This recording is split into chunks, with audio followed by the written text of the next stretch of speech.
Chapter 546. Bam! The two fists collided. Both of their muscles swelled exaggeratedly, as though they were squeezing every ounce of energy out of their bodies.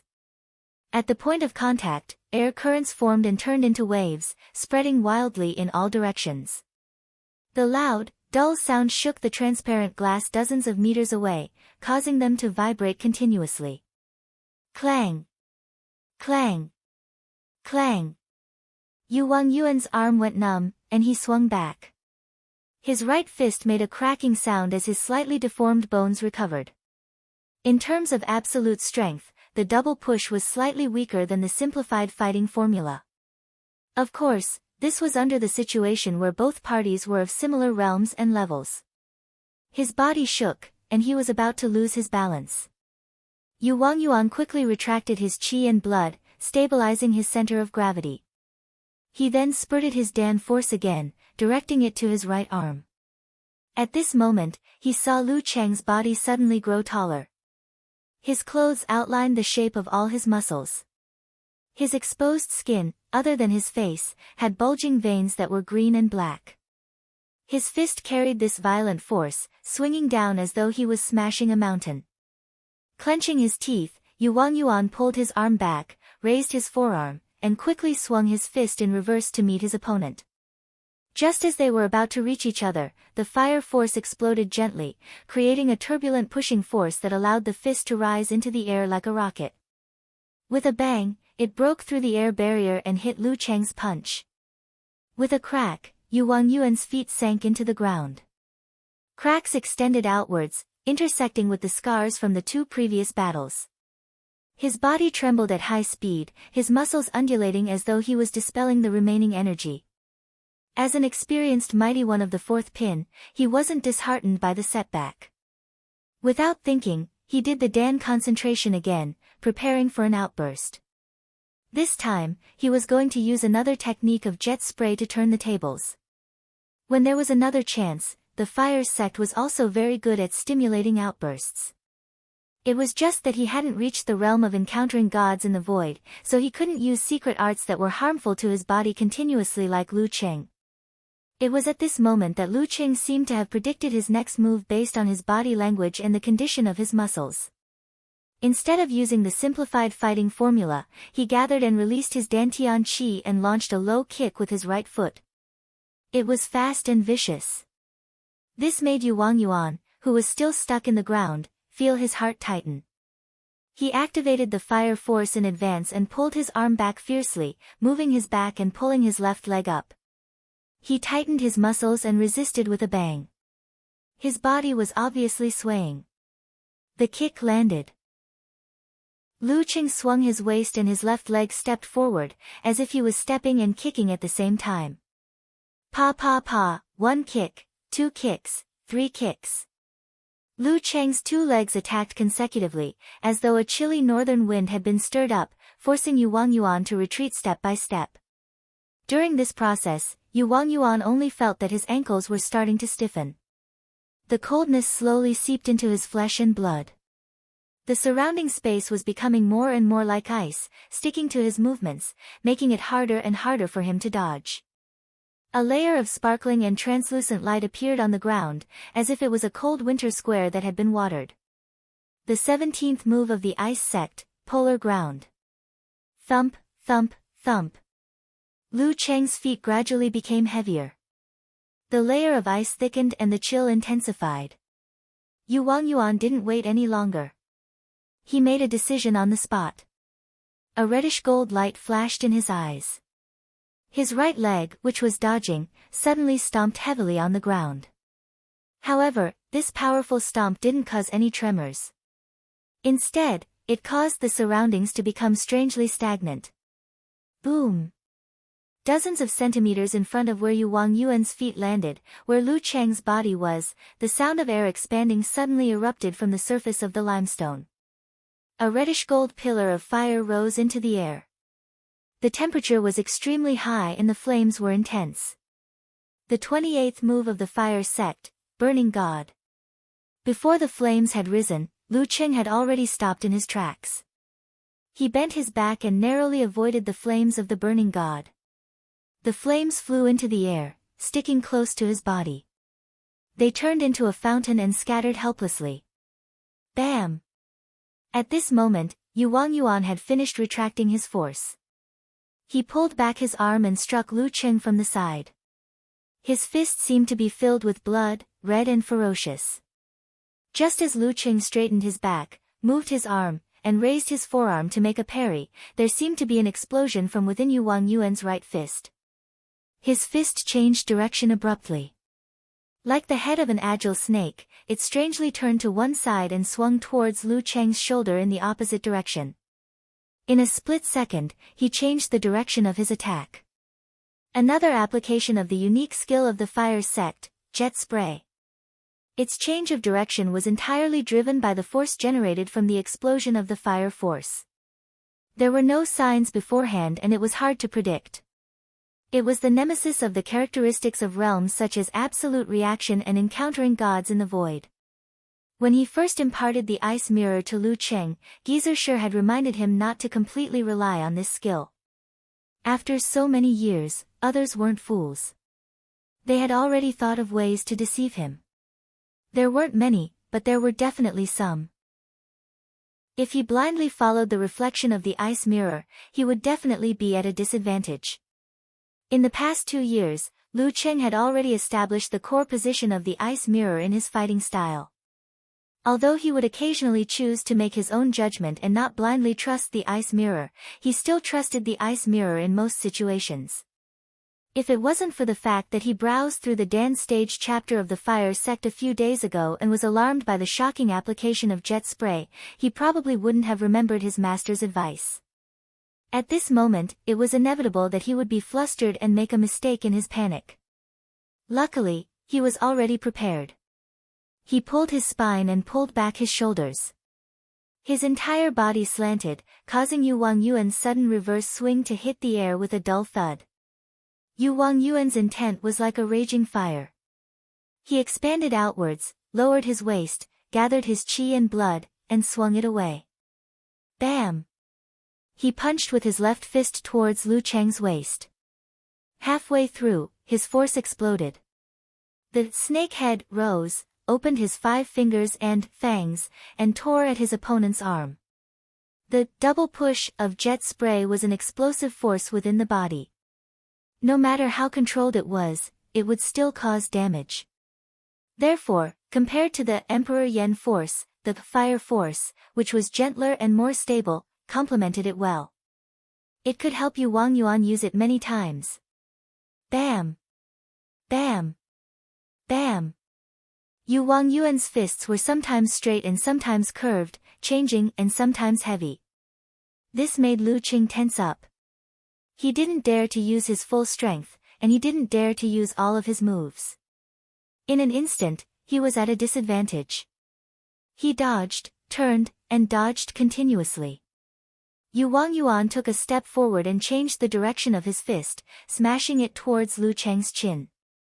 Following which, he leaned his body, bent his elbow, and stomped on the ground. Bam bam bam. He closed in and attacked crazily. His moves were continuous, bringing along golden red sparks, creating a strong wind. Lu Cheng is still pretty strong. Jia Lu stroked her short sword, communicating with it emotionally, and sighed softly.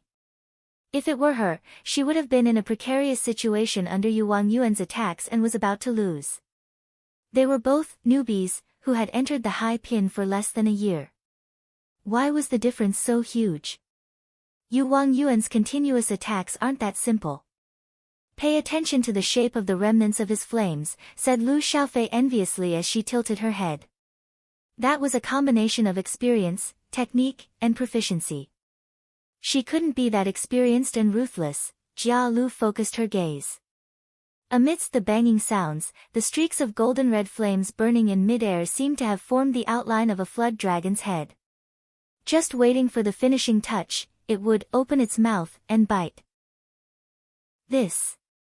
Jia Lu suddenly thought of a unique skill, the 27th move of the Fire Sect, Red Dragon. When it was completed, the reserved fire force would be fully activated, creating an exaggerated effect of combining several attacks into one. At this moment, Lu Cheng, who was already reflected in the ice mirror, suddenly took a deep breath. The muscles on his chest all caved in. Following this force and the wind from his opponent's punch, he swung backwards and moved away in a strange manner. The flames on Yu Wangyuan's fists were burning brightly. He was about to charge forward with his fists to add the finishing touch. However, Lu Cheng's eyes flashed with bloodlust. The sharp tip of his weapon seemed to have been placed on his opponent's neck. To Lu Cheng, the simplified version of the 9 words formula might be more useful than the original version. In an intense battle, a moment's difference could be the difference between victory and defeat. Yu Wangyuan's body stiffened. His thoughts were in a mess. He didn't manage to add the finishing touch in time. The remaining fire force around him was getting weaker and weaker. Lu Cheng gathered his qi and blood and took a step forward. Wearing a scarlet red glove on his right fist, he struck heavily from the side. After Yu Wangyuan blocked it, his Dan exploded again and his left arm rose again. Bam, bam, bam. He attacked with both fists. Sparks flew from his fists. They were heavy and scorching. Yu Wangyuan could only continuously retreat and block. The rhythm was completely under Lu Cheng's control. As such, even if Yu Wangyuan wanted to break free, he would be interrupted midway. If he wanted to be faster, he would be blocked by Lu Cheng's scorch heavy punch.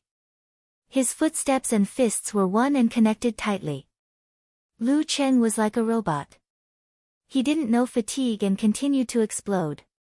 He didn't give his opponent any chance to turn the tables. Bam, bam, bam. After blocking for an unknown number of times, Yu Wangyuan's teeth were a little loose from the vibrations. Seeing that he had no other choice, he could only use his trump card. His breathing paused. The reddish gold in his eyes condensed and was tainted with some purple. At this moment, the ripples of Lu Cheng's ice mirror reflected the abnormality of his opponent.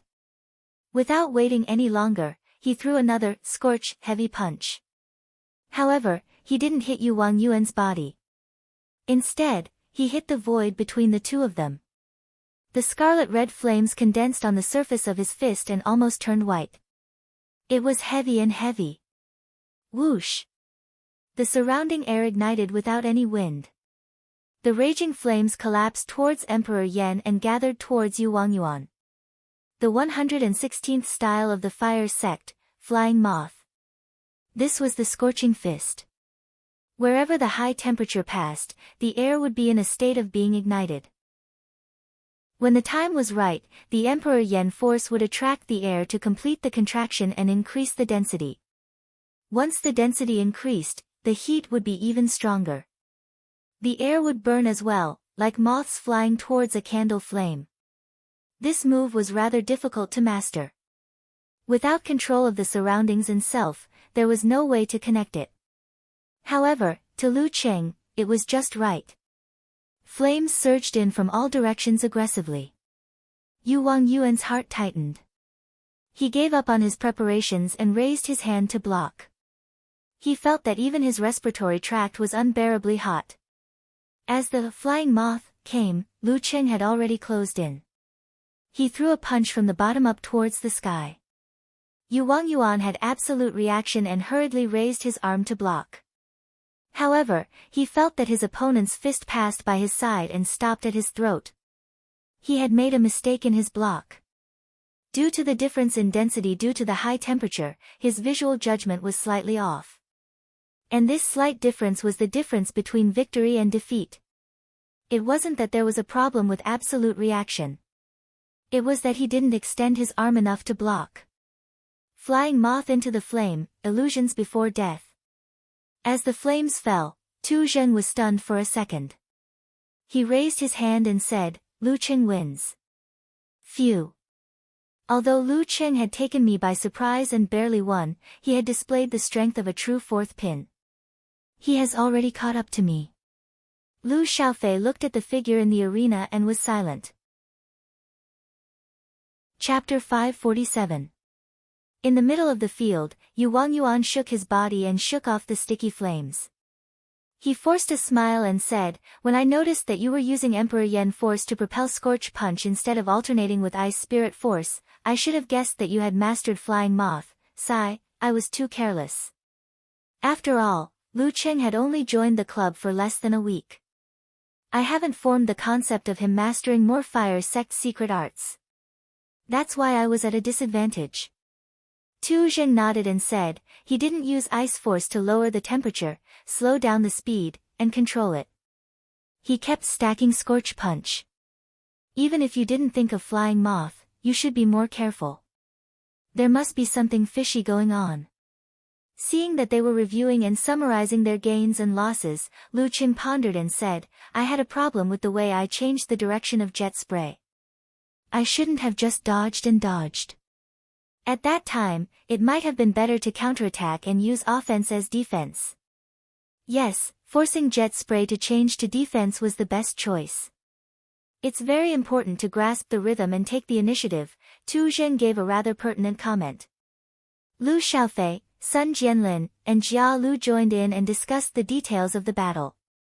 Lu Qing seemed to have gained a few new perspectives and gained more experience. Cultivators often say that money, companions, techniques, and land are not a lie. He sighed to himself. No money. How can you practice martial arts if you don't have money? You can't even keep up with the nutrition. At the initial stage of body forging, one had to at least ensure that they ate enough meat every day.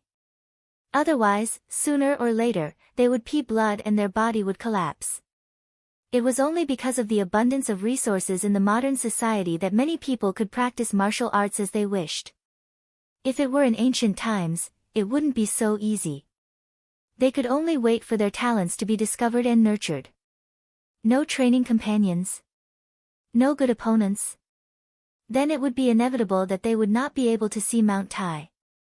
The higher they went, the more they would fall into bottlenecks and eventually come to a standstill.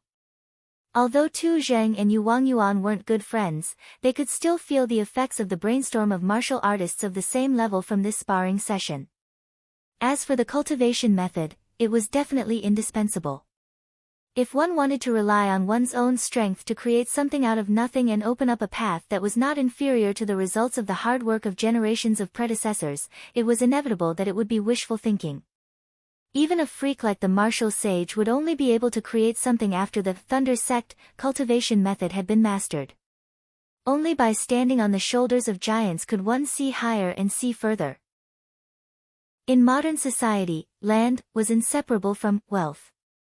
What volcano laboratory? What ice sect simulation environment?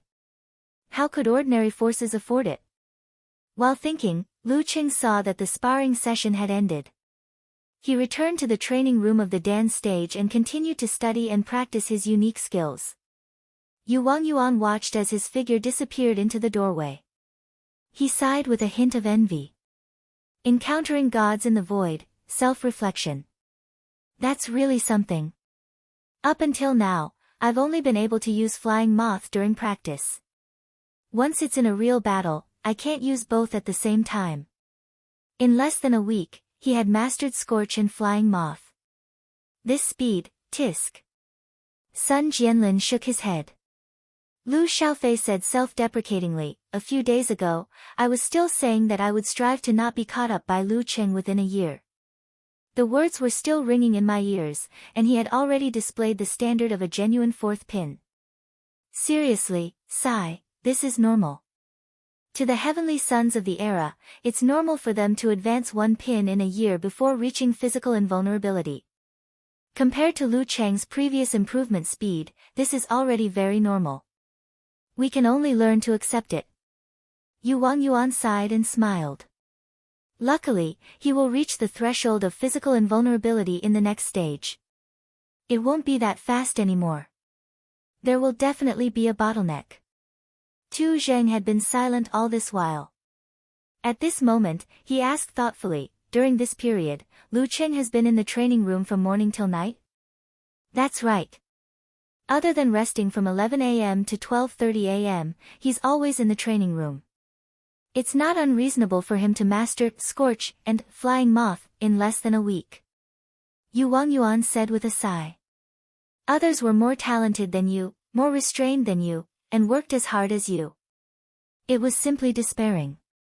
At the very beginning, he had thought that Lu Cheng had neglected his training and relied entirely on his talent. Speaking of this, Yu Wangyuan looked at Tu Zheng and forced a smile. Leader 2, don't worry. You are already close to physical invulnerability and have reached the realm of encountering gods in the void. The next step is to make the great leap and become a true mighty one. At that time, no matter how fast Lu Cheng improves, it will have nothing to do with you and won't affect you. Tu Zheng was silent for a few seconds before laughing out loud. This is actually pretty good. With a strong opponent chasing behind me, I can improve faster. I still have a little more than a year to go before I reach 30. If I can't make the great leap, then my hopes will be slim. Now is the time for me to fight with my back to the wall and burn my boats. Although there were examples of Liang Yifan reaching physical invulnerability in his 30s, there were only a handful of them. 30 was still the threshold of physical invulnerability. One had to make a name for oneself early. Physical invulnerability experts were all in their prime. In the assistant team's office, Sun Tingting, who was wearing a pair of sunglasses and exquisite makeup, swaggered back to her seat. She opened the work group chat and tagged the deputy manager of the technical team. Compile the recordings of the reserve team's sparring session as soon as possible. They are rushing us. It just ended. Wiping cold sweat expression, replied the deputy manager of the technical team. At this moment, a lady in the foreign affairs team asked excitedly, the sparring session ended? Who did Lu Cheng fight with? What was the result? Although it was a work group, everyone was rather interested in such matters and often gossiped together. He fought with Yu Wangyuan and won. Sun Tingting pouted. Yu Wangyuan, the senior fourth pin who retired from the military? Lu Cheng is amazing, and he's not even 22 years old yet. He still has a total of 8 years to reach physical invulnerability. As expected of the heavenly son of the era. Endless potential. Amen and Huang Bin were watching the discussions in the group. They felt excited and pressured at the same time. They couldn't help but look around the office and realize that many of their colleagues were deep in thought. In the end, they looked at each other.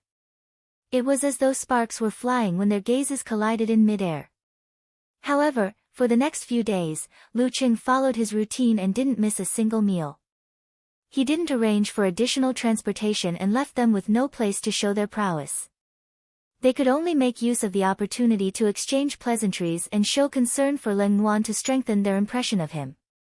On Monday afternoon, Lu Cheng didn't go to the training room. Instead, he followed Tu Zheng, Lu Xiaofei, and the rest to the big conference room in the southwest area. The setup here was similar to a classroom, but there was enough space for practice. This was the weekly physical invulnerability class. Coach Lu Yan and martial arts fanatic Guo Jia weren't present. Dragon King Chen Qitao, Empress Luo, Ning Zitong, and Optimus Prime Long Zhen were present. They sat in a row at the head of the table. It was Lu Cheng's first time here. He had only practiced the Fire Sect's dance stage chapter for a week. Furthermore, he had the notes of his predecessors for reference. He only had 1 or 2 questions, so he wasn't in a hurry to ask them. He listened quietly at the side. From the interactions between Tu Zheng, Yu Wangyuan, and the rest with the physical invulnerability mighty ones, he was able to understand many things by analogy and broaden his horizons. No wonder Sister Ning said to try not to miss it. This is the benefit of being in a strong position. Seeing that the class was coming to an end, Lu Cheng stopped being modest. He stood up, raised his hand and greeted politely. The 36th move of the Fire Sect, Devour, is a high-level application of Emperor Yen Force. From the notes of our predecessors, the focus is on contraction and weight. When it reaches a certain level, it will naturally produce flashes and flames. However, I still can't find the critical point. Is there a problem with the technique? Hearing this, Chen Qitao, who had been keeping a straight face, stood up slowly. He walked to the center of the field, clenched his fist, and punched forward. Just as he raised his right fist, the surrounding airflow was ignited. Wisps and wisps of airflow were clearly organized, showing the flow of Emperor Yen force in his body. Wisps of flames condensed and contracted on the surface of the Dragon King's fist. They kept compressing and becoming ridiculously heavy. With a boom, a blazing white light exploded, dazzling the eyes. Lu Qing, Yu Wangyuan, and the rest felt as though they were being swallowed by the flames. They could no longer see or feel anything else. If they were to take a direct hit, other than the flash, they would also be hit by the shockwaves and flames. Retracting his fist, the Dragon King looked at Lu Cheng and asked in a low voice, "Do you understand now?" "Understood." Lu Cheng answered blankly. The previous scene was still fresh in his mind. Wait a minute, this is no different from the description of the martial arts or the notes. What the Dragon King is saying is that you can't find the critical point because you are too weak? Then I should understand now. Lu Qing thought awkwardly. While he was answering, Chen Qitao had already left the conference room with his hands behind his back, announcing the end of the class. For the next few days, Lu Qing tried to use his Dan equilibrium to forcefully guide the contraction of Devour and achieved good results. After that, he eagerly began to master the new unique skill. On Friday afternoon, he came to the training ground of the reserve team in an extremely good mood. It was time for sparring again. Moreover, Little Fairy would be returning from America that day. After spending a few days with the elders of both sides, she would fly straight to Huacheng. Lu Qing casually picked up a paper ball and saw the word, 2, written on it in bold strokes. "Who's in the second group?" he asked with a smile. "Me." Tu Zheng chuckled and opened his palm, revealing a piece of paper with the word, 2. Chapter 548. The lot drawing ended quickly. The first group was Lu Xiaofei versus Yu Wangyuan. The second group was Lu Qing versus Tu Zheng. Sun Jianlin and Jia Lu were the last to enter the arena. After entering the arena and closing the thick glass door, Jia Lu jumped a little and waved her short sword. She was excited and exclaimed, "That's fast. It feels like only 2 to 3 days have passed since the last sparring session. It's pretty tight. Sometimes I wonder if it would be better to have sparring sessions once a month." Sun Jianlin slowly stretched his muscles and bones. Popping sounds came from all over his body. Tu Zheng shook his head. "That would be too long. If we don't apply the lessons we learned to actual combat, we will forget them very quickly. It's true that we won't have any substantial improvement in a week. However, we can use this opportunity to examine the problems that were hidden by our rapid improvement." "That's not a problem, but why do I feel like I've been shot in the knee?" Lu Qing laughed silently. "Leader 2 is right. I feel like I'm stronger and more mature than last Friday." Lu Xiaofei rubbed her hands together and said eagerly. "Yes. I'm also not the same person who lost to Lu Qing last Friday. I'm more cautious and stronger." Yu Wangyuan added with a smile. It was only an internal sparring session. It was inevitable that they would be careless. "Ha, everyone seems to have a lot of fighting spirit and confidence." Tu Zheng laughed loudly. He walked to the center of the arena and acted as the temporary referee. Lu Xiaofei and Yu Wangyuan stood on his left and right respectively, with a distance of more than 20 meters between them. "This atmosphere is pretty good." Lu Qing praised from the bottom of his heart. "Yeah, as long as we don't eat together and fool around, I still like this kind of life. It's very suitable for practicing martial arts. Of course, it's another matter if I'm lonely and can't sleep well after returning home. Cuckoo would be here soon." There was no time for conversation. The match started quickly. Lu Xiaofei and Yu Wangyuan couldn't be more familiar with each other. Every time they tested each other, they would engage in an intense exchange of fire. The scene was gorgeous. If the spectators closed their eyes, they would feel like they were in a battlefield filled with cannon fire. Yu Wangyuan had obtained his 4th pin certification earlier than Lu Xiaofei. He was more mature, but his fighting style was more aggressive. It was more in line with the gist of trueness of fire-like invasion, and he firmly controlled the rhythm. Lu Xiaofei, on the other hand, was calm and composed, like a burning red flame. Although she was at a disadvantage, she did not panic. Finally, she caught the problem in the opponent's connection and launched a counterattack. Switching from defense to offense, Lu Xiaofei demonstrated her shocking explosive ability to Lu Cheng and the rest. Her sacrificial explosion and force concentration stage ignited a prairie fire. Every step she took was firm and steady.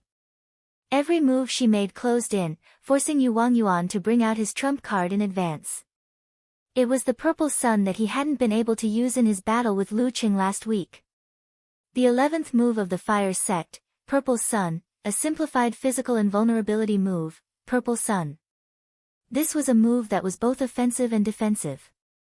Its execution speed would not be faster than the internal explosion, used by martial artists of the same realm, but it was a close-range defensive move. Even if there were not many openings, it could still be executed in time. The moment Purple Sun was executed, the space 5 centimeters in front of Yu Wangyuan was immediately filled with the golden red flames that spewed out from his mouth and palm, creating a vortex. The golden red flames were quickly dyed purple, trapping Lu Xiaofei's fist. Her double explosion was unable to hit her opponent, only shattering the vortex. The purple flames were like arrows, shooting outwards and messing up the situation. Yu Wangyuan seized the opportunity and regained the initiative. He controlled the rhythm and did not give Lu Xiaofei any chance to turn the tables, even if she did the same and used Purple Sunday. Lu Cheng watched attentively. He realized that no matter if it was Yu Wangyuan or Lu Xiaofei, once they used Purple Sun, their expressions would inevitably show signs of fatigue. Their bodily functions would also decrease to a certain extent. Therefore, he had a clear understanding of the exhaustion of this simplified physical invulnerability move. After the first battle, the few of them gathered together. With Yu Wangyuan and Lu Xiaofei as the center, they summarized the battle and exchanged their views. After this matter was settled, the other 3 retreated and leaned against the edge of the glass that was resistant to high temperatures and attacks. Only Lu Cheng and Tu Zheng were left facing off against each other with Sun Jianlin in between. Tu Zheng smiled and glanced at Lu Cheng. He took a step back and measured the distance with his legs.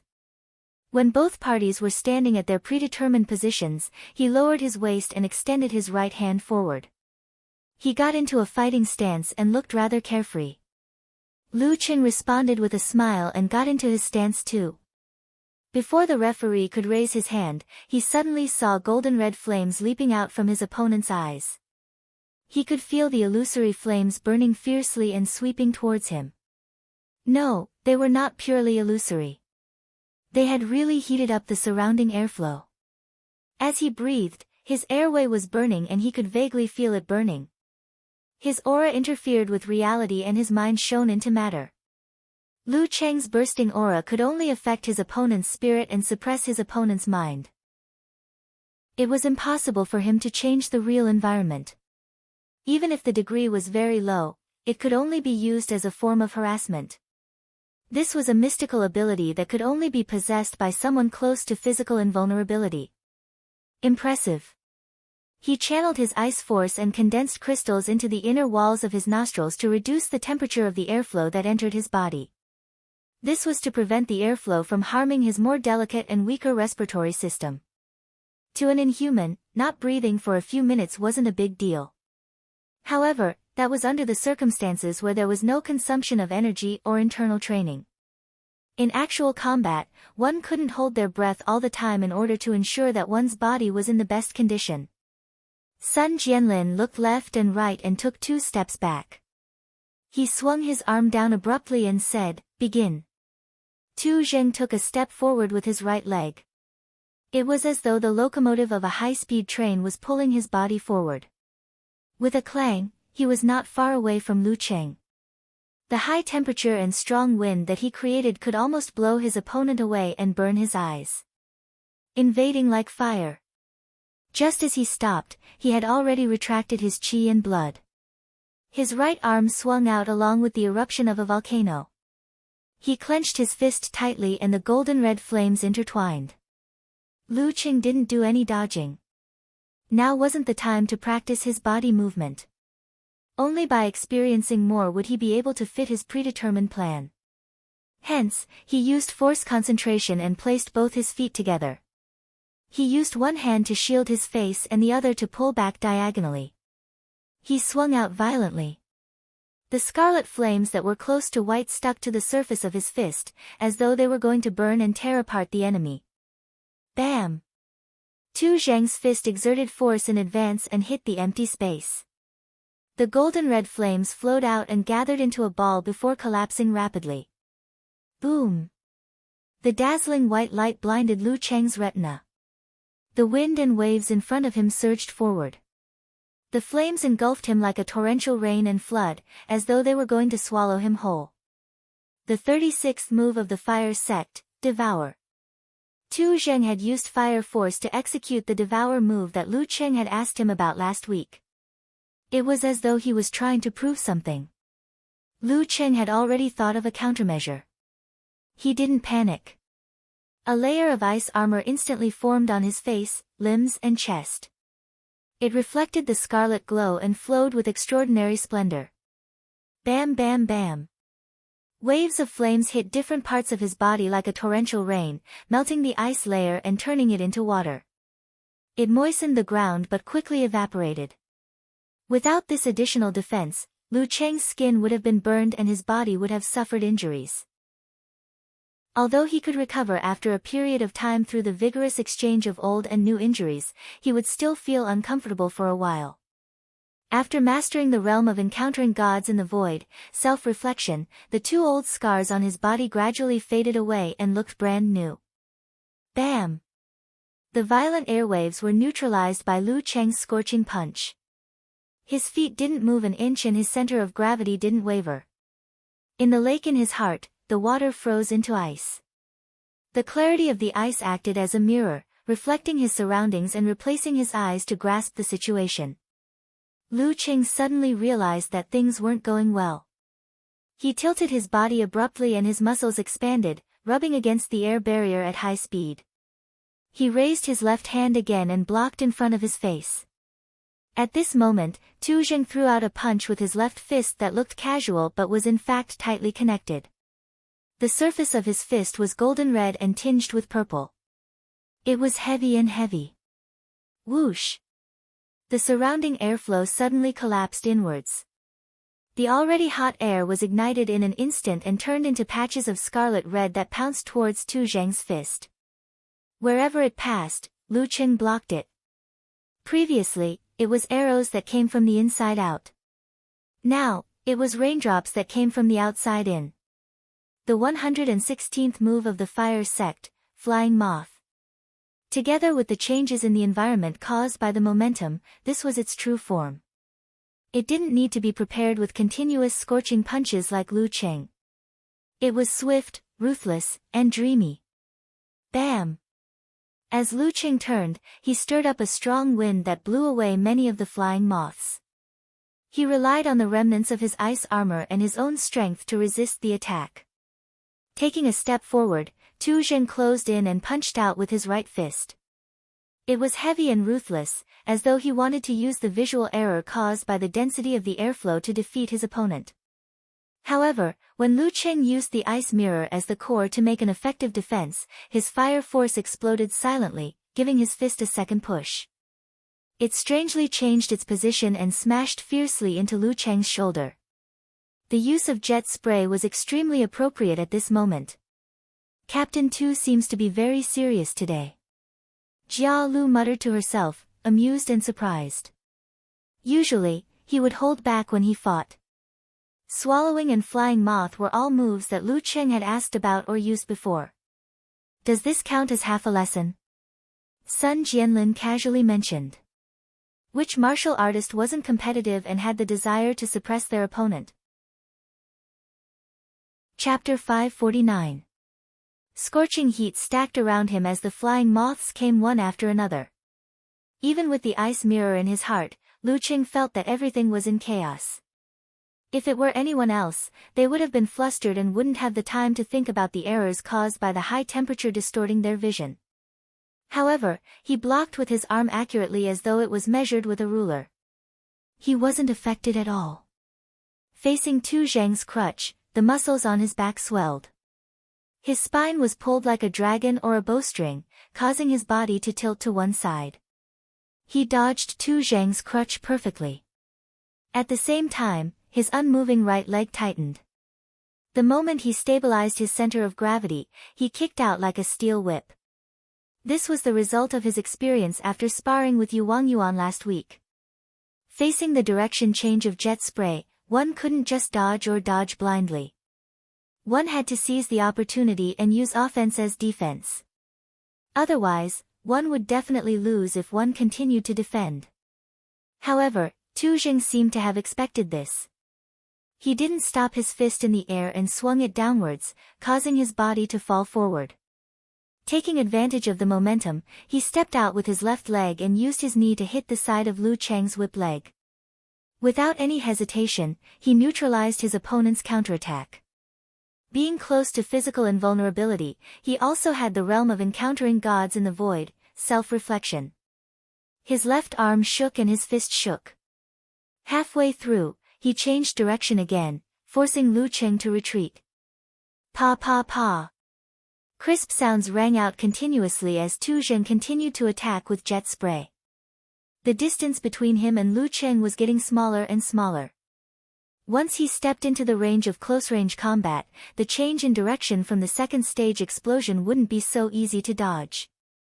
During this process, his steps were precise and complemented his attacks perfectly, leaving no gaps. It was as though he was a robot. Lu Cheng had no choice but to retreat in an orderly manner. Everywhere he passed, sand and pebbles flew and strong winds blew. Compared to Captain Tu, your jet spray isn't good enough. Jia Lu tilted her head and said to Yu Chua, who specialized in this unique skill. Yu Wangyuan's eyes darkened. He mocked himself, our realms are different, so of course there's no comparison. If I could make a breakthrough in encountering gods in the void, I wouldn't be any weaker than Captain Tuesday. Sigh, it's a pity that the fire sect doesn't have the ice mirror and can only weaken things that aren't very effective.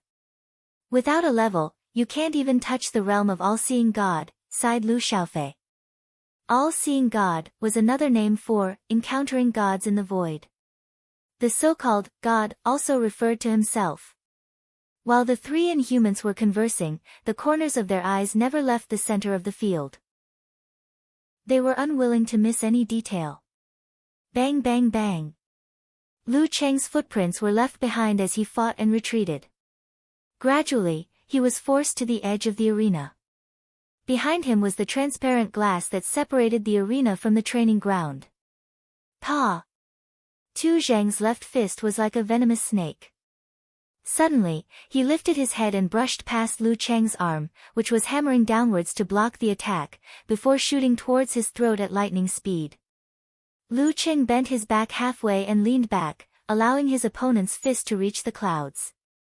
In this twisted posture, he swung his right arm backward, turning it into a whip and lashed it towards Tu Zheng's lower abdomen. Tu Zheng didn't panic. He shrunk his shoulders and swung his arms slightly to counter Lu Cheng's single whip. At this moment, he suddenly heard an explosion coming from the horizon. It was muffled and unclear. No, it didn't come from the horizon. It came from Lu Cheng's wrist and fist. Bam! Lu Cheng's arm that was swung backward bounced back. His fist seemed to spurt out a tail of flames as it shot towards the sky like a rocket. It avoided Tu Zheng's block and blasted towards the area between his neck and chest. Fire Sect's 15th move, Jet Spray. For the past week, other than studying the swallow move, his focus had been on practicing Jet Spray. With his control over his body, it wasn't difficult for him to perform a double explosion. It was just that Emperor Yen force was more violent than fire force and caused more damage to the body. If not for Lu Cheng's precise control, he wouldn't have been able to execute it consecutively. However, he also couldn't do it as easily as Tu Zheng and continuously execute it. Everyone has their strengths and weaknesses. The fist rapidly enlarged in his eyes. Tu Zheng's expression changed slightly. The muscles on his chest caved in and even the sound of his bones cracking could be heard. In an instant, the area above Tu Zheng's chest caved in. His body floated backwards, causing Lu Cheng's fist to hit empty air. Great! Seeing that his opponent had also mastered jet spray, Tu Zheng's eyes flashed with a reddish-gold light as he got more excited. No matter what he thought in private, once he entered a battle, the stronger his opponent was, the more excited he would be. When Lu Cheng straightened his back like a spring, Tu Zheng lowered his center of gravity and gathered his qi and blood. Following the explosion of Dan force, he threw a punch forward. His martial arts suit bulged inch by inch as though there were flood dragons swimming underneath. They gathered at the surface of his fist and condensed into a reddish-gold light that rapidly collapsed inward. Fire Sect's 36th move, Swallow. Seeing this, Lu Cheng straightened his back and followed up with force concentration. Using Dan equilibrium to guide the flood dragons, he threw a punch forward. The reddish-white light turned into a ball of flames and instantly contracted. It was the same swallow, but a different force. The appearance of the white ball of flames was heavy and heavy, pulling Tu Zheng's reddish-gold light. Boom! Light exploded and illuminated the entire arena. More than half of the formed shockwaves surged towards Tu Zheng. Flames shot out continuously like rain and hit the waves one by one. Just like how jet spray was more suitable for fire force, Swallow was a perfect match for Emperor Yen force. It was slightly better than fire force and had a slight counter effect. Using Dan equilibrium as a guide, Lu Cheng had greatly reduced the gap between him and Tu Zheng in terms of level, experience, and proficiency. Using the swallow style in front of Emperor Yen, this is my chance. Lu Cheng's muscles bulged and he pushed his body forward, stirring up a strong wind that accelerated the flow of flames. Tu Zheng raised his left hand and blocked in front of his head. His muscles bulged like a balloon and pushed outwards to offset the shockwaves and deflect the arrows of flames. Bam bam bam. His clothes were torn apart by the reddish-red flames. Scorch marks appeared on his skin one after another. Lu Cheng took the initiative to slow down his pace. While his opponent was defending passively, he visualized Emperor Yen in his mind. His core was the heavy Vairocana. This Vairocana wrapped around the Vairocana crashed into the boundless cold. Mutated version of severe warning. Lu Cheng took half a step forward and punched out from his waist with his left fist. Everywhere it passed, the colors seemed to darken. Tu Zheng's eyelids twitched. His eyes immediately turned reddish gold and were dyed purple. Phew! He raised his palms and opened them in front of him. Faint purple flames gushed out and intertwined with the flames in his mouth, forming a dreamy whirlpool that blocked Lu Cheng's punch. Fire Sect's 11th move, simplified physical invulnerability, Purple Sun. Poof! Lu Cheng's gloomy left fist was like a fire extinguisher. As soon as it hit the purple vortex, it dissipated into thin air. There was no follow-up jet of counterattack. Boom! Gloomy darkness exploded and purple sparks flew everywhere. Tu Zheng's body swayed and retreated more than 10 meters, as though he was trying to catch his breath. Lu Cheng's qi and blood circulated and stimulated his body. Using the simplified attainment formula, he caught up with Tu Zheng and raised his right fist. In just a few seconds, the offensive and defensive positions were switched. Seeing this, Lu Xiaofei and the others were slightly stunned. They had a deeper understanding of Lu Cheng's cruelty. Seeing that Lu Cheng was closing in on him, Tu Zheng's eyes narrowed. His reddish-gold eyes painted a complicated picture. The surrounding airflow increased in temperature. Lu Cheng felt as though he had been thrown into a blast furnace. His body was melting inch by inch. Countless cracks appeared on his ice mirror and it turned into water. This was the combination of a secret mental skill and an environment that changed his aura slightly. This was the Fire Sect's secret skill, the 335th move, Infernal Purgatory. With a thought, he drew the forwarding formula. Lu Cheng's ice mirror quickly stabilized, but his movements were inevitably sluggish. It was this delay that allowed Tu Zheng to leap forward without lifting his leg. He swung his arm and smashed his fist towards his opponent's head. Lu Cheng had just raised his arm and got into a stance when he ignited the fire force. His fist turned diagonally and hit his opponent's shoulder. Jet spray again. Lu Cheng lowered his waist and shoulders and leaned back slightly to avoid the attack. His other hand swung outwards, intending to counterattack. Heavy and heavy. At this moment, Tu Zheng's fist made another dull sound. As though it had received another push, it swung sideways and stopped right beside Lu Cheng's neck. Lu Cheng couldn't dodge in time. Triple push. Tu Zheng had actually completed the second change of direction. This was the highest level of jet spray. He was close to physical invulnerability and had reached the realm of encountering gods in the void. He could control his body precisely and had barely mastered it. He had split the fire force into internal and external parts and separated them. He would first explode outwards before exploding inwards. This was his first time using it today. Lu Cheng wasn't the only one stunned. Even the referee, Sun Jianlin, and the rest were stunned. Impressive. Lu Cheng kept his stance and praised from the bottom of his heart. As expected of a mighty one who was close to physical invulnerability. You're not bad yourself. Tu Zheng, who had won the match, was in a good mood and gave him a thumbs up. Leader 2, you were holding back just now. For the Battle of the Kings? That's not enough. Wang Yuan and the rest gathered around and lamented with complicated expressions. I just mastered it. Tu Zheng replied humbly. Alright, let's exchange our views on the match just now. After Sun Jianlin defeated Jia Lu, the sparring session ended. The technical team started to work on the video. At this moment, someone in the Longhu Club work group asked curiously, how was the sparring session for the reserve team today? Who did Lu Cheng fight with? He fought with Leader Tuesday. Sun Tingting thought for a few seconds and replied with 3 words. What was the result? The girl from the foreign affairs team gossiped. Is there a need to ask? Sun Tingting replied with a smiley face. That's true. The rest chimed in. Chapter 550. The staff of the Longhu Club weren't surprised that Lu Cheng lost to Tu Zheng. On the contrary, they felt that it was only natural. Even if he was the heavenly son of the era, he had only reached the inhuman stage for 11 months. How could he compare to Tu Zheng, who had been close to physical invulnerability for more than a year? It would be weird if he won.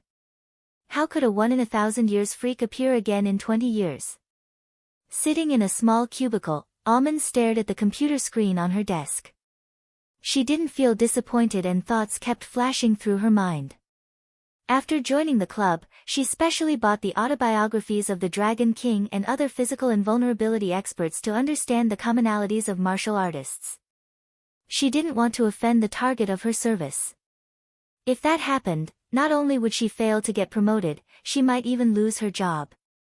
From those books, she realized that most of the mighty ones cared about winning and losing. The only difference was the extent. As the heavenly son of the era who had the potential to reach physical invulnerability, Lu Cheng should have a similar mentality. Although it was just an internal practice match, he would most likely feel depressed. It wouldn't be too much, but it would definitely be there. At this time, she could pretend to meet him by chance, praise him a little, express her admiration and envy for his bright future. That would earn her a good impression and recognition. If he had lost a crucial match, she might not dare to go.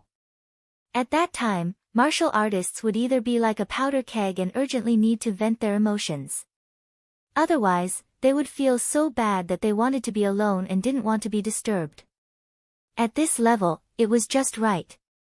Not showing. Almond glanced at Huang Bin, who wasn't far away. She saw him staring at the computer intently and typing furiously. He didn't have any other reaction. He's chatting in the group chat. Most guys aren't as meticulous as girls. Almond picked up the cup and walked out of the door calmly. She headed to the washroom, intending to clean the cup without arousing any suspicion. After entering the washroom, she placed the cup at the corner of the sink. She turned and walked to the stairwell. With light steps, she came to the first floor. Outside the reserve team training ground in the northwest, Almond had just arrived when she saw Lu Cheng. She was delighted. Just as she was about to speak, she realized that he had turned into the dance stage training room and closed the door with a bang. "I'm one step behind." "So be it." Almond stomped her feet helplessly. After waiting for a while and seeing that her target wasn't showing any signs of coming out, she could only return to the assistant team office. In the training room, Lu Cheng's phone rang. He picked it up and saw that it was a message from Ko. Hit the ground. The flight landed at Gaofan's airport. The corners of his mouth curled up, and the little bit of gloominess he felt earlier vanished into thin air. "Welcome home," he said with a silly smile. After that, he added a hug emoji. Yenjika replied, "How was the fight with Tuzheng just now? Let me give you some guidance." Previously, it was the landing stage of the plane. I lost to his jet spray and changed direction twice. Lu Cheng described honestly.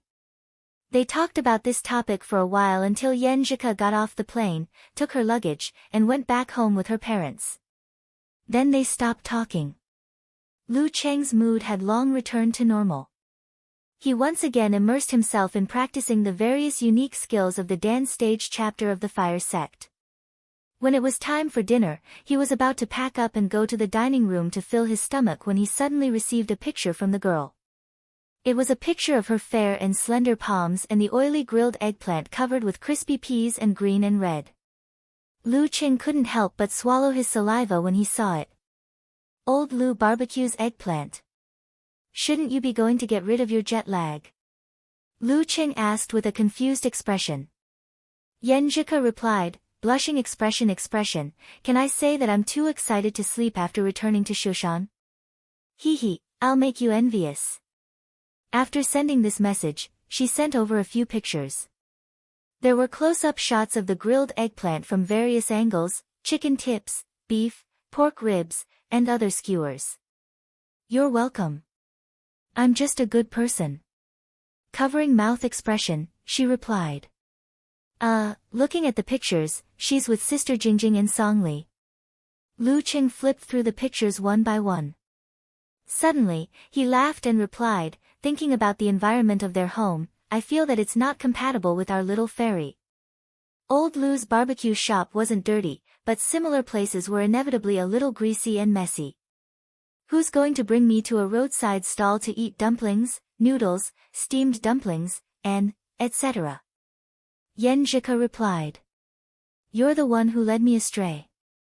It's you, it's you, it's you." Lu Cheng couldn't help but laugh. He wasn't in a hurry to go to the dining room. Instead, he leaned against the wall of the training room and typed a reply with both hands. After joking around for a while, Yenjika replied with a red heart emoji, "I'm going to eat." Without waiting for Lu Cheng's reply, she added, "I heard from the lady boss that this place is going to be demolished. They have to move." "Move to where?" Lu Cheng asked with concern. "It's not decided yet. Anyway," Songli added her WeChat. "We'll know when we ask." Yenjika exhaled and said, "It's a little complicated. Their home has been here for so many years, as if it will never change. But in the end, they still have to move. Yeah, everything in my memory is no longer the same as before." Lu Cheng chimed in. In the poem, the peach blossoms are still the same, but the human face is no longer the same. But sometimes, it's not just the human face, but the peach blossoms are also different. All the memories will settle in the mind and can't be traced back. After exclaiming a few words, Lu Cheng changed the topic and asked casually, "Where did Sister Jingjing decide to go in the end?" Xing Jingjing had graduated this year. With her dance stage cultivation and powerful supernatural ability, she had received many invitations. "We were just talking about this."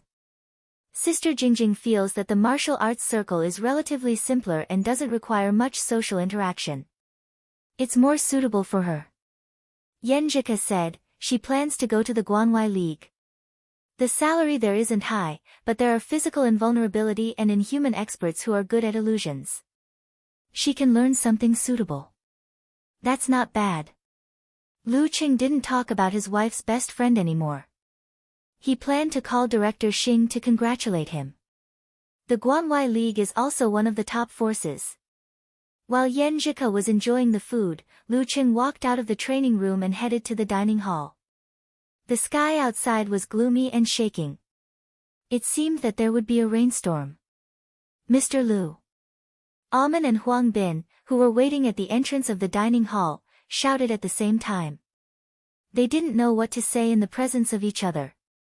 Lu Qing nodded with a smile. When he was about to walk past them, he suddenly thought of something. Didn't you say that the club reserved tickets for the home match for us? Yes. Huang Bin rushed to answer. Mr. Lu, how many tickets do you want? Amen thought quickly and asked, do you want tickets for the away match? Away match? Lu Qing pondered and said, if it's possible, give me 2 tickets for every match until mid-August, regardless of home or away match. Yan Zhika came to Hua Cheng. He couldn't let her stay at home all the time. That would be boring. If it was a home match, he could treat it as a date. If it was an away match, he could leave a day earlier. It could be considered a short holiday. TSK, just thinking about it makes me happy. Okay. Amen agreed without hesitation. This made Huang Bin, who was hesitant and unsure if the away match could be done, feel vexed. I was really stupid just now. With Lu Cheng's status and the fact that he was favored, who would take such a small request seriously? If the rules were as such, he would follow the rules. If the rules didn't have such a rule, he would add it. Thank you. Lu Cheng thanked him sincerely. He walked into the dining hall and saw that Tu Zheng and the rest were there too. Everyone's schedule today is very similar. No wonder it's the weekend. After sighing and greeting, Lu Qing took a table and filled it with many dishes. Halfway through the meal, Zhang Shouyan from the Foreign Affairs team came in hurriedly.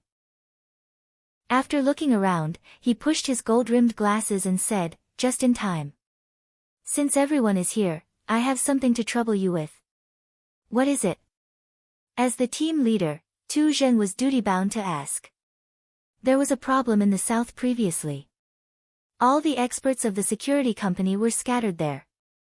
Now we have a mission, but we can't find an inhuman mighty one to hold the fort.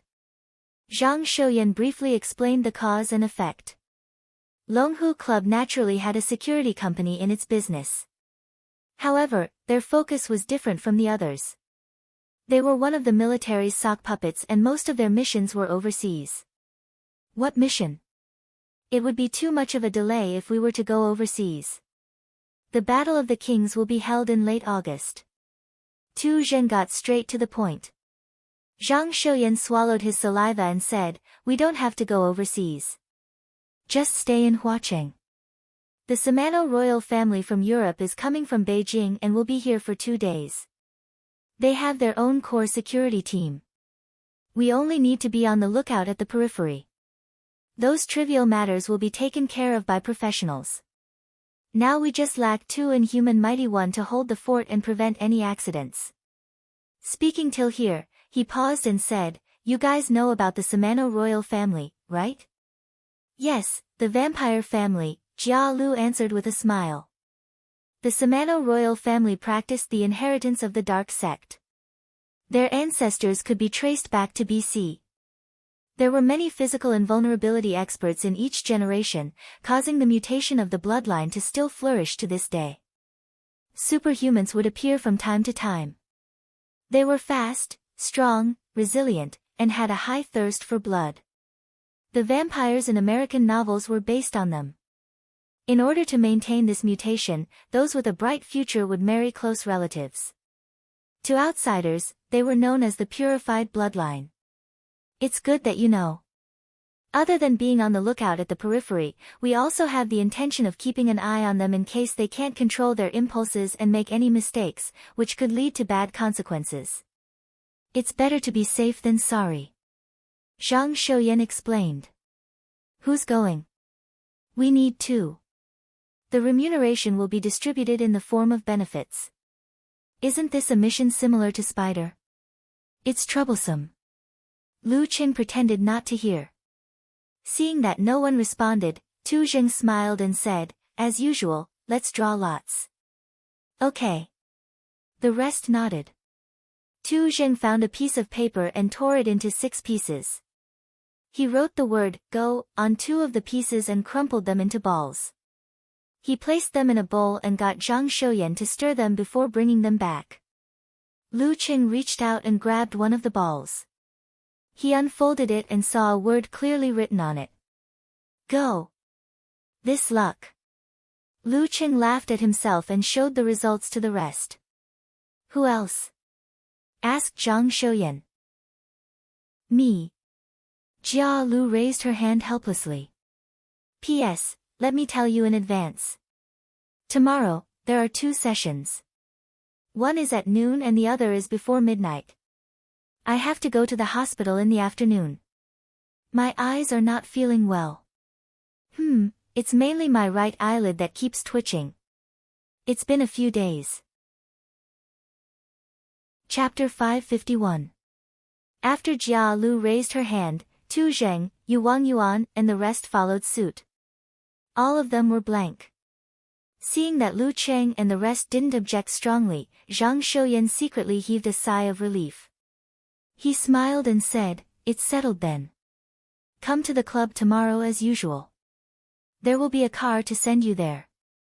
The specific arrangements will be explained to you by the people over there. All right. Since he had joined the Longhu Club, Lu Qing was mentally prepared for such missions. Furthermore, it wasn't a dangerous mission since it only lasted for 2 days during the weekend. After seeing Zhang Shouyan off, he picked up his phone and told Yan Zhika about his bad luck. Yan Zhika quickly sent an emoji of covering her mouth and said, I'm not laughing. Lu Qing smiled. Covering face expression and sighing expression, Cuckoo, you've changed. You weren't like this in the past. You only knew how to comfort me. When did you learn my lines? Yan Zhika sent an emoji of sitting blankly. After chatting for a while, Lu Qing threw his little gloominess to the back of his mind. While eating, he searched for information on the Samano royal family and had a heated discussion with his wife. The next morning, after his training, he arrived at the club in the familiar SUV. He saw Jia Lu in black loose-fitting clothes. Her hair was tied into a ponytail. Faint traces of makeup surrounded her bright and watery eyes.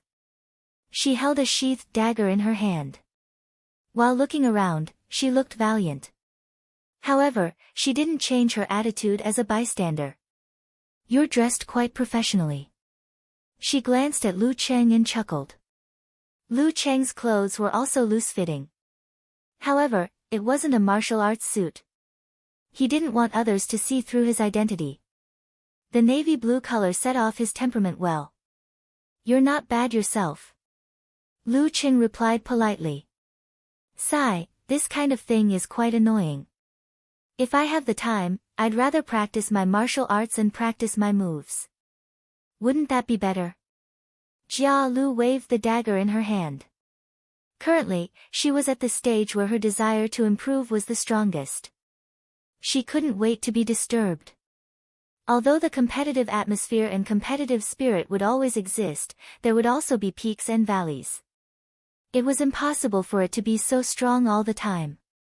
When a few people got along with each other for a long time, this aspect would fade. Just like the reserve team from before, it would only become active again when a newcomer joined and disturbed the tranquility. Because of this, Jia Lu was stimulated by Lu Qing. She also noticed that everyone else was working hard. How could she be willing to slow down and waste time? Lu Qing smiled and said, anyway, I've already drawn it.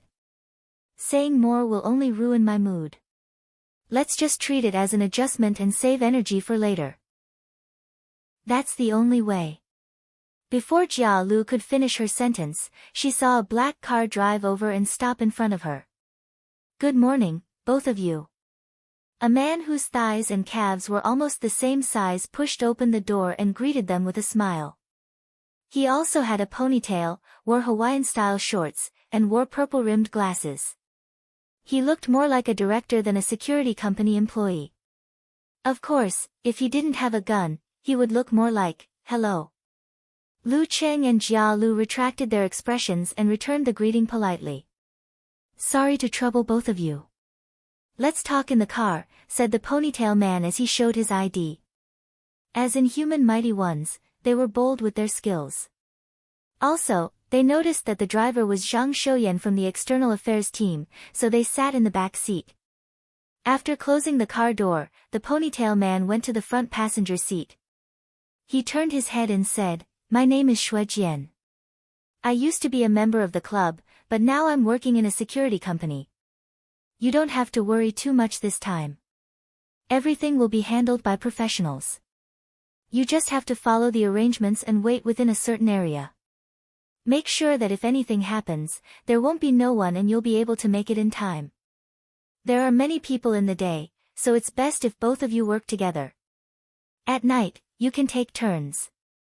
Lu Cheng and Jia Lu nodded at his words. Their expressions became relaxed. After Xue Jian finished his explanation and confirmed a few questions, they took out their phones at the same time and went about their own business. In the next few hours, they went to the airport, to the hotel, and finally to the grand banquet hall. Throughout the entire process, they didn't have to watch the surveillance cameras or be on high alert. It was all other people's business. In other words, before an accident happened, they were just there to fill in the blanks. In the luxurious yet low-key banquet hall, Lu Cheng and Jia Lu stood in a corner, wearing undetectable earphones. They looked like the most ordinary security guards. However, it was just an appearance. The unprofessional Lu Cheng would occasionally look at his phone screen with a smile and type furiously. At other times, his eyes would be half-closed, making use of the free time to think about the remaining secret arts of the fire sect in the dance stage chapter and simulate them in his mind. Jia Lu paced back and forth. This was the 39th time she had done this today. Looking to the side, she sighed, half out of curiosity. Aren't you bored? Are you okay? Lu Cheng gave him a puzzled look. You seem to be having a good time. Jia Lu thought for a long time but couldn't think of the phrase, enjoying oneself. That's because I have a wife. You probably need a boyfriend. Lu Cheng ridiculed, isn't it the same everywhere you play with your phone? Jia Lu was speechless at first. In the end, she said earnestly, in our martial arts school, people who are addicted to their phones will be slapped in the palm. You guys are so pitiful. Lu Cheng didn't notice the insinuation. He smiled and pointed to the front. Then let's enjoy the scenery. I have to say, the members of the Samano royal family are quite good-looking. They were more than just good-looking. They were all handsome men and women with black hair and red eyes. They were more than enough to make movies or TV series. I'm sick of it. I want to get into a stance and practice a set of martial arts now. Jia Lu looked to the front, feeling lonely. Lu Cheng's mouth twitched. He was about to tease her when Xue Jian's voice suddenly came from the earpiece. At your 9 o'clock, there's a little prince acting strangely. He's a powerful superpower user. One of you will follow him. If he wants to go out or do something bad, stop him. Okay. Lu Cheng agreed and turned to look at Jia Lu, hinting with his eyes, aren't you bored? Here comes the trouble. Jia Lu turned her head and pretended not to see or hear. Lustful. Lu Cheng criticized in his heart. He strode towards the direction Xue Jian had described. He saw a 13 or 14-year-old boy moving towards the washroom. He was wearing a tuxedo with a red bow tie. His black hair was spiked back and his red eyes were like gems. He looked meticulous and childlike. That's him. Prince Sinda, follow him. Keep a distance. Shui Jian's confirmation came from Lu Cheng's earpiece. Lu Cheng pressed his ear and slowed down his movements. He followed Prince Cinda into the corridor leading to the washroom. After a few steps, he saw Prince Cinda's ears twitch. He suddenly turned and stood in the shadows outside the washroom. His body quickly darkened as if he had blended into the shadows. But that was only relatively speaking. Prince Cinda's silhouette could still be seen at a glance. He stood there motionless with his shoulders shrunk. It was as if he had turned invisible. Do you think I'm F*King blind? Lu Cheng was confused. He thought for a while and walked over. He smiled and spoke in a foreign language. Hello, this is the women's washroom. The men's washroom is a little in front. Prince Cinda's figure gradually became clearer. He was stunned. You can see me. I'm not blind. For a moment, Lu Cheng was speechless. Prince Cinda blinked his red eyes in confusion and said, They all say that my shadow form ability is very outstanding. It's impossible to see or find me. I get it now. You must be a very, very powerful mighty one, right? I'm more than willing to accept the evaluation. But what happened just now has nothing to do with mighty one. Anyone with normal eyesight can see them. They should go see an ophthalmologist. Lu Cheng forced a smile. Just as you expected. I knew I could meet a mighty one this way. Prince Cinda muttered and revealed a childlike smile. No, he was a child. Sir, can you be my opponent? Let me practice my superpower. No, it's not a battle. I just want to confirm what level my superpower is at. My family, my friends, and my servants are all very polite to me. I always feel that I'm not very sure. Sir, is that okay? Lu Cheng was stunned. He spoke into the mini walkie-talkie on his collar. Incoming. What's the situation? Shui Jian became nervous. Lu Cheng deliberated over his words and replied solemnly, I think I've met a scammer. P.S. This chapter is a little short. Pack up and go out. Go see an ophthalmologist. If there's nothing wrong, the second watch will be at midnight.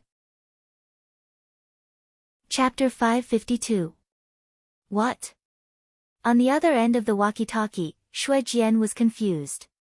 He almost shouted, Speak human language. Lu Cheng repeated his explanation. The little rascal is acting strangely because he wants to find someone to spar with. Hurry up and find your parents. I'm not in the mood to play with him. Although it's not a bad idea to see the dark sex legacy, this isn't the right place. Understood, Shui Jian replied after a few seconds of silence. He first informed the head of the Samano royal family's security team before waiting for further instructions. Seeing Lu Cheng mumbling something that he couldn't understand, little Prince Cinda's eyes suddenly deepened, turning from blood red to dark red. Circles of ripples spread out from his eyes, like the surface of a calm lake repeating itself over and over again. It made Lu Cheng feel as though he was staring at a pendulum swinging left and right, or the hands of a clock ticking away. His mind became more and more empty, his thoughts scattered, and his eyelids became heavier and heavier, as though he had fallen into a dream. The ancient scroll of darkness, the progenitor of hypnosis. Noticing Lu Cheng's eyes becoming unfocused, Prince Cinda couldn't help but smile. He issued an order in a low voice, turn back. Lu Cheng didn't move and continued standing there. Turn back. Prince Cinda raised his voice, but Lu Cheng remained as steady as a mountain. He didn't move an inch. What's going on? Prince Cinda looked over and saw that Lu Cheng's eyes weren't focused, but there was a sense of superiority in the depths of his eyes. It was as though Lu Cheng was looking down at him with a calm, indifferent, and emotionless attitude. It was like the gaze of the gods recorded in ancient books. All of a sudden, Xinde shuddered, his whole body trembling. Have you had enough fun? Lu Cheng teased. I've had enough. Prince Cinda bit his lip and replied. Suddenly, he stomped on the ground with his black leather shoes and pounced forward. He turned into a blurry shadow and dashed into the depths of the corridor at high speed. However, such a quick movement only produced a slight friction sound, like a fleeting light in a peaceful dream. Bam! The air barrier shattered, and a strong wind blew. A dull thud entered Prince Cinda's ears. His vision blurred as he saw a young man in loose, navy blue clothes appear in front of him. The young man extended his right hand and gestured for him to stop. Tap! He stepped on the ground again and changed direction as if he was tap dancing. He tried to go around from the other side. There was another explosion of stellar energy. The same person, the same posture, and the same expression appeared before Shinda's eyes.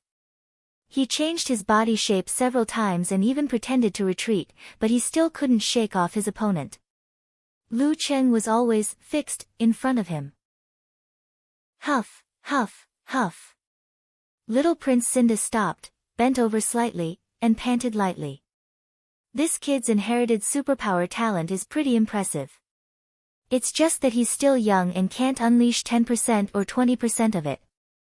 Once he reaches adulthood and goes through a short period of training, he'll probably be close to the inhuman stage. As for the further future, there's no way to be certain. Lu Cheng suddenly understood the reason why the Samano royal family doted on this kid from top to bottom. He had spoiled her like a spoiled brat. Even though Zhang Xian was very polite and naive, he still disregarded the other party's wishes and forced himself to try it. She really wanted to give him a good beating so that he could experience what it meant to stir-fry meat with bamboo shoots. Would this cause a diplomatic storm? Lu Cheng subconsciously looked at the cameras around him. For some reason, little Prince Cinda felt his heart clench and instinctively took 2 steps back. He wasn't willing to give up. With a push of his palm, all his pores opened and spewed out a scarlet mist. It was so evil and so cold, yet it carried a faint fragrance. It combined the effects of dizziness, corrosion, weakness, and coagulation. The ancient scroll of darkness, blood-boiling mist. This was the product of Cinda directly vaporizing a small amount of his own blood and mixing it with his darkness supernatural ability. The scarlet mist spread and quickly enveloped Lu Cheng. Seeing this, a look of delight flashed across Cinda's eyes. At this moment, the mist seemed to thicken and solidify. In less than a few seconds, it formed pieces of translucent snowflakes of various shapes. They were dark red in color and drifted down slowly. It was a beautiful and dreamy sight. Sizzle. The scarlet snow covered the ground and let out a soft sizzling sound. It quickly melted into water, leaving behind clear marks. After the blood mist cleared, Lu Cheng's eyes reflected the figure of a boy in a black tuxedo with a red bow tie and combed back hair. He took a step forward. Inexplicably, Cinda panicked and took another 2 steps back. He blurted out in a croaky voice, What are you trying to do? Lu Cheng only wanted to scare the brat and didn't intend to use violence. Just as he was about to reply fiercely, he suddenly sensed someone entering the corridor. Sister Irina. Little Prince Cinda shouted in surprise, as though he had seen his savior. Lu Cheng didn't turn his head, but the figure of the person appeared in the ice mirror. It was a lady in her late 20s wearing a gorgeous evening gown. She had the signature black hair and red eyes of the Samano royal family. She had long eyebrows and bright eyes. She was beautiful and elegant, and her figure was hot. She brought out the elegance and sexiness of the bareback dress. As she walked, it was as though she was a seductive darkness. She gave people a feeling of danger, but they couldn't help but want to approach her. The strong are extraordinary. Princess Irina, Xue Jian introduced through Lu Cheng's earpiece. Lu Cheng nodded slightly and stepped aside, allowing little Prince Cinda to run past and stand beside the person. Little Prince just walked into the wrong washroom, he described what had happened with a straight face. I didn't. I was just. As a gentleman, Cinda's face flushed red. How could I enter the ladies' washroom? Without waiting for Irina's reply, Lu Cheng pretended to be on the walkie-talkie. He left the place and returned to the banquet hall. Princess Irina didn't speak. She just frowned and sized him up with a strange look. Sister Irina, do you know him? Cinda was raised to be a child, but that didn't mean he was stupid. He keenly sensed his cousin's abnormality. You could say so. Irina retracted her gaze and answered faintly. She muttered to herself, the feeling of starry sky is so familiar. Ever since Lu Cheng was listed as the heavenly son of China, the intelligence agencies of various countries had been collecting information on him. He was a key target of observation. When he left the University Martial Arts Circle and joined the Longhu Club, similar information was presented to the higher-ups of various countries. They viewed him as the successor of the Dragon King. Irina, who had been in touch with the royal family for some time, naturally knew about it. Is he very strong? Little Prince Cinda asked excitedly. Very strong. Irina nodded solemnly. Little Prince Cinda's eyes darted around. He asked curiously, then is he stronger than you, Sister Irina? For now, I'm stronger. Irina boasted a little. She and Lu Cheng were at the same level. As for whether she could defeat him, she would only know after a real battle. Cinder immediately revealed a puzzled expression. But, he can see through my shadow transformation. Sister Irina, you can't. Irina's expression froze. She was momentarily speechless. Should I say that I lied to you just now, or have I always lied to you? Her thoughts raced and she was quick-witted. Irina smiled gracefully. Perhaps his ability is the nemesis of shadow transformation. I see. Little Prince Cinda easily believed his sister's explanation. My idiot little brother. The corners of Irina's mouth twitched, and she took the opportunity to smile. However, her heart was inexplicably filled with complicated feelings. If nothing goes wrong, Cinda will be my husband in the future, but in my heart, he will always be a child. Sigh, destined bloodline, destined marriage. Returning to Jia Lu's side, Lu Qing picked up his phone again and shared the incident with Yan Zhika about his encounter with the naughty kid. So slow. What did that little prince do? Jia Lu tilted her head and asked curiously. He was playing hide and seek. Lu Qing replied casually. Jia Lu almost couldn't believe her ears. In the end, she lamented, children who marry close relatives either have high IQ or are easily handicapped. That prince seems to be retarded. At night, in the hotel where the Samano royal family was staying, Lu Cheng and Jia Lu were in the surveillance room. One was resting with his eyes closed, while the other was paying close attention to the professionals. Once they noticed something amiss, they would take action immediately. In Irina's presidential suite, she was pacing back and forth in her lace pajamas. She looked very frustrated. This was the side effect of the mutated dark bloodline that provided her with great strength. Members of the Samano royal family would be filled with bloodlust from time to time. It wasn't the thirst for blood, but the urge to tear apart flesh and let the warm blood splatter on them. The younger and stronger they were, the stronger the urge.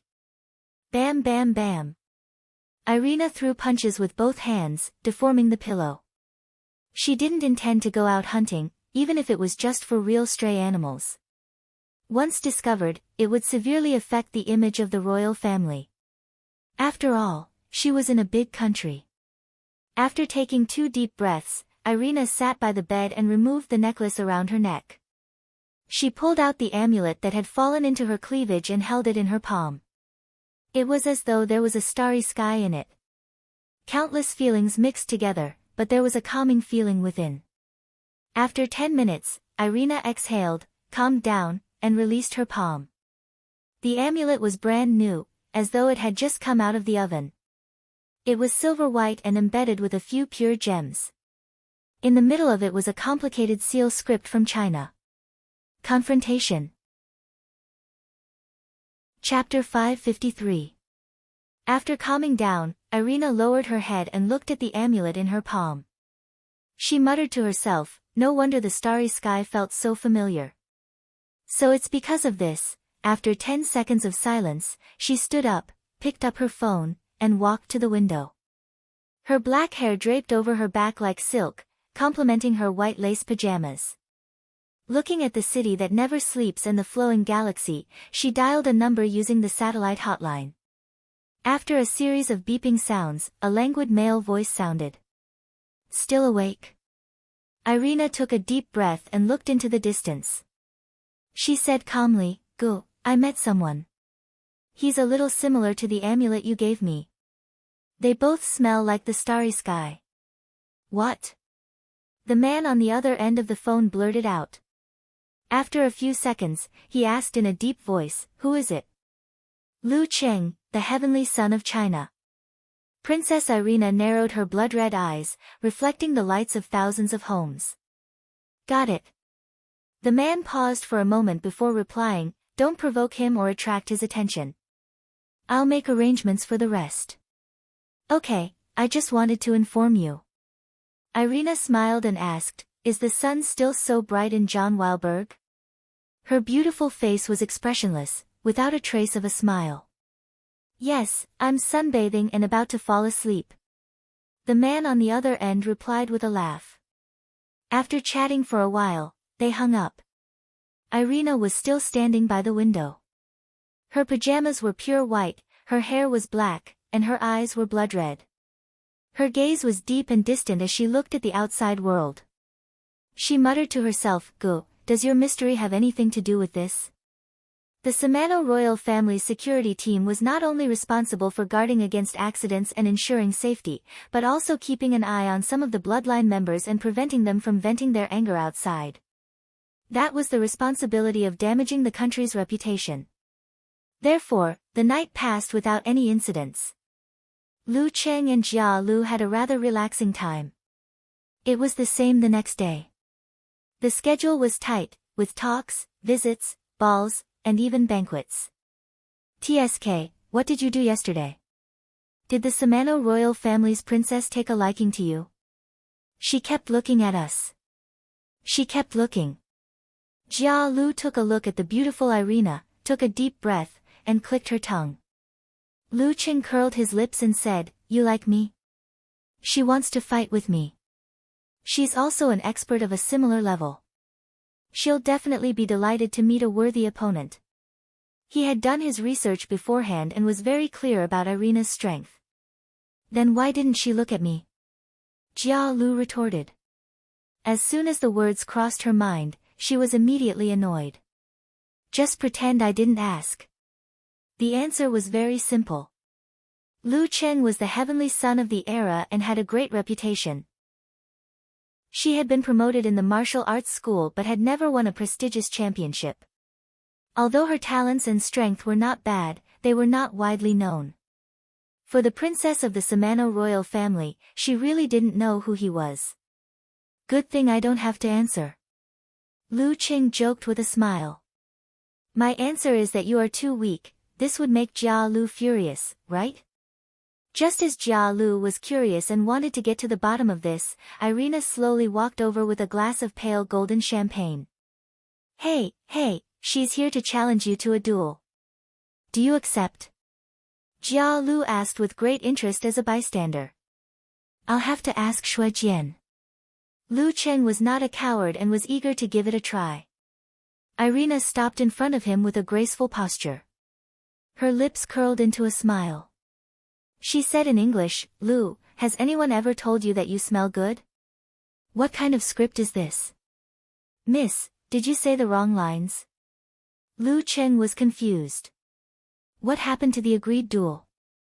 After a few seconds, he came back to his senses and shook his head in confusion. "No. Cuckoo often says that I'm smelly." Irina frowned slightly before breaking into a smile. "That's a pity." After that, she turned around and walked back to the center of the banquet. What did she mean? Lu Cheng looked at Jia Lu, perplexed. Jia Lu was also stunned. Her bright eyes were filled with confusion. After a while, she seemed to have come to a realization. She smiled and said, "Do you need me to translate the real meaning?" "Let's hear it." Lu Cheng was perplexed. "In short, your conversation went like this." Jia Lu paused for a moment before teasing, "Dating?" "No way. Be serious." Lu Qing did not expect Jia Lu to be such a girl and was almost speechless. This girl usually looked lively but was actually the type that kept people at arm's length. She liked to watch a show but was unwilling to get involved. Who knew she had such a side to her? Jia Lu chuckled and said, I'm serious. If she wasn't dating, why would she say that you smell good? Shouldn't she at least have a chat and talk about the dishes for dinner? If you answered, you're the first one, or is that so? What does it feel like? You could have slept with the princess tonight. Although they're going to the airport later, you still have time. Are you regretting it? This was the first time she had encountered such a situation. She was really interested. I'm glad that I didn't answer correctly. Lu Qing wiped the non-existent cold sweat on his forehead. He felt that Jia Lu's words made sense. If he had answered wrongly and gotten Princess Irina to pester him, he wouldn't be able to clear his name even if he jumped into the Yellow River. How could he face his little fairy then? I'm not considered handsome, and my temperament can only be said to be that of a strong person, the kind that's gentle and reserved. As for my taste, it's even more illusory. Did Irina approach me to collect stamps, or did she have other motives? Could it be that the Samano royal family is really like the vampires in novels where they can do great things by sucking a small amount of my blood? Lu Cheng's thoughts ran wild as his imagination ran wild.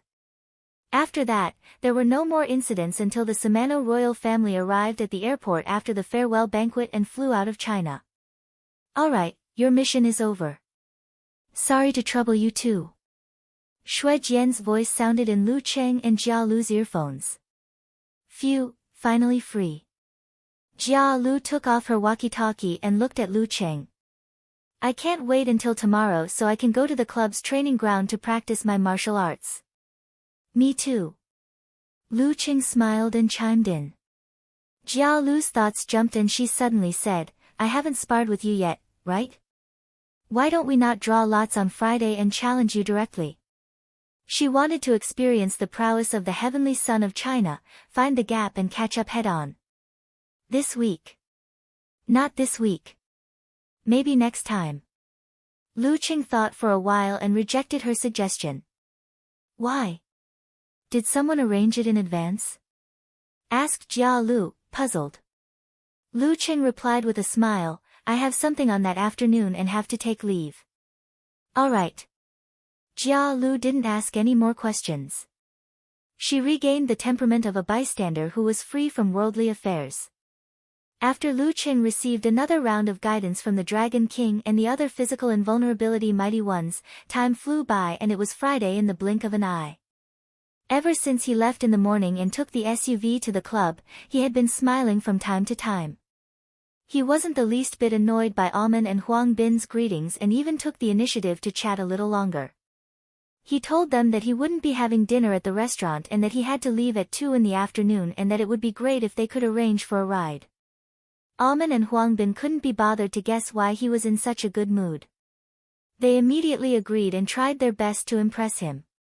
After spending the entire morning in the dance stage training room, Lu Cheng's efficiency was higher than usual. His appetite was even better at noon and he ate a few more dishes. Just as he was about to tidy up and head to the exclusive resting room, Alman walked in quickly. She smiled and said to all the inhuman mighty ones present, you can register for the Battle of the Kings now. Who wants to participate? It starts on the 19th of August this year. The Longhu Club's requirement for members of the reserve team was to participate in at least 3 preliminary rounds of the title battle every year. They could choose their own targets. Me. It's rare to have the opportunity to spar with friends of the same level. Tu Zheng was the first to register. Lu Cheng raised his hand and said, me too. This was the arrangement that the club had made clear from the start. They would first practice the dance stage chapter of the Fire Sect, then participate in the preliminary rounds of the Battle of the Kings to digest what they had learned through actual combat. Since all of you are going, I'll join in the fun too. Yu Wang Yuan, Sun Jianlin, Lu Xiaofei, and Jia Lu said one after another. Even the inhuman mighty ones who weren't members of the reserve team and had been transferred to management positions had registered. The inhuman level was neither high nor low. It wasn't as eye-catching as the physical invulnerability experts, nor was it as down-to-earth as the body forging and low-level dance stage experts. It had always been stuck in the middle and didn't have specialized competitions. Currently, the inhuman level competition with the highest standard was the preliminary rounds of the 5 major title battles. The rising stars of the various top forces and almost all the inhuman mighty ones from other sects would participate. It was just that each of them had their own focus. Currently, the Battle of the Kings and Battle of Warrior Sage were not to be missed. Once one could make it through the preliminary rounds of these 2 competitions, one would be able to declare himself as one of the few strongest below physical invulnerability. After Almond finished registering, she smiled like a flower and said, "This time, there are 16 slots for the Battle of the Kings preliminaries. I wish all of you the best of luck in advancing to the main competition and getting the chance to spar with physical invulnerability experts. Phew, there's always someone better than you." Not to mention those of the same age, those seniors who had been immersed in the inhuman stage for a few years or more than 10 years wouldn't be easy to deal with. Lu Qing thought for a moment and threw this matter to the back of his mind. After all, there was still more than a month to go. After packing up and making some adjustments, he got into the commercial car with a smile on his face and left the club. The most important thing today was to go to the airport to pick up Cuckoo, his wife. Chapter 554. July 17, Friday, Huacheng, Heishui Airport. Lu Qing sent the driver away and waited patiently. He also teamed up with Little Ming to play a few rounds of games. When the software informed Yan Zhika that her flight was about to land, he quickly announced that this was the last round and gave away his life absent-mindedly. After a while, the girl turned on her phone and sent a message to confirm that she had landed. "I've been waiting for a long time." Hands on hips expression, replied Lu Qing. "You're flying to Kingstown, so am I," Yan Zhika said, chin up, rolling eyes expression. "Just now a boy saw that my luggage was very heavy and wanted to help me carry it. Then he realized that I could do it with one hand." His expression was quite interesting. Haha, good-looking people can really feel the kindness of the world at any time. Lu Qing flattered without leaving a trace. While chatting on and off, his eyes suddenly lit up. He saw Yan Zhika carrying a small black backpack and dragging an orange suitcase. She walked out and entered the arrival hall. The girl's black hair fell down, slanted bangs, pure and beautiful. She wore a simple white t-shirt and dark denim shorts that only reached half of her thighs. She wore a pair of clip-on sandals, revealing her slender white legs and pink and healthy toes. She looked fresh and youthful. Lu Qing walked up to her, smiled at her and took the suitcase. "You need to be qualified to carry Maiko's luggage." He continued the previous topic. "Of course." Yan Zhika smiled and raised her chin slightly. Lu Qing stopped and stared at her. He suddenly laughed. "I thought you would dress like a fairy, but you're dressed like a girl next door." Yan Zhika's eyes narrowed. "I'm just afraid that someone can't control himself and let his animal instincts take over. Every time I dress up, someone's eyes are not right. It's like a person who has been hungry for a long time seeing a big meal. Aren't you on your period today? How can I let my animal instincts take over?" Lu Qing felt wronged.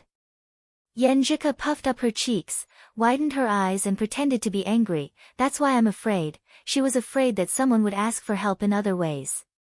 She thought that after not seeing him for a month, her heart would soften and she would be influenced by him even more. She blushed and didn't finish her sentence. She immediately changed the topic and asked seriously, "Where are we going now? When was I not following the rules and only showing my love during your time?" Lu Qing pretended to be wronged. Yes. You deserve to be praised. Keep up the good work." Yan Zhika had only said that in a hurry. She immediately pursed her lips and reached out to touch her husband's head. "Do you think I'm a child?" He pulled the girl's wrist and gestured with his chin at the location he had already scouted. "Let's rent a car first. It'll be much more convenient for us to go on dates and buy groceries." He didn't have a driver's license, and he had the club to arrange things for him. Ko could only come to America during the winter and summer holidays. If he bought a car directly, he could only eat dust most of the time. It was better to wait until he had booked a house and moved in before he considered it. During this period, he would rent a car to deal with it. Okay. Yenjika nodded lightly and walked a few steps before asking in confusion, Cheng, you got your driver's license? Based on a certain someone's personality, shouldn't he have come to show off a long time ago? No. Lu Cheng chuckled. I can only rely on you. Although he could drive by himself, without a driver's license, it was best not to break the law. Yenjika opened her pink mouth, feeling both amused and annoyed. She waved her arms and said, okay, I'll drive you. Sigh, as the head of the family, you have so much to worry about and so much responsibility. That's what a head of the family should be like. Lu Cheng smiled and flattered Cuckoo. When they arrived at the car rental office, the two went through the formalities and paid part of the fee. They picked an Audi TT that Cuckoo was comfortable with. After seeing the staff leave, Lu Cheng signaled Yenjika to wait for a while. Then he opened the car door on both sides and took a deep breath. His abdomen bulged like a ball. He activated the ice spirit force, opened his mouth and sunk his chest and abdomen, exhaling the air he had just inhaled. Whoosh! Suddenly, a strong wind blew in the car and the chill rushed. The accumulated heat of the summer dissipated instantly. It was many times more effective than the air conditioner. Whoosh! Whoosh! Whoosh! Lu Cheng did it several times in a row, and the seats and the center console were all back to normal. Yenjika was dumbfounded, staring blankly at the side. What kind of operation is this? Lu Cheng stopped and straightened his back. He gestured for her to get in and said with a smile, a friendly reminder. If the car is not parked in a shady place in the summer and has been gone for a long time, you need to cool down and ensure ventilation. Yenjika was stunned for a few seconds. She was not stingy with her praise and shouted in a slightly exaggerated manner, Brother Cheng is awesome. No wonder he is a walking multifunctional home appliance. After getting in the car, she adjusted the distance and height of the seats and closed the doors and windows. When Yenjika was about to adjust the rear-view mirror, Lu Cheng suddenly leaned over and said with a smile, let me help you adjust it. Ah! The girl was confused and opened her mouth slightly. She did not understand what he meant. Didn't he know that it could be adjusted electrically? Looking at the cute and beautiful face of his little fairy, Lu Cheng kissed her without hesitation. He held her sweet lips in his mouth and explored deeply, dancing with the little fairy. I'm flirting with you, do you understand? Yenjika unconsciously raised her arms and hugged Lu Cheng. Her eyes were half closed, and the light in her eyes leaked slightly. After a while, she pushed the pervert away. Just as she was about to scold him, she heard him whisper in her ear, long time no see. Her heart softened. She muttered, don't we talk every day? I miss you too. Their eyes met. After a moment of tenderness, Yenjika suddenly laughed and said, this is your failed flirting with Marshal Nice MO last time, right? You actually used it on me. No one else. Lu Cheng answered proudly. She pursed her lips and smiled. She cleared her throat and said, where are we going now? Home first or dinner first? Look at you. If your stomach doesn't hurt anymore, we'll go to the Lin's restaurant in the university town to eat white-cut chicken and roast goose. The restaurant that Fatty Jiang brought me to before. If you still feel uncomfortable, we'll go home first. I made some fish soup last night and put it in the fridge. I'll heat it up later and cook some noodles. It'll definitely taste good. I also bought a huge portion of old green preserved egg and lean meat porridge. It's the one that you liked the most when we came to Huaqing to watch the competition last time. I just need to cover it with Emperor Yen force and it can be eaten. Yenjika turned her head and looked straight ahead. She pursed her lips for more than 10 seconds. She couldn't help but smile. She asked in a sweet voice, what if I want to eat all of them? Then we'll eat all of them. Lin's restaurant first, then home. Lu Qing made a decision. Let's go. Yenjika dragged her last word and started the car briskly. After filling their stomachs, the two returned to Sky Capital Garden. They found a spot and parked the car. I'm so tired. I took a plane, had my period, and drove for so long. Yenjika locked the car door with a beep. She looked at Lu Cheng and massaged his shoulders as she spoke. She looked exactly like him. Yenjika is getting better at acting coquettishly. Lu Cheng's heart skipped a beat. Without another word, he walked to the opposite side and squatted down. Come, I'll carry you. I just want you to give me a massage later. Yenjika was stunned at first. Then she laughed out loud. There are other people in the neighborhood, and your teammates too. How embarrassing. It's very quiet here at night. Besides, our house is just around the corner. Lu Qing enticed her. Okay, okay. Yenjika's eyes were sparkling. Her tone was a little hesitant, but her movements were without delay. With his arms supporting his knees, Lu Qing stood up steadily and carried his wife on his back. Under the illumination of the bright moon and lights, they passed through the quiet atrium and the peaceful night and successfully arrived downstairs. It was said that there was only one apartment on each floor. In fact, there were 2 elevators in each unit to prevent malfunction. Unfortunately, tonight, both elevators were broken. The staff was rushing to repair them. Lu Qing didn't say anything. He stopped Yenjika from coming down and turned into the safety passageway. Along the stairs, step by step, he climbed higher and higher. 2 slender legs swayed gently beside him. Little Fairy was humming a faint melody in his ears. Europe, John Wilberg.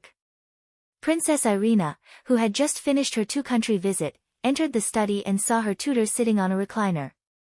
He was basking in the sun with his eyes closed. Swaying back and forth, he looked like he was in a deep sleep. Goo, this is not in line with etiquette. Irina laughed softly. The man on the recliner opened his eyes, which seemed to hide the starry night sky. His hair was mixed with a lot of silver strands, which made him look both old and young. His facial features and skin color indicated that he was Chinese or Chinese. I'm going out for a trip recently. The man smiled. Irina's eyes darkened. She pretended not to care and asked, going to China? Yes. I'm going to see that heavenly son of China. Just for a while. Gu Danran answered calmly. He flicked the quaint robe he was wearing. Irina didn't recognize this kind of clothes with a strong oriental flavor before. Later, she found out through the internet that it was called Yue. The Chinese words that were often paired with it were Yue and Xingguan.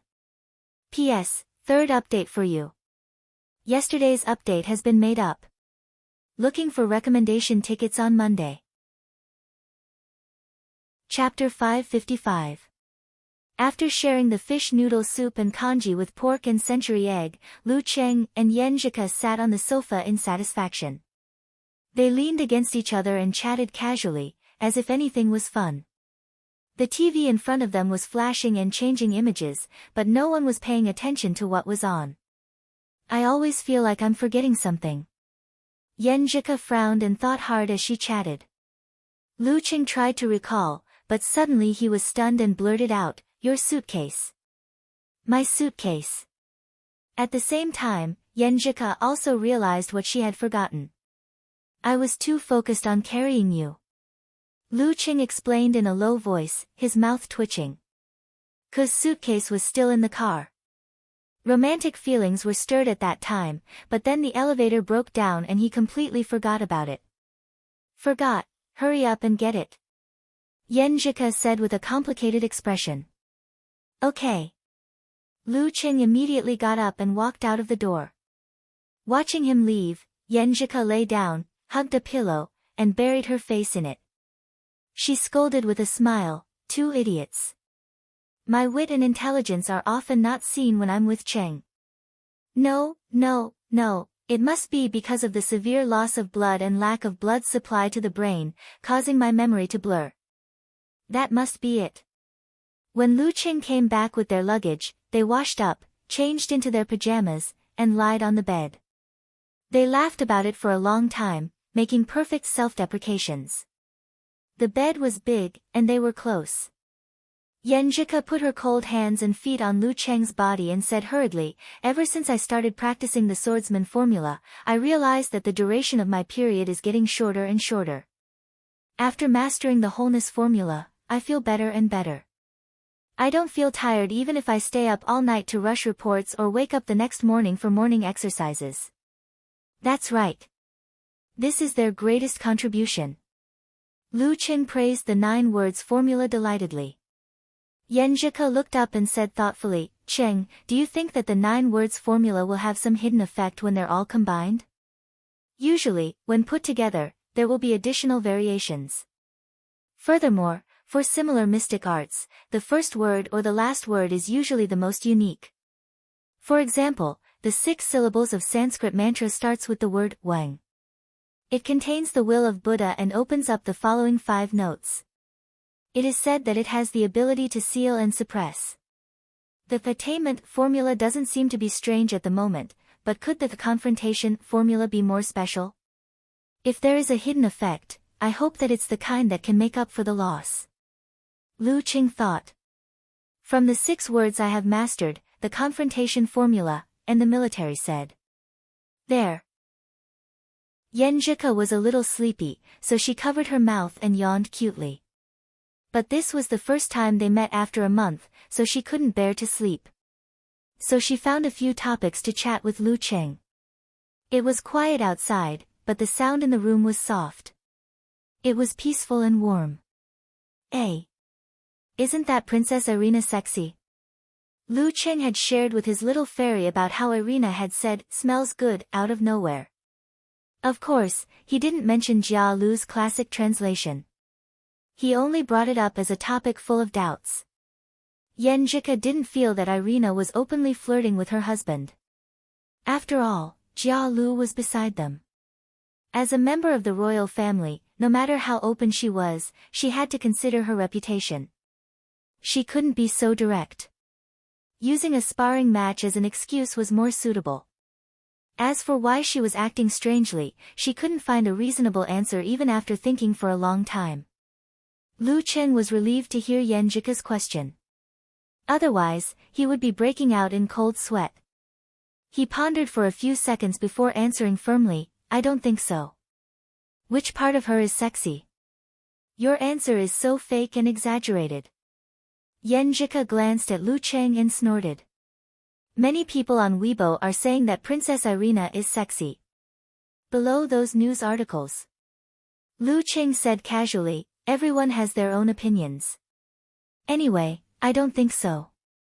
I've seen films before and thought they were too big and out of shape." "Oh." Yenjika pursed her lips. "So you like flat breasts?"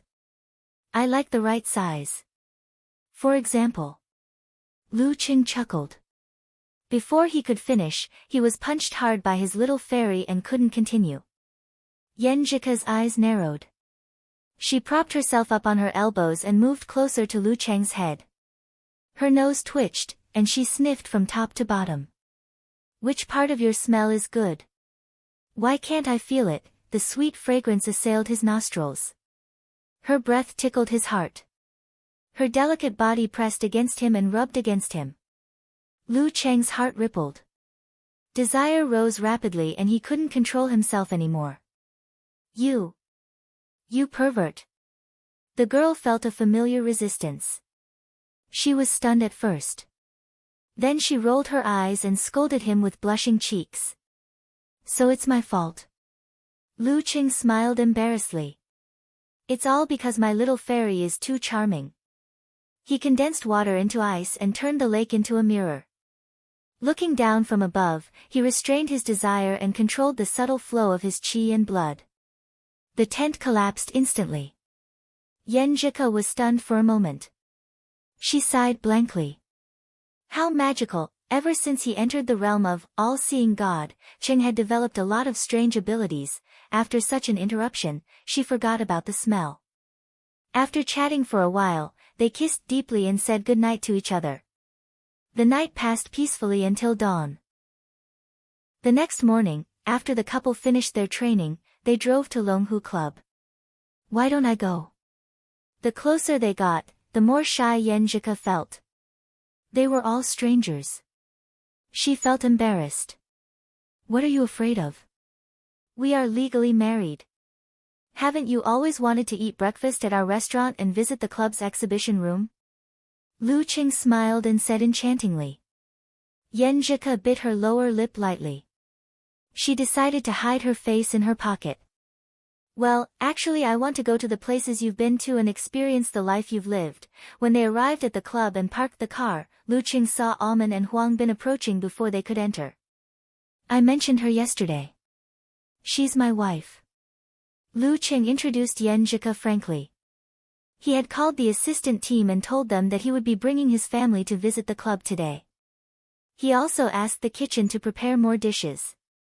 Your girlfriend is so pretty. Alman complimented sincerely.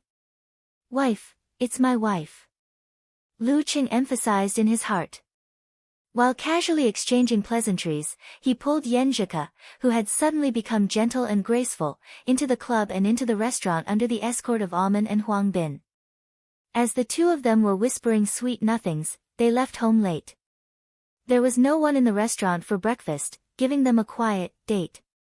After filling their stomachs, they went to the exhibition room on the third floor. It was very spacious, with all kinds of trophies on display. There was also a room dedicated to broadcasting Longhu Club's glorious moments and classic battles. I feel like I can watch this for many days. Yan Zhika sighed. She turned to Lu Qing and said, You go ahead and practice. I'll be fine here. Seeing Lu Qing hesitate, Alman stood up immediately. Mr. Lu, don't worry. I'm free today. I'll keep Miss Yan company. I won't let her be unfamiliar with this place. Everything else could be pushed aside. Thank you. Lu Qing was relieved. He smiled sincerely and nodded. His impression of Alman improved instantly. This girl is very reliable. I'm going to the training room. Let's talk on QQ. Lu Qing raised his phone to Yan Zhika and got a sweet smile in response. Huang Bin, who was watching from the side, felt bitter. He wanted to compete with Lu Qing, but he didn't dare. A grown man trying to curry favor with Lu Qing's girlfriend. No matter how sincere he was, it would make Lu Qing feel uncomfortable. It would be counterproductive. Sigh, this society is unfair to men and women, but sometimes it's more convenient for girls to do things. Alman didn't notice Huang Bin's expression. Her mind was filled with Lu Qing's sincere thanks. This is unprecedented. She suddenly felt that she had found the pulse of this heavenly son of the era. He's probably a henpecked husband. Pleasing his girlfriend is more effective than pleasing him. They focused on practicing martial arts and chatted occasionally. Once it was noon, Lu Qing immediately left the training room. He went to the exhibition room to watch classic battles with his little fairy for half an hour before heading to the dining hall again. At this time, Tu Zheng, Jia Lu, and the rest were still eating halfway and hadn't left yet. This is my wife, Yan Zhika. Lu Qing smiled and introduced her to everyone. This is the captain of our reserve team, Tu Zheng and Team Tuesday. This is Yu Wang Yuan, a perfect match. Tu Zheng and the rest praised with a smile. She's also very talented. Lu Qing complimented. He didn't exchange more pleasantries with them and pulled Yan Zhika to choose the food. When the table was filled with food, Yan Zhika looked left and right. She lowered her voice and laughed. It feels like I'm here to declare my sovereignty. Yeah, do you want a stamp? Lu Qing raised his arm and said humorously. Just a stamp that says only for little fairy. Yan Zhika looked up and said jokingly, I want to cover my face so that everyone can see it at a glance. Come. Lu Qing laughed and pointed to his mouth. In return, he got a flirtatious look. Just like that, the two of them settled down in Huacheng. They went on dates during the weekends. Usually, one would focus on practicing martial arts and rest early while the other would visit, study, discuss, or interact. It was a sweet and warm life. When the girl's period was over, Lu Qing almost tasted the feeling of not attending morning court. Fortunately, he persevered with great perseverance. In the blink of an eye, August came. Longhu Club would begin its 2-week away trip.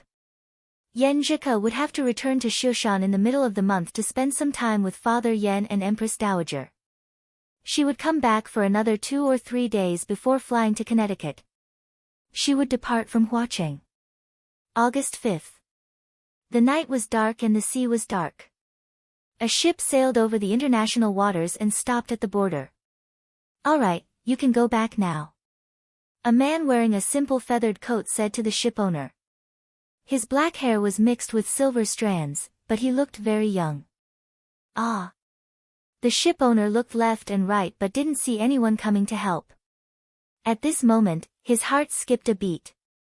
He turned around and saw that the strangely dressed man was nowhere to be seen. Splash! The sea crashed onto the shore and rolled up waves. A figure walked out of the water. His hair was wet and his clothes were sticking to him. Stepping onto the beach, the man walked while ice flakes fell. In the end, white steam rose around him and he was as dry as before. P.S. Looking for recommendation tickets on Monday. Chapter 556. August 9th, Sunday, 8:00 p.m. A taxi turned the corner and headed for Sky Capital Garden. Lu Qing sat on the right and looked out of the window. He suggested to Yan Zhike, "Why don't we let the driver drive us there and buy some fruits before we go home?" Ke had always been full of praise for the fruits in Huacheng. "No, there's more in the fridge." She made a gesture to relax her neck. "I'm so tired from the flight." The Longhu Club's competition this week was to go north to Jinfeng City and challenge the Guanwai League. They had almost crossed the entire country. Lu Qing and Yan Zhike set off on Thursday, August 6th. They went to see Xing Jingjing and watch the battle. It was a short trip, so it was inevitable that they were tired from the long journey. "Yeah, you're right. Even my waist and back are a little sore." Lu Qing tried to agree but was stopped by the girl's expression. He quickly changed the topic and said with an embarrassed smile, "It's a pity that we're not going to Jinfeng in winter." "Yeah. I want to buy a popsicle on their Central Street. It must be very interesting." Yan Zhike said excitedly, "Also, there are holes in the ice to catch fish, downhill skiing, and," she listed her unfulfilled wishes one by one, as if she was making a list. "Yeah, we'll go again next time." Lu Qing recalled the delicious food. "I think their stewed fish is just as so-so. Maybe it's because I didn't eat good food. But the Korean food is pretty good." "Yeah, we didn't have the chance to eat the barbecue skewers this time.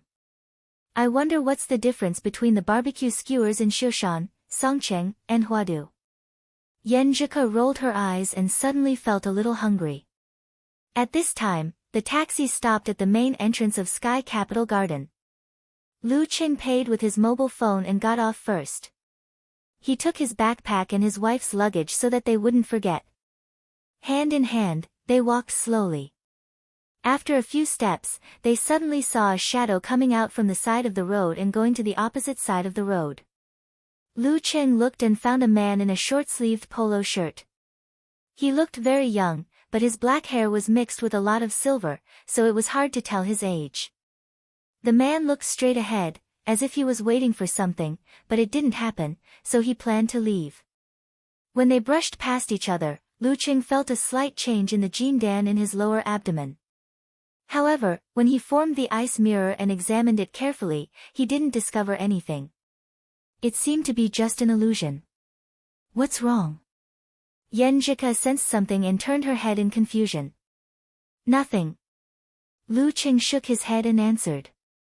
In the end, the jindan was only an external object and did not belong to him. He hoped that he could gather the 9 words formula as soon as possible and figure out its mysteries so that he would not be taken advantage of in the future. From the corner of his eyes, he saw that the man just now had waved his hand and stopped a passing taxi. He got into the taxi and left the place without doing anything strange. After the confusion dissipated, Lu Qing threw this matter to the back of his mind and returned home with his wife. The two searched for ingredients in the fridge and helped each other to make 2 bowls of noodles for supper. If I eat like you every day, I'll get fat sooner or later. Yan Zhike looked at the 2 empty bowls with grievance. Well, a certain someone's basin, you can watch me eat. Lu Qing snickered. Great, you bully me. You only let me watch and not let me eat. Yan Zhike's eyes sparkled and she smiled. Lu Qing didn't dare to continue this topic. He sighed and said, Sigh, you're going back to Shushan tomorrow. Half a month had passed so quickly. Yan Zhike bit her lower lip and pretended to be energetic. So, tonight, we'll watch the stars and the moon and talk about poetry and life philosophy. This line sounds familiar. Lu Qing thought carefully and finally understood. He was amused. Laughter washed away the sadness of separation. However, in the middle of the night, the couple really did cuddle up and look at the bright moon outside the window. The lights in the room were off. It was cold outside, and the light shone into the room, dyeing the dark country into a dreamy dream.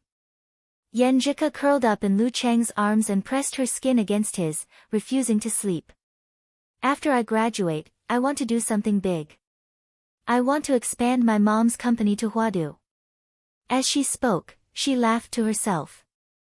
But I don't like to socialize. I guess I can only be a consultant.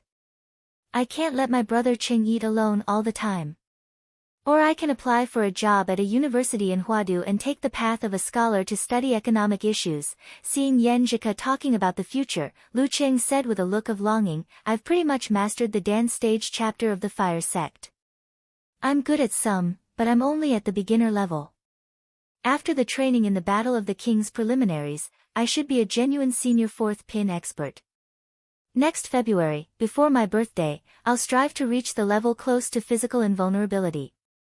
Yes, with the realm of encountering gods in the void, self-reflection, this shouldn't be too much of an obstacle. Think about it. Ice Mirror can reflect a certain area around itself with precision down to the millimeter. Isn't it a little similar to the most basic thing in heavenly connection?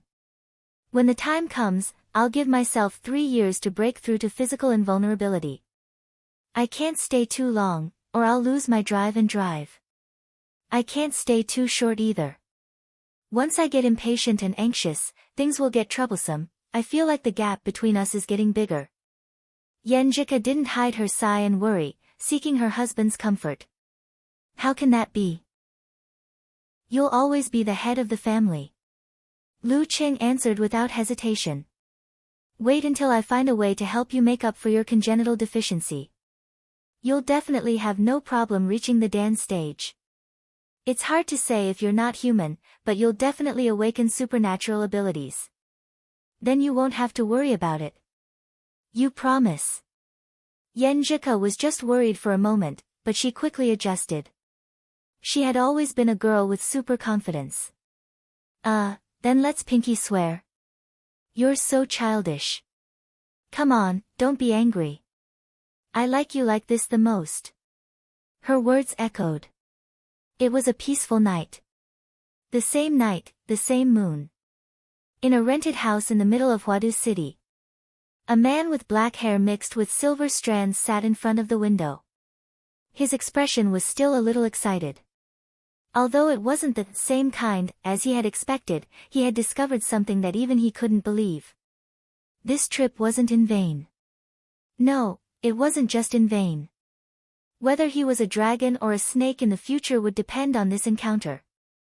He turned on his newly bought second-hand computer and seriously studied Lu Cheng's recent battle videos. He also glanced in the direction of the Longhu Club and estimated the situation in various aspects. I have to find a good time. The next day, Lu Qing woke up early. However, he was tempted by his little fairy and didn't go for his morning exercise, which was rare. When Yanjika's flight took off, he made up for his training and punctually attended the tutorial class for physical invulnerability mighty ones in the afternoon. In the blink of an eye, it was Friday again. However, the training session for the reserve team was cancelled. This was because the next week was the preliminaries for the Battle of the Kings. They had to depart on Sunday. Everyone had to adjust their physical and mental states in advance to deal with this. On the afternoon of August 16th, on the high-speed train to Linfu, Lu Qing sat by the window and chatted with Yan Zhika about the title battle on his phone. In his free time, he found Priest and sent him a message, "Do you have a date?" After sending it, he suddenly felt that something was amiss. He quickly added, "A date for the Battle of the Kings?" More than 10 seconds later, Peng Liyun sent an emoji wiping cold sweat. "I thought your account was hacked." Without waiting for a reply, he quickly added, "I'm also in the realm of encountering gods in the void. Let me give you a reminder so that you won't be careless. If you want to win, you have to win against an opponent in the best condition, right? This guy's improvement is fast." Lu Qing secretly praised. Laughing out loud expression, he replied, "I think so too." Priest actually dared to reveal his strength now. Has he developed his wave after wave divine skill before the competition? Peng Liyun didn't continue on this topic. He changed the topic and said, "Renli is confirmed to be participating. Daxing Temple has also sent a few outstanding mighty ones. The same goes for the other sects and families. Don't underestimate them. Speaking of which, I haven't really fought with a direct disciple of Daxing Temple.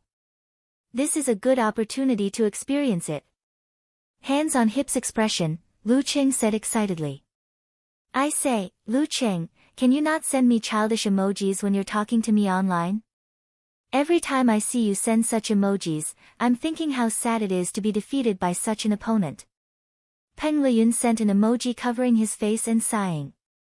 He didn't delete all the words. "Damn, Taoist, you have such a venomous tongue. Also, what does that, too, mean? Explain."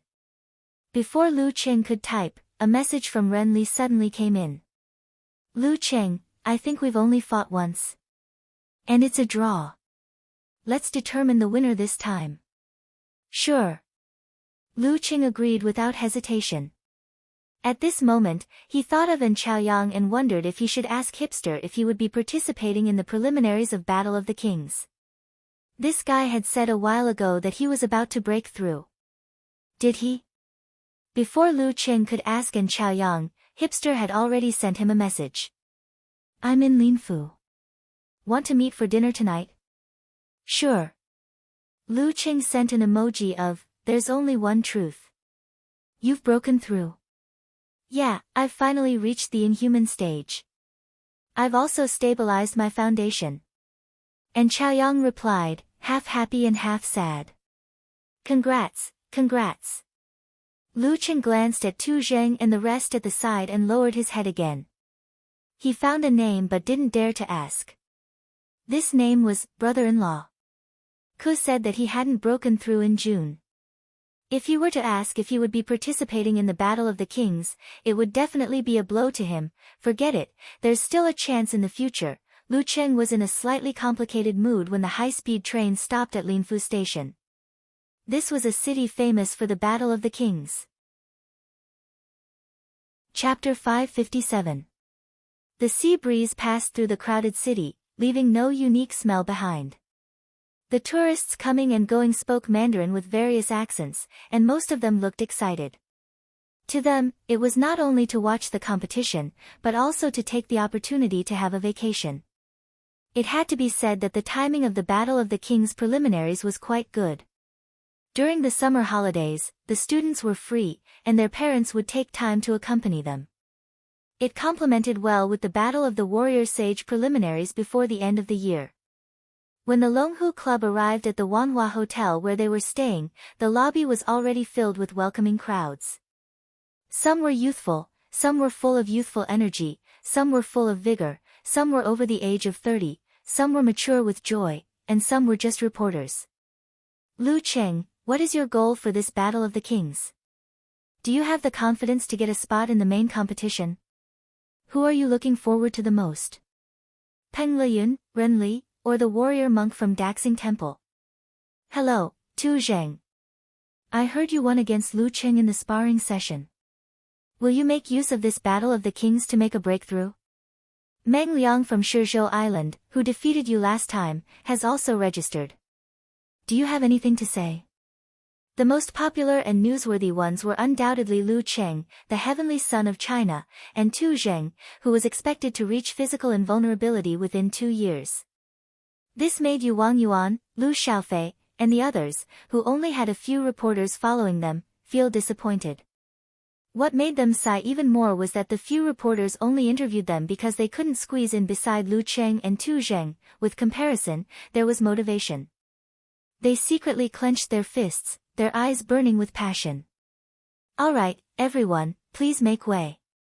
If you have any questions, we will arrange for a special interview time. The deputy director of the foreign affairs team and the leader of this Battle of the Kings, Xiang Tong, slightly unleashed his aura and opened up a path. The hotel's security also formed a human wall, isolating the outside from the outside. Lu Qing remembered Coach Yan's guidance. At times like this, all he had to do was smile. Occasionally, when he saw fans stretching their arms, he would happily take the pen and paper, sign his name, and hand it back. In exchange, he would be greeted with screams of Lu Qing. After trekking for a while, they finally entered the elevator and arrived at the 33rd floor. It was quiet all around. This is an individual competition, so there are no hard and fast rules. There are only 2 reminders. Leader Xiang Tong clapped his hands and said with a smile, first, don't miss the competition. Second, try not to cause any trouble. Okay. Everyone answered casually. Then, they took their room cards and went to look for their rooms. Lu Qing told the team leader in private that he would not be joining them for dinner because he had an appointment with his friend. No problem, as long as it doesn't affect your condition. Xiang Tong smiled ambiguously and nodded. What kind of thinking is this? Lu Qing emphasized, male friends. Oh. Xiang Tong's eyes suddenly became strange. He took a step back and then laughed, I'm just kidding. Psycho. Lu Cheng's mouth twitched as he cursed in his heart. He was deeply concerned about the leader's brain. After entering the room, Lu Qing put away his luggage and tidied up. He waited for a while until the sky turned dark. Then he put on his black-rimmed glasses, changed his clothes, and slipped out of the hotel. He walked on the hot road. After leaving the Wanhua Hotel, he stopped the taxi and went to Guanqiao Street. The street was full of seafood stalls. It was crowded and bustling. In front of the well-decorated Linfu Century Grilled Fish restaurant, and Chaoyang, who still had his artistic hair, was wearing headphones. His hands were in his pockets and his eyes were half closed. He looked peaceful as if he was sleeping. I've made a reservation. He smiled and greeted Lu Qing. Lu Cheng's nose twitched as he tried to distinguish the smell in the air. It smells good. A local friend recommended it. It can't be wrong. And Chaoyang smiled and turned to enter the restaurant. A local friend. Lu Qing casually repeated. And Chaoyang looked as if he would fall asleep at any moment. I met him on a travel forum. He likes music. Sounds complicated. Lu Qing pulled out a chair and sat down. He looked around and said, should we order the fish first or wait for Priest and Renli? Let's order first. We eat a lot, so we need to prepare. And Chaoyang thought for a while and asked, how long before they arrive? Aren't you the one contacting them? Lu Qing asked blankly. I thought you would contact them. And Chaoyang stared at him. Shouldn't it be the person who is supposed to treat? After a short pause, Lu Qing tried to shift the blame. When we were in Xinxiang, you were the one who was more active and contacted everyone. And Chaoyang analyzed his thoughts. There was another moment of silence. Lu Qing sighed and picked up his phone. Should I ask them out now? Forget it. It's almost dinner time. They're either not here yet or have already eaten. Let's meet again in a few days. And Chaoyang laughed at himself and got up to order the fish. When he came back, he sat back down and took off his headphones. He put them aside and put them on. He put on a serious expression as he ate and chatted with Lu Cheng. Hipster, this is the highest respect you can give your friends, right? Lu Cheng joked. Even though he didn't listen in the past, he would still hang his headphones around his neck. Are you praising me or mocking me? And Chaoyang laughed. How is it? Have you mastered the dance stage chapter of the fire sect?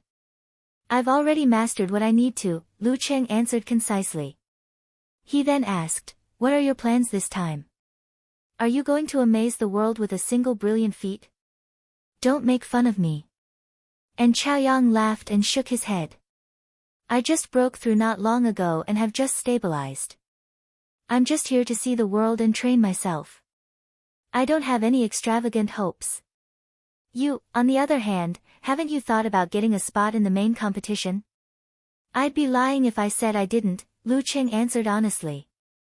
Then you'll have a lot of competition. This time, all the strongest reserves and seniors of the top forces are here. Many of them are on par with Tu Zheng or even stronger. For example, Fa Zhen and Ji Ren from Daxing Temple, Ming Shi from Shangqing Sect, Go Wen from Xuanwu Sect, Qing Feng from Shushan Study, Wang Xian from Yanzhao League, Zheng Shiduo from Guanwai League, Meng Liang from Shizhou Island. And Chaoyang said as he pondered. Fa Zhen is here too. He's from my grandfather's generation. Lu Cheng was shocked. Fa Zhen was the junior brother of Daxing Temple's abbot Fa Yuan and the martial uncle of Wisdom King Ji Hai. He was 51 years old this year and belonged to Geezer Shi's generation of inhuman mighty ones.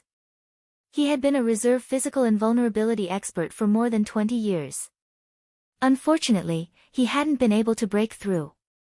Although it was hopeless now, he had been at the peak of inhuman for so many years and his body hadn't deteriorated. He was definitely an expert not to be underestimated. But didn't this old man, no, the eminent monk, cultivate his mind and spirit and meditate on Wukong? Why did he come here to register for the Battle of the King's preliminaries? As for Ji Ren, he was the senior brother of Wisdom King Ji Hai and Living Buddha Shi Shan. He was 29 years old and had a chance of attaining physical invulnerability. Living Buddha was different from the orthodox lineage of Daxing Temple and had a different title. As for Ming Shi, Go Wen, and the rest, although they weren't heavenly sons of the era, they were reserve physical invulnerability experts of various big forces. Go Wen was the strongest expert of Xuanwu sect, the former warrior sage and grandmaster, Long Dam that protects the sea, Ma Xinghong, believed that she would break through in the coming year. Hearing Lu Cheng's surprise, and Chaoyang smiled and said, Senior Fa Zhen has always had a regret. He has never entered the Battle of the King's main competition. Therefore, he is here to fulfill his wish. He's bullying the younger generation. Lu Cheng joked. Including the second and third Inhumans, the police force, martial arts school, and the mighty ones who have transitioned into different professions, the number of people who have registered for this preliminaries is probably more than 400. And Chaoyang sipped his tea and discussed the Battle of the Kings with Lu Cheng. Of course, this didn't equate to all the Inhumans. They had a great time talking about this topic that everyone was interested in. The grilled fish was delicious too. It was fragrant and made people want to eat more.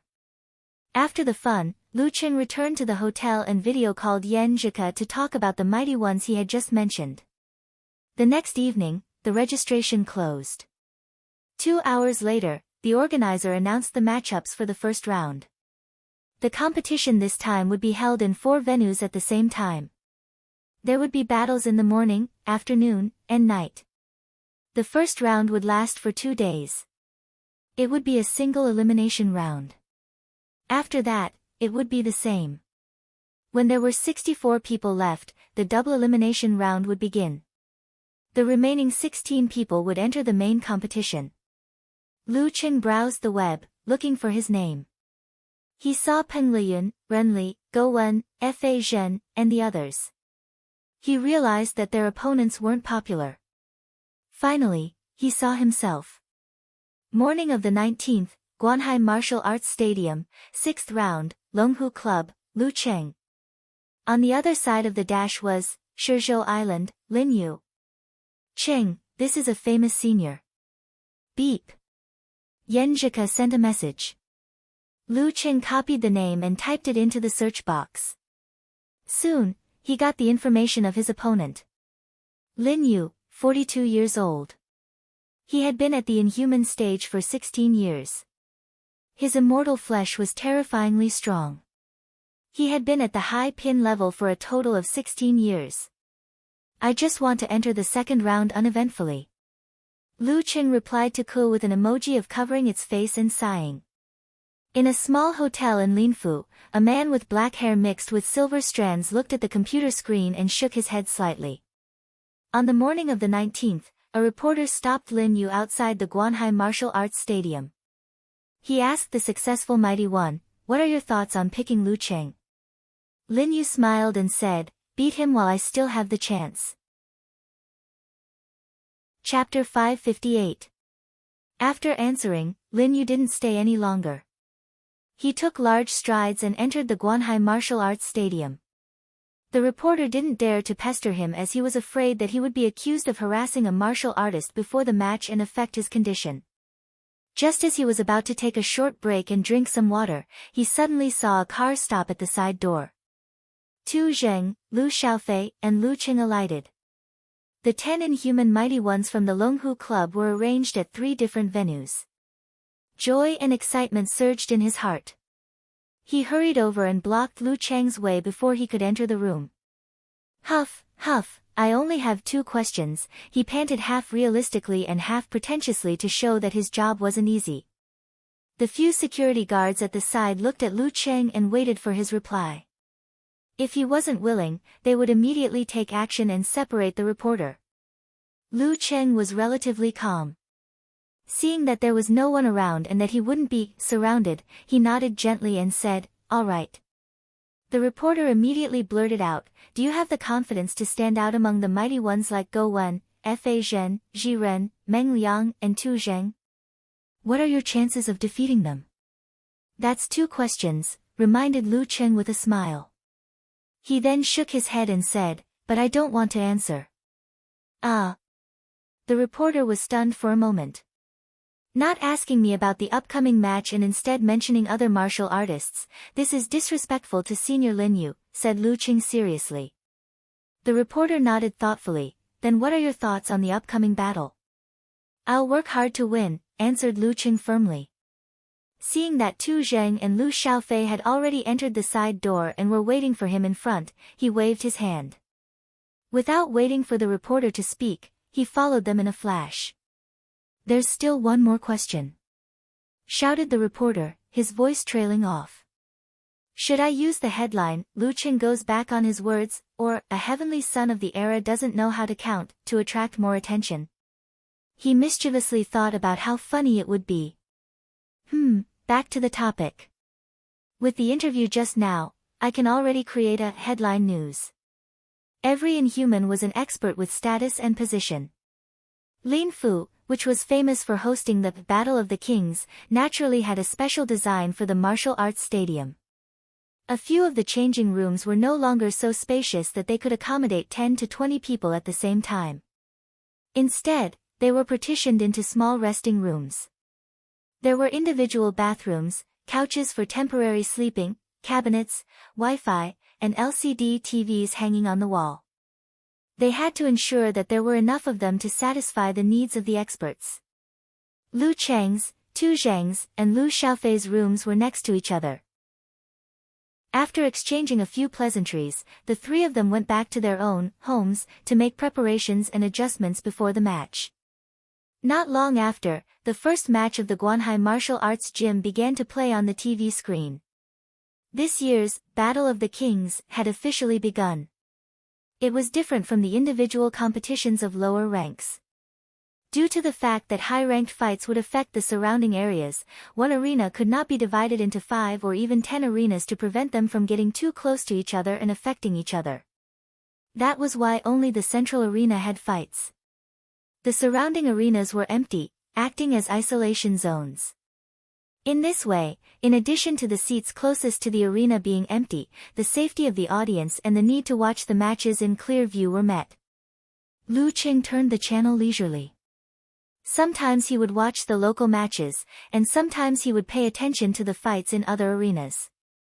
During this process, he held his phone in his hand and exchanged views with Yan Zhika as they discussed their opponents. Only when the fourth match of the Guanhai martial arts gym ended did he lock the screen. Leaning back, he closed his eyes and recharged his energy. Through the fine control of his body, his condition quickly climbed to the peak. In Lu Chang's fan forum, Eternal Nightfall, Yan Xiaoling commented, excited. It's been 4 months. I can finally watch my Lu Chang's matches again. I've captured Liaozi. Where have you been recently? Unparalleled Dragon King was shocked. Yan Xiaoling replied matter-of-factly, I haven't been missing. I've been lying in bed every day, watching TV programs and dramas. I've also been reading the forums every day. I've been busy managing them. It's just that I'm too lazy to type. You're lazy to a certain extent, Brahman replied. I wasn't even this dispirited after my middle school exams. She had just graduated from her 3rd year of middle school this year. I'll be in my 3rd year when school reopens. In a year, I'll be in my 4th year. In another year, I'll be working. Just let me cherish the last few times I'm dispirited. Yan Xiaoling didn't feel ashamed at all. Look, even a lazy person like me has specially come to the forum to discuss the match. Lu Cheng will definitely win today. Shoo, keep a low profile. Save your luck, all the good names are taken by dogs, replied. A lot of cats also popped up. Yan Xiaoling, have you memorized the vocabulary yet? Don't mention such unpleasant things when I'm looking forward to it. Crying face emoji, Yan Xiaoling replied. Lin Yu is not easy to win, Unparalleled Dragon King emphasized. Bull Demon King laughed. Yeah. Just the fact that he beat Dragon King and Warrior Sage in the past is enough for him to brag about for the rest of his life. He beat Dragon King and Warrior Sage. Falling to the ground expression, Nie Qiqi expressed her shock. He won once. That was when Warrior Sage and Dragon King had just entered the Inhuman stage. With the strength of a senior 4th pin, he won 1 match in the Master Battle and 1 in the Supreme Class Battle, Unparalleled Dragon King explained with a smile. As expected of a senior, Brahman heaved a sigh of relief and praised. This is all old news. The martial art that I'm most envious of in my life is the immortal flesh. Okamoto's fan snickered. What's the most important thing for a man? He's soft when he needs to be and hard when he needs to be. He's so dirty that he can't even see his own fingers. Is the immortal flesh very powerful? Yan Xiaoling, a half-assed martial arts enthusiast, maintained her good habit of asking questions whenever she didn't understand. The most powerful martial art of Shizhou Island. What do you think? Unparalleled Dragon King described. Not only does it have great strength and endurance, but it can also nullify or reduce the effects of most poisons. It's impenetrable by fire, impenetrable by water, and has extremely strong recovery ability. In short, it's like wearing a reflective armor. Is he fine even if he doesn't eat, drink, or go to the toilet for a long time? Eyes wide open expression, asked Yan Xiaoling. This senior is very powerful, but Lu Cheng will definitely win. Theoretically, yes. A plumber eating mushrooms replied, wandering over. Yan Xiaoling sent an expression of slamming the table. I'm so envious. If I can master it, I can really not get out of bed for a month. Everyone was speechless. After more than 20 minutes, Lu Cheng suddenly opened his eyes. His eyes were shining like the brightest stars in the dark night sky. After waiting for more than 10 seconds, there was a rhythmic knock on the door of the resting room. It was neither light nor heavy, just right. "Who is it?" Lu Qing asked knowingly. "Mr. Lu, your match is about to start. It's time for you to go on stage." The staff member lowered his voice, afraid that he would disturb the other inhuman experts in the resting room. "All right." Lu Qing picked up his phone and asked for a love cheer from his wife. He opened the door and walked out of the area with the staff member.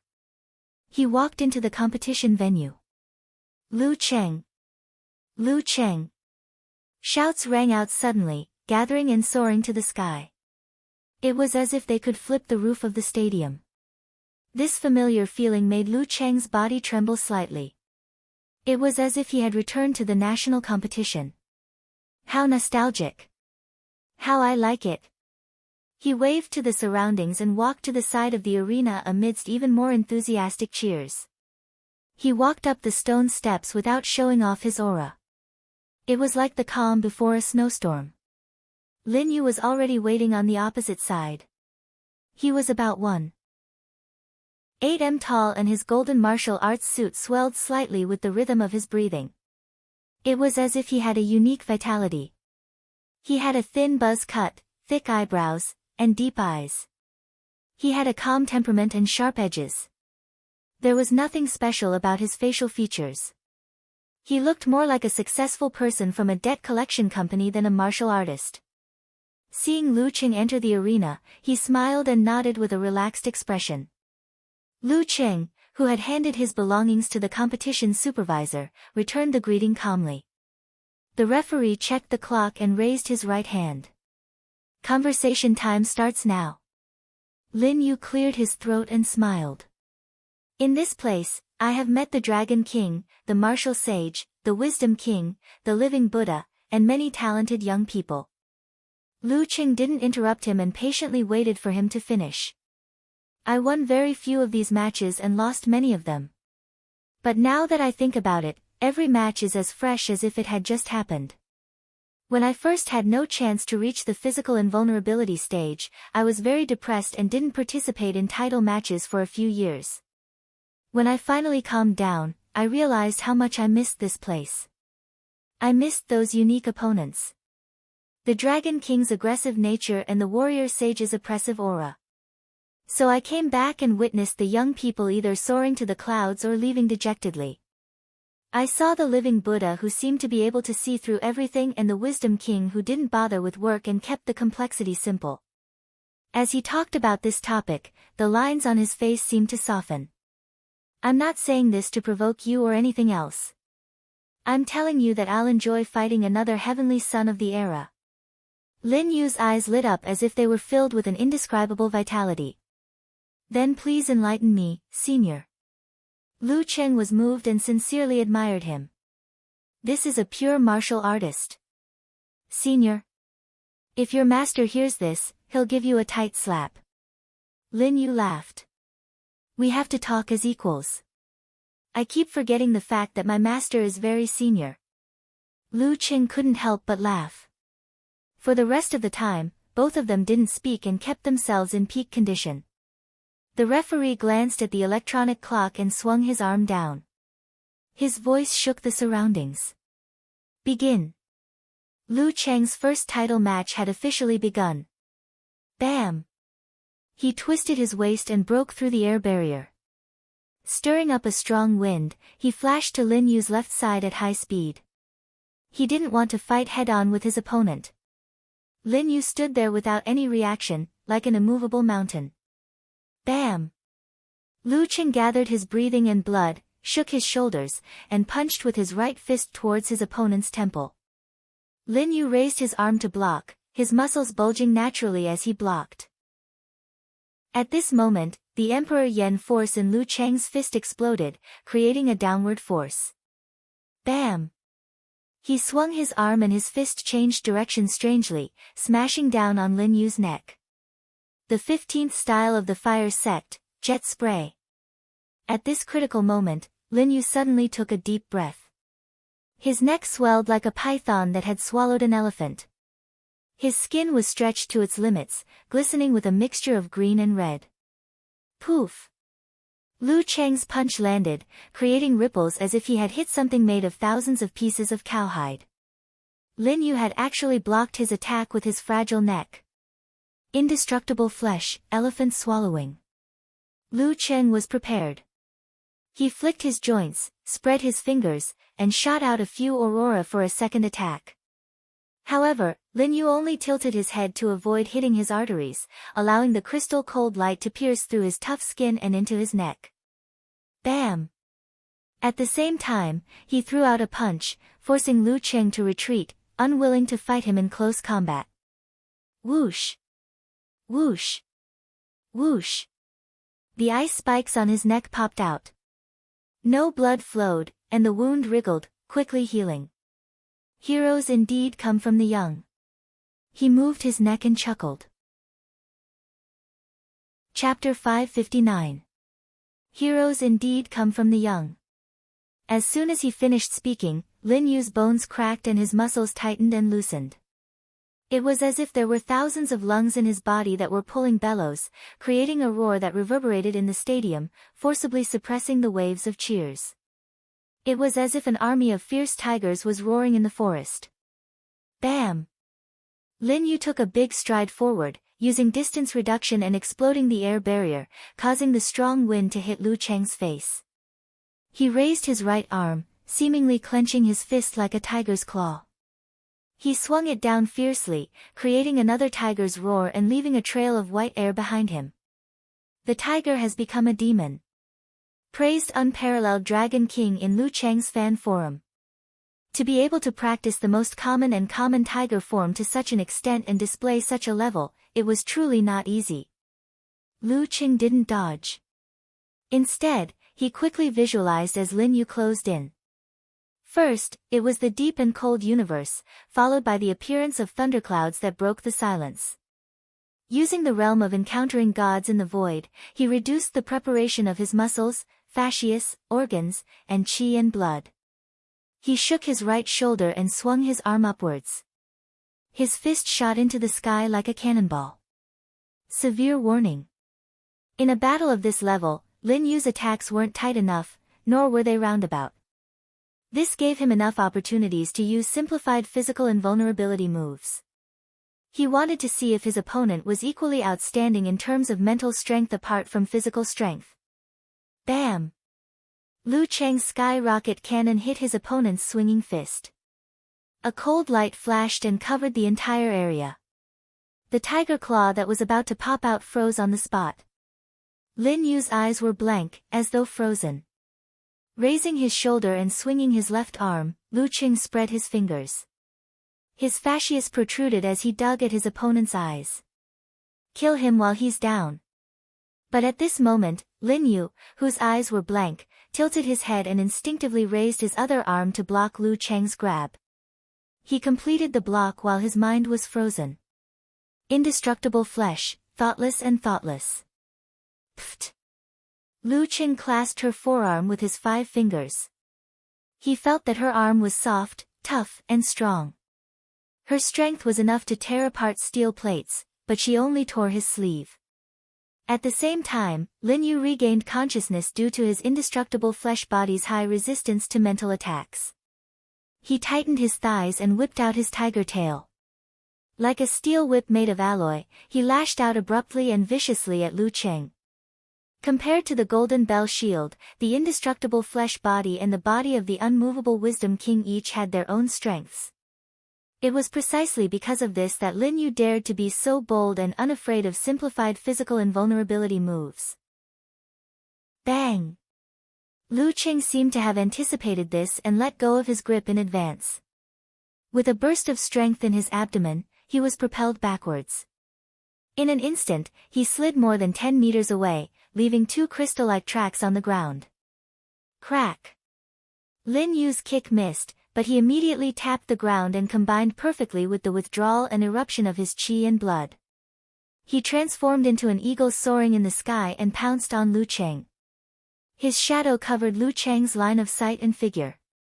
This time, there was no room for simplified physical invulnerability moves. Thump. His feet planted firmly on the ground. He swung his right fist and punched out. His left arm followed suit and connected like a machine gun. Boom. Boom. Boom. His fascia stretched, his joints sprang, and the Dan force in his abdomen erupted like a volcano.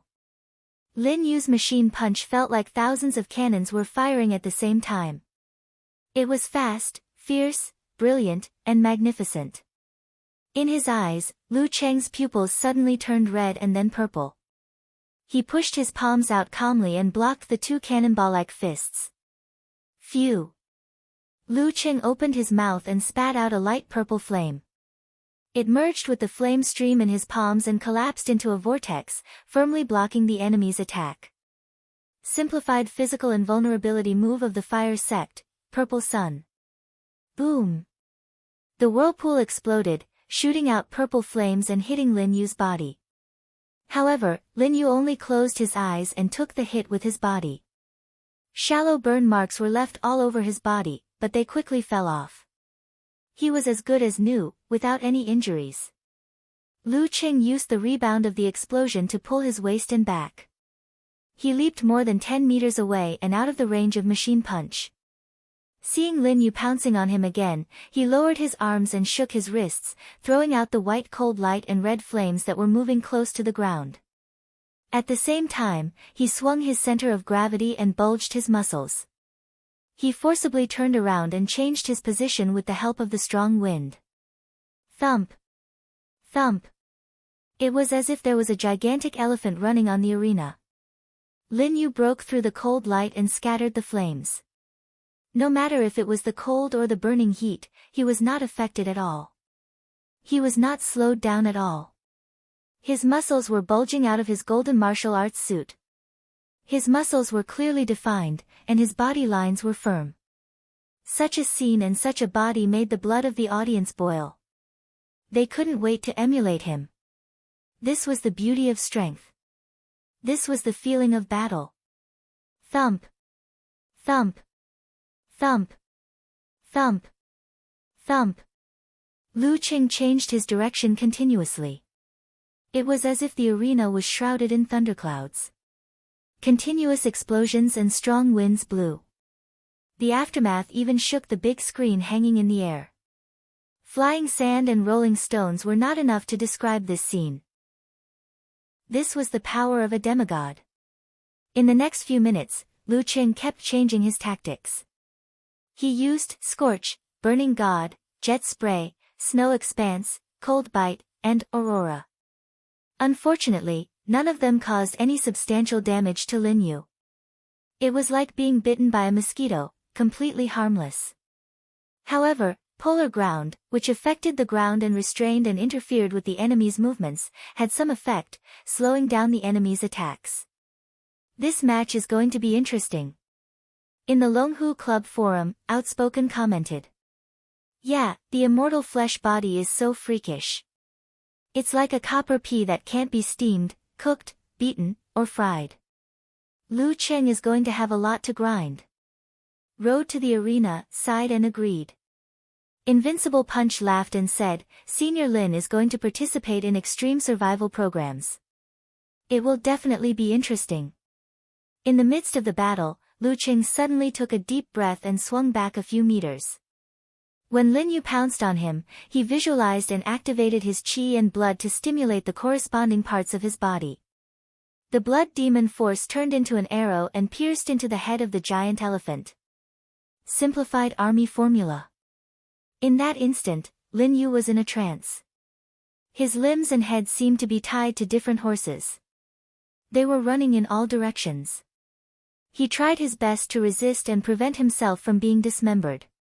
However, just as he pulled the horses to a stop, a heavenly weapon shimmering with cold light suddenly slashed down. The cold light cut through his own skin. He shuddered and woke up. Lu Cheng, who was in front of him, threw a punch at the void. Blazing white flames condensed on the surface of his fist. They collapsed to the limit and suddenly exploded. Boom! The light was so bright that it blurred Lin Yu's vision. Numerous fire arrows drilled into his skin, exploding and burning. The 36th move of the fire sect, Devour. Lin Yu's muscles wriggled and his skin contracted. The flames were extinguished inch by inch and didn't have much effect. However, Lu Qing took advantage of his enemy's confusion and took the initiative to close in. Bam! He punched out from his waist. Before that, he contracted his qi and blood and balanced them into Dan. He kept the burning heat away from the boundary and made the darkness even colder. Self-created unique skill, Lament of the Ice Queen. Lin Yu didn't feel the danger. He punched with absolute reaction, creating an air explosion in the narrow space. Bam! A muffled sound rushed into the sky. Lu Cheng's body swayed backward and maintained his center of gravity. Lin Yu was surrounded by a thick layer of ice, as if he was sealed in a transparent coffin. No matter how strong his body was, he couldn't prevent the surface of his body from freezing. That was the realm of physical invulnerability. Crack! Crack! Lin Yu's muscles expanded and broke the ice coffin. However, Lu Qing took the opportunity to visualize the heavy and scorching Emperor Yan and compress the fire force in his body. Following that, he controlled the violent force with fire god Zhurong. He opened his right arm and punched out like lightning. The 10th move of the fire sect, Simplified Physical Invulnerability, Internal Explosion. Lin Yu's feet were still sealed in ice, so he couldn't dodge. However, he was confident in his body. He shook his arm and punched out. Boom! The force of internal explosion couldn't penetrate completely into the enemy's body. Half of it exploded in his muscles and skin, causing only a slight vibration. The other half penetrated with difficulty, shaking his qi and blood and tumbling his organs. However, this kind of damage was nothing to Lin Yu. His expression didn't change. He pulled his feet and the ice coffin shattered completely. However, Lu Qing had already activated his qi and blood to stimulate his body. He used the simplified fighting formula. He controlled his body and tightened most of his bulging muscles. He raised his arm and punched down. Bam! As soon as they made contact, Lu Cheng's tightened muscles relaxed. The force of the vibration spread outward, triggering Lin Yu's remaining influence and shaking his body. This was a combination of the simplified fighting formula and Thunder Roar Zen. Lin Yu's body jumped. His muscles shook and slowed down for half a beat. Lu Qing visualized again and formed the force of internal explosion. He punched out again. Boom! Bam! Boom! Bam! Lu Qing stretched his back and threw out punch after punch. He combined internal explosion with fighting formula. One caused damage, the other controlled. Lin Yu, who hadn't reached the realm of encountering gods in the void, fell into a passive state. He could only hold on bitterly, unable to find a way to break the situation.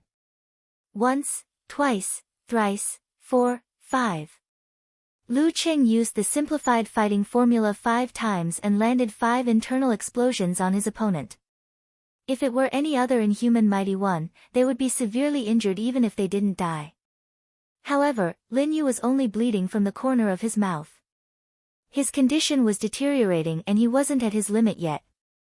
However, this way, even if Lu Qing didn't use the simplified fighting formula, his Dan force explosion and tremor punch could still affect and control Lin Yu's body, which was injured by the recoil. 6 times, 7 times, 8 times. Lu Qing landed another 3 internal explosions on Lin Yu. Every punch landed on flesh with insane strength. The audience's blood boiled. Bam! Lu Qing took a step forward. His eyes were wide open. His body became abnormally tall, like a god descending to earth. He spread his right arm and threw out another internal explosion. Lin Yu, whose eyes were in a daze from the shock, subconsciously raised his arm and blocked. Boom! The sound of an explosion came from within. Lin Yu's muscles trembled. His body stiffened and stopped moving. Lu Qing took the initiative to back away and put some distance between them.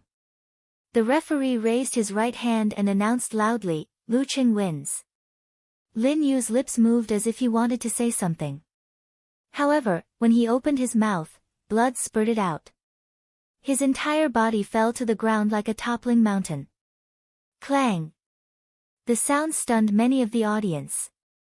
In the Longhu Club forum, Pig Riding Knight said blankly, what was Lu Qing doing earlier? He would have won earlier. Chapter 560. Similar questions appeared in Lu Cheng's fan forum. Bull Demon King replied in a funny manner, maybe it's because I haven't fought for a long time, so I'm a little rusty. It's rare to have such a good opponent. If I don't take the opportunity to practice my newly learned martial arts, how can I face myself? Unparalleled Dragon King laughed sinisterly. In other words, our Lu Qing wasn't serious at the beginning? Yan Shaoling asked when she didn't understand. A plumber eating mushrooms replied, of course he was serious all the time. But most of the time, his purpose was to try and gain experience. Simply speaking, a competition that doesn't aim to win is a hooligan. Okamoto's fan concluded concisely. If you don't mind, I can use a more vivid metaphor to describe it. I don't want to hear it. It's definitely dirty. Covering ears and shaking head expression, replied Brahman. Fight, fight, fight. The last few moves were simply awesome. Ageless Old Spear continued to vent his emotions. Yeah, so cool, added Nye Chi. Yan Shaoling replied with a proud expression, haha, like I said, there's no need to keep a low profile for the current opponents. When has Lu Qing ever disappointed us? Yes, yes, yes. All the good names are taken by dogs, replied with a certain meme, then sighed and said, speaking of this, I think of Lin Quebec. He should have had a smooth sailing life, but now he can only participate in competitions below the inhuman stage, and the ones that aren't too important. He can only watch the broadcast occasionally. Sigh, I feel sorry for Lin K. Don't you have a new Adonis? Asked Brahman curiously. When did I have a new Adonis? Confused expression, replied, all the good names are taken by dogs. Yan Shaoling pointed out, didn't you say that Poison Milk Hierarch's hairless style was very cute? Without waiting for a reply, she replayed the match excitedly. She took a few screenshots of Lu Cheng's handsome and tough moves and was busy collecting and categorizing them for the Squirrel Gang. In the resting room, Tu Zheng sat on the sofa with his body bent forward. His right elbow was supporting his thigh and his fist was supporting his chin. He stared intently at the TV screen which was replaying the match. Beep. His phone rang. He received a message from Lu Xiaofei next door, Leader 2, Lu Qing created that move himself, right? He had seen him use it during the National University Martial Arts competition in April. Now that he saw it again, he was even more certain of it. Yeah, it should be the result of comprehending, boundless starry sky, absolute frost. That move was originally not perfect enough, but for him to come up with something new, it is indeed impressive. Tu Zheng deliberated for a few seconds before replying to Lu Xiaofei. He should be the leader of this generation of inhumans who practice the unique skills of the Ice Sect. I don't know what the Wuyue Club is thinking, but they didn't stop him from joining us. After clicking the send button, Tu Zheng remained silent for a moment before he suddenly sighed. Lu Cheng's performance was more than just awesome. At his current level, after comprehending the Fire Sect's physical invulnerability chapters, it wasn't strange for him to create a move or two. However, for a unique skill to have the power of a simplified physical invulnerability move, that was unimaginable. It was said that Lu Cheng's master had done something similar when he was at the Inhuman stage. He combined the skills of the Thunder Sect and the Ice Sect and created a Tremor Punch. The killer move was a simplified physical invulnerability move, but it was only similar. This was because the killer move was based on the simplified physical invulnerability move of the Ice Sect, Hibernation, with some new additions. As for Lu Cheng's move, it seemed to have been created from nothing. At least, no one had seen anything similar before for those below physical invulnerability. Sigh. Facing such a heavenly son of the era, even if I could suppress him in terms of strength and realm, I would still feel dejected from time to time. Of course, this was also motivation. In the arena, Lu Qing saw Lin Yu fall and almost create a huge crater. He hurried over and tried to help him up and send him to the emergency room. He admired this pure-blooded martial artist quite a lot. At this moment, Lin Yu supported himself with his arms and stood up slowly. He wiped the blood from his mouth and gave a thumbs up weakly. Impressive. You almost broke my old bones. Damn. He can still move. He's still alive and kicking. Lu Cheng's mouth was half open. He had forgotten what he wanted to say. He could control the minute details of his body and make precise repairs. If he took 5 internal explosions from someone of the same level, he would be seriously injured and on the verge of death. Other than being sent to the emergency room, he couldn't do anything else. However, Lin Yu took a total of 9 internal explosions and looked like he could still run home. He could barely hold on when all his injuries were detonated. In the blink of an eye, he recovered. The indestructible flesh body was truly perverse. He's really a freaking monster. He's really a demonic beast from Nebula M78, Lu Qing thought in surprise. However, even the strongest martial arts had its shortcomings. Immortal flesh couldn't produce all kinds of mysterious force. Only the recovery effect and defense ability were insane. Fierce, fierce. Each generation is more ruthless than the previous. Lin Yu shook his head with a smile and bowed. He turned around and walked towards the stone steps without a trace of hesitation. At first, he was still staggering. Later on, he was steady and steady. Phew, it's true that I have to experience it personally to be able to grasp the various impressive aspects of the indestructible flesh. Watching videos would only give me a superficial understanding of it, and I wouldn't be able to form a distinct impression of it. Lu Qing sighed to himself. Amidst the shouts of Lu Qing from the crowd, he walked down the arena and returned to his exclusive lounge.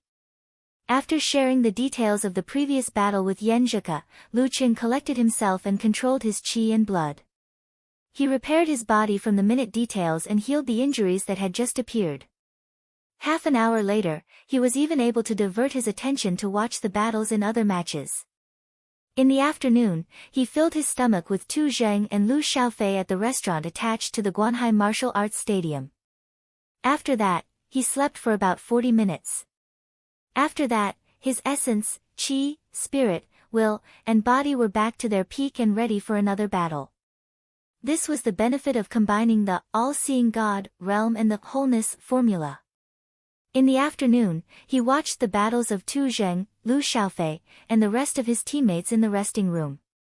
He took turns to ponder about the other popular matches and had a great discussion with his wife. During this process, Chaoyang sent him a good news. He said that he had encountered a 5th pin inhuman. After a tough battle, he finally won by a hair's breadth and didn't embarrass himself by being eliminated in the first round. As for Peng Liyun, who was fighting in the last match in the afternoon, with the help of the Encountering Gods in the Void, self-reflection, realm, his wave after wave godly skill had taken another step forward. Surprisingly, he did not face the predicament of nearly losing. From start to finish, everything was under his control. He seems to be a little stronger than me again. Lu Qing smacked his lips. In the evening, at the Sky Moon Martial Arts Stadium, Renli went up the stage and displayed the all-seeing God, realm. She won without a doubt. This made Lu Qing feel an inexplicable pressure. Those two guys are improving at lightning speed. I can't be left behind again after working so hard to catch up. Full of energy, he returned to the hotel with Tu Zheng and Lu Xiaofei, who had also won. For the rest of the day, other than training and eating, Lu Qing didn't leave the room. As there were too many popular matches to pay attention to, there were piles of videos he wanted to watch, and there were too many details to figure out. He didn't have the time to wander around. Yan Zhika was always very interested in such things. She seemed to have put herself in her shoes and was also participating in the Battle of the Kings. She chatted enthusiastically with Lu Qing.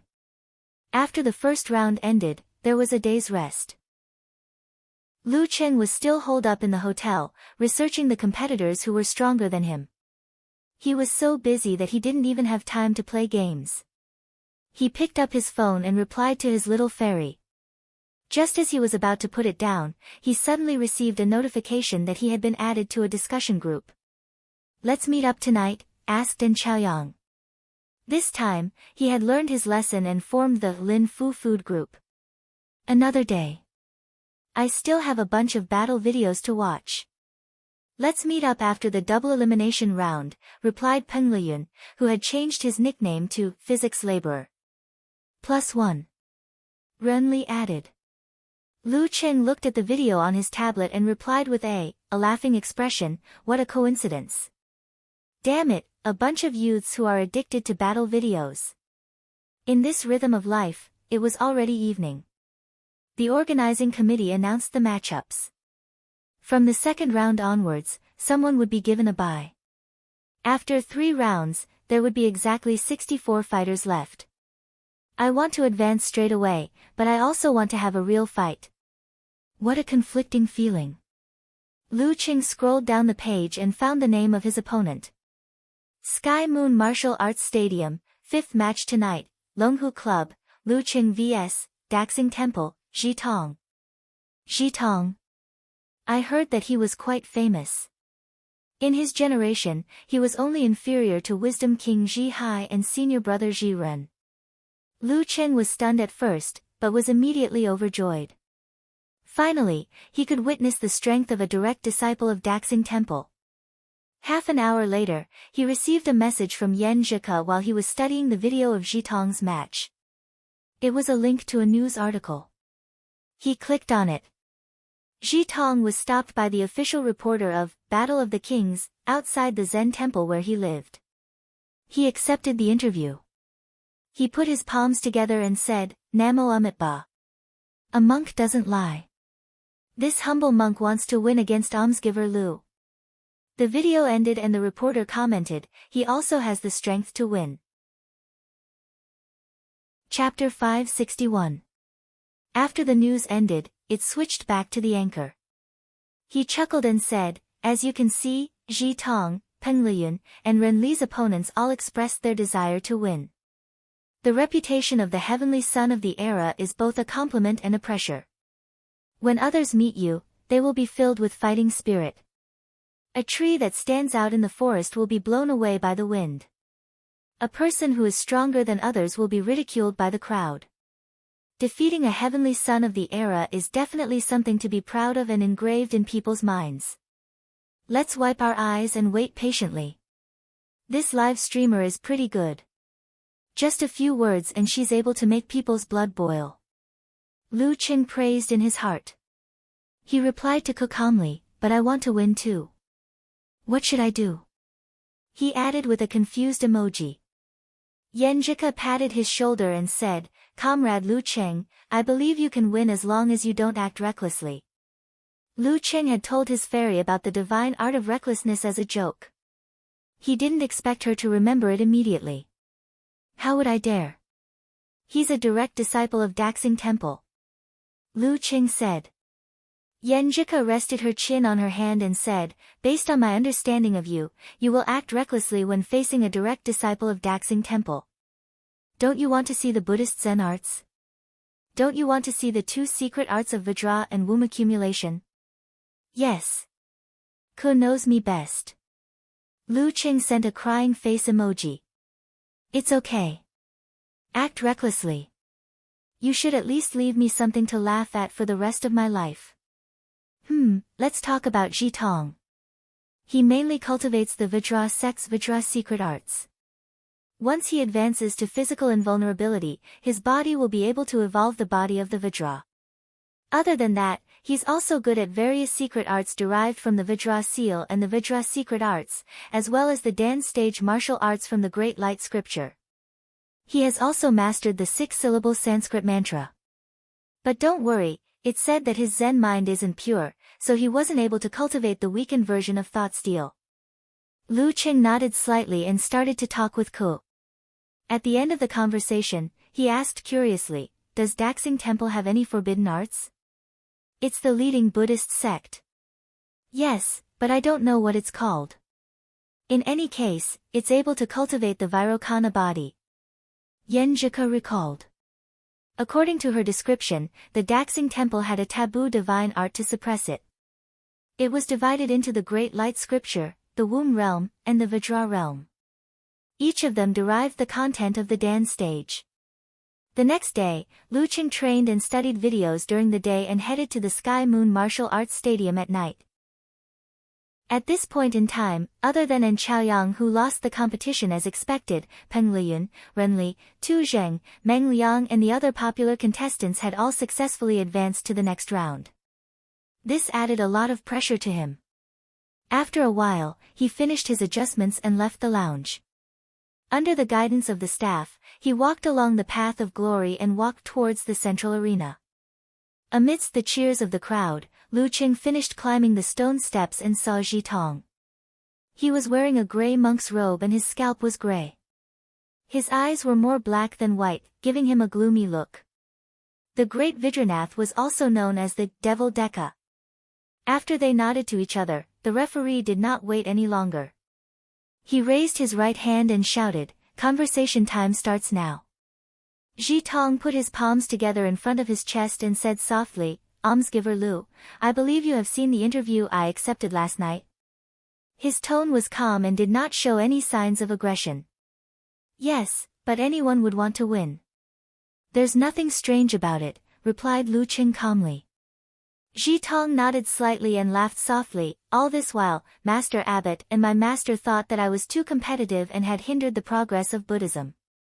I want to prove to them that fighting can also make one a Buddha." He said the last few words in a rhythmic tone. The gloominess in his eyes faded away and was replaced by a golden glow. A strong desire to fight came from the bottom of his heart. There was even a hint of his original intention.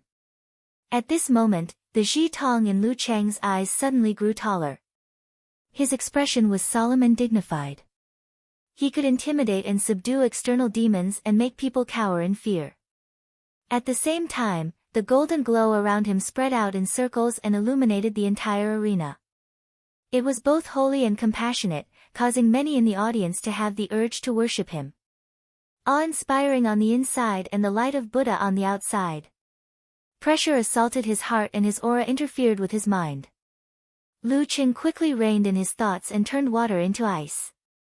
He turned the lake into a mirror and settled all the negative feelings so that they would no longer rise and fall. Whoosh! A cold wind seemed to blow past the arena. Amidst the coldness was the true meaning of blood fiend formed from thousands of killings.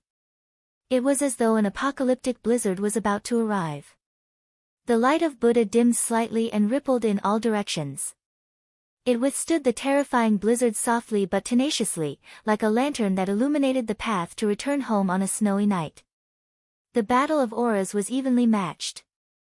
Ji Tong retracted his gaze and no longer looked at Lu Qing. His lips moved as he began chanting scriptures. It went from soft to silent and grew louder and louder. Buzz buzz buzz. Lu Qing felt as though there were 1,000 monks chanting Buddhist scriptures while knocking on wooden fish. Amidst the noise, there was a sense of transcendence. It caused cracks to form on his ice mirror and the lake to ripple. Can conversation time be used like this? Lu Chang's eyes darkened. He took control of his body with the stance of all-seeing God. Thump. Thump. Thump. His heartbeat grew louder and louder. It contained the whistling of the blizzard and the swinging of weapons.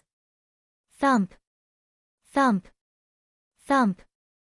Ji Tong felt his heartbeat quicken involuntarily, resonating with Lu Chang's chest more than 20 meters away. His blood flow was impeded and his head was spinning. Just as the two were exchanging blows across the air, the referee raised his arm and waved his hand. He announced loudly, "Begin." The second round of the Battle of the Kings preliminaries had officially begun. Kacha! Ji Tong took a step forward and stepped on the lotus flower. In an instant, he was 5 meters away from Lu Chang. The light of Buddha around him had yet to dissipate. Without stopping, he shook his right arm. His palm seemed heavy but was actually swift. His skin was golden, as though cast from brass. It was the great Vajra palm derived from the Vajra seal of the Vajra sect. Bam! This palm strike solidified the air in front of it, causing it to condense inch by inch into a steel plate that headed straight for Lu Cheng. The second attack was the chi followed by the palm strike. This way, if the enemy tried to parry, the air current steel plate would consume most of his strength, giving the subsequent great Vajra palm a huge advantage. Lu Cheng didn't move around. He calmly withdrew his chi and blood and exploded his Dan force. Then he pulled his arm, bulged his muscles, and threw a punch at the solidified air current. Bam! The steel plate scattered and the air current turned into waves. A pale golden palm struck out from the eye of the storm and was about to hit Lu Cheng's fist. Without much resistance from his opponent, Ji Tong could shatter the bones of a martial artist of the same level with a single palm strike. At this moment, a muffled explosion sound came from Lu Cheng's fist and wrist. His exhausted attack was rejuvenated and moved forward another inch. The 15th style of the fire sect, jet spray. This was another type of application. Bam! The pale golden palm shook as if it was about to shatter. At this moment, Ji Tong extended his other hand from his waist. Fast as lightning. He curled his 4 fingers and extended his thumb to poke at his opponent's abdomen. The pale golden light of Buddha turned into 2 colors, pure, clear, dangerous, and terrifying. Vajra seal, demon vanquishing finger.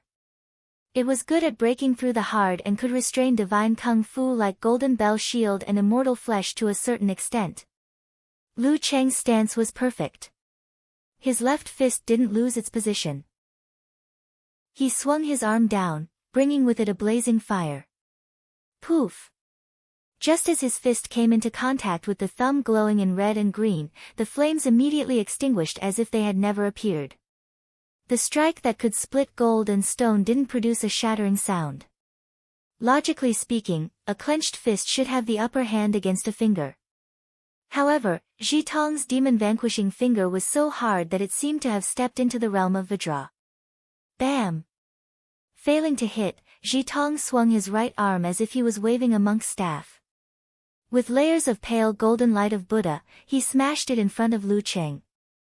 It seemed like he was going to smash Lu Cheng's body and block. Vajra sect, Mad Devil's pestle derived from the secret arts of might. Lu Cheng didn't have time to dodge or perform force concentration. He shifted his center of gravity, straightened his back, and swung his arm upwards. His fist rubbed against the air as he put on the unusually heavy red gloves of flame. The 13th move of the fire sect, Scorch. Boom! An explosion swept outwards. Lu Cheng's fist pressed against Ji Tong's forearm. The golden skin caved in as the light of Buddha and rain of fire fell. Immediately after, Ji Tong's arm swung back while Lu Cheng's fist swung back. Their tendons and meridians were sore and had to be relieved. Ji Tong took a deep breath and resisted the negative effects with the body of might and wisdom. He raised his left arm, turned his palm into a knife, and chopped down at high speed. Bam bam bam. He swung left and right, slashing several times consecutively. Every slash left after images behind. They were as fast as lightning and as nimble as a blooming lotus. However, they still couldn't break through Lu Cheng's inner line of defense. With the ice mirror on him, he could predict in advance. Be it with his fists, palms, arms, or elbows, his defense was impenetrable. Bam bam bam. Ji Tong's palms chopped faster and faster. In the end, the heat generated by the high-speed friction ignited the air. Womb Hidden Sect, Guardian Azure Fire Chapter, Blazing Divine Saber. With a leap, the crimson flames spread and burned towards Lu Cheng from every part of the palms, forming a net of fire. Lu Cheng's eyes were illuminated by the flames. His palms and palms were mixed in as he took advantage of the chaos to attack. Faced with such a situation, he wasn't surprised. Instead, He was delighted. He casually threw out a punch. The crimson flames converged on the surface of his fist and collapsed inward, absorbing the surrounding flames. In an instant, it reached its limit and suddenly exploded. Boom! The blazing white light blurred Jitong's vision. The flames that were burning towards Lu Cheng rolled back with the wind and waves, surrounding him. The 36th style of the fire sect, Devour. Emperor Yen force had always interfered with the flames of others. Emperor Yen, the sovereign of fire. Lu Cheng lowered his body and was about to approach Jitong to give him a severe warning or lament of the Ice Queen. However, at this moment, a grand, solemn, and sacred Buddhist voice suddenly rang in his ears. Ma! Once the voice was heard, heaven and earth seemed to be connected. The surrounding airflow contracted and turned into a swamp, forming a cage. It froze the flames and restrained Lu Cheng. 6 syllables of Sanskrit mantra, Ma syllable. Lu Cheng knew he was in trouble the moment he froze. Seeing that he couldn't throw a punch, he immediately redirected his qi and blood, expanded his muscles, and used pure strength to break free from the entanglement. Bam, bam, bam. The sound of the airflow barrier breaking rang out continuously. At this moment, Jitong's vision had recovered. He formed a new seal with his hands. Taking advantage of this opportunity, he exhaled solemnly and said, Ba. His voice reverberated in the surroundings. The Buddhist light shone brightly. Under the guidance of a mysterious force, they formed 4 arms on Jitong's shoulders. 4 illusory, dark blue, terrifying, and exaggerated arms. At the same time, Jitong's expression showed obvious anger. His muscles bulged and his skin turned from pale gold to blue. He looked gloomy and powerful. Wisdom King transformation, propelled by the Ba syllable. This was a killer move that Jitong, who was highly talented in battle, had painstakingly created. It was one of the top 3 simplified physical invulnerability moves of various sects. The only downside was that it took a long time to prepare. Therefore, he had to find an opportunity to trap Lu Cheng with the Ma syllable. And this opportunity was created by Jitong from the very beginning. How could he not know that Lu Cheng had Emperor Yen force and mastered the Dan stage chapter of the fire sect? He was waiting for Lu Cheng to counterattack and mess up the situation. Bam, bam, bam. Jitong took a step forward. His fists and the 4 new arms smashed towards Lu Cheng, who had just broken free from the restraints. There was no fancy move, just a flurry of blows. Lu Cheng's eyes narrowed. Before his opponent took a step forward, he had already outlined the ancient word. He formed a seal with both hands, aimed it at himself, and shouted, fighting. The complete fighting formula. 9 words formula versus 6 words mantra. The outline of his muscles was shocking. Lu Cheng leaned back, raised his arms, and swung them horizontally. Boom! The 6 arms smashed down. The airflow was blown apart. Lu Cheng's body swayed as he felt the surging power.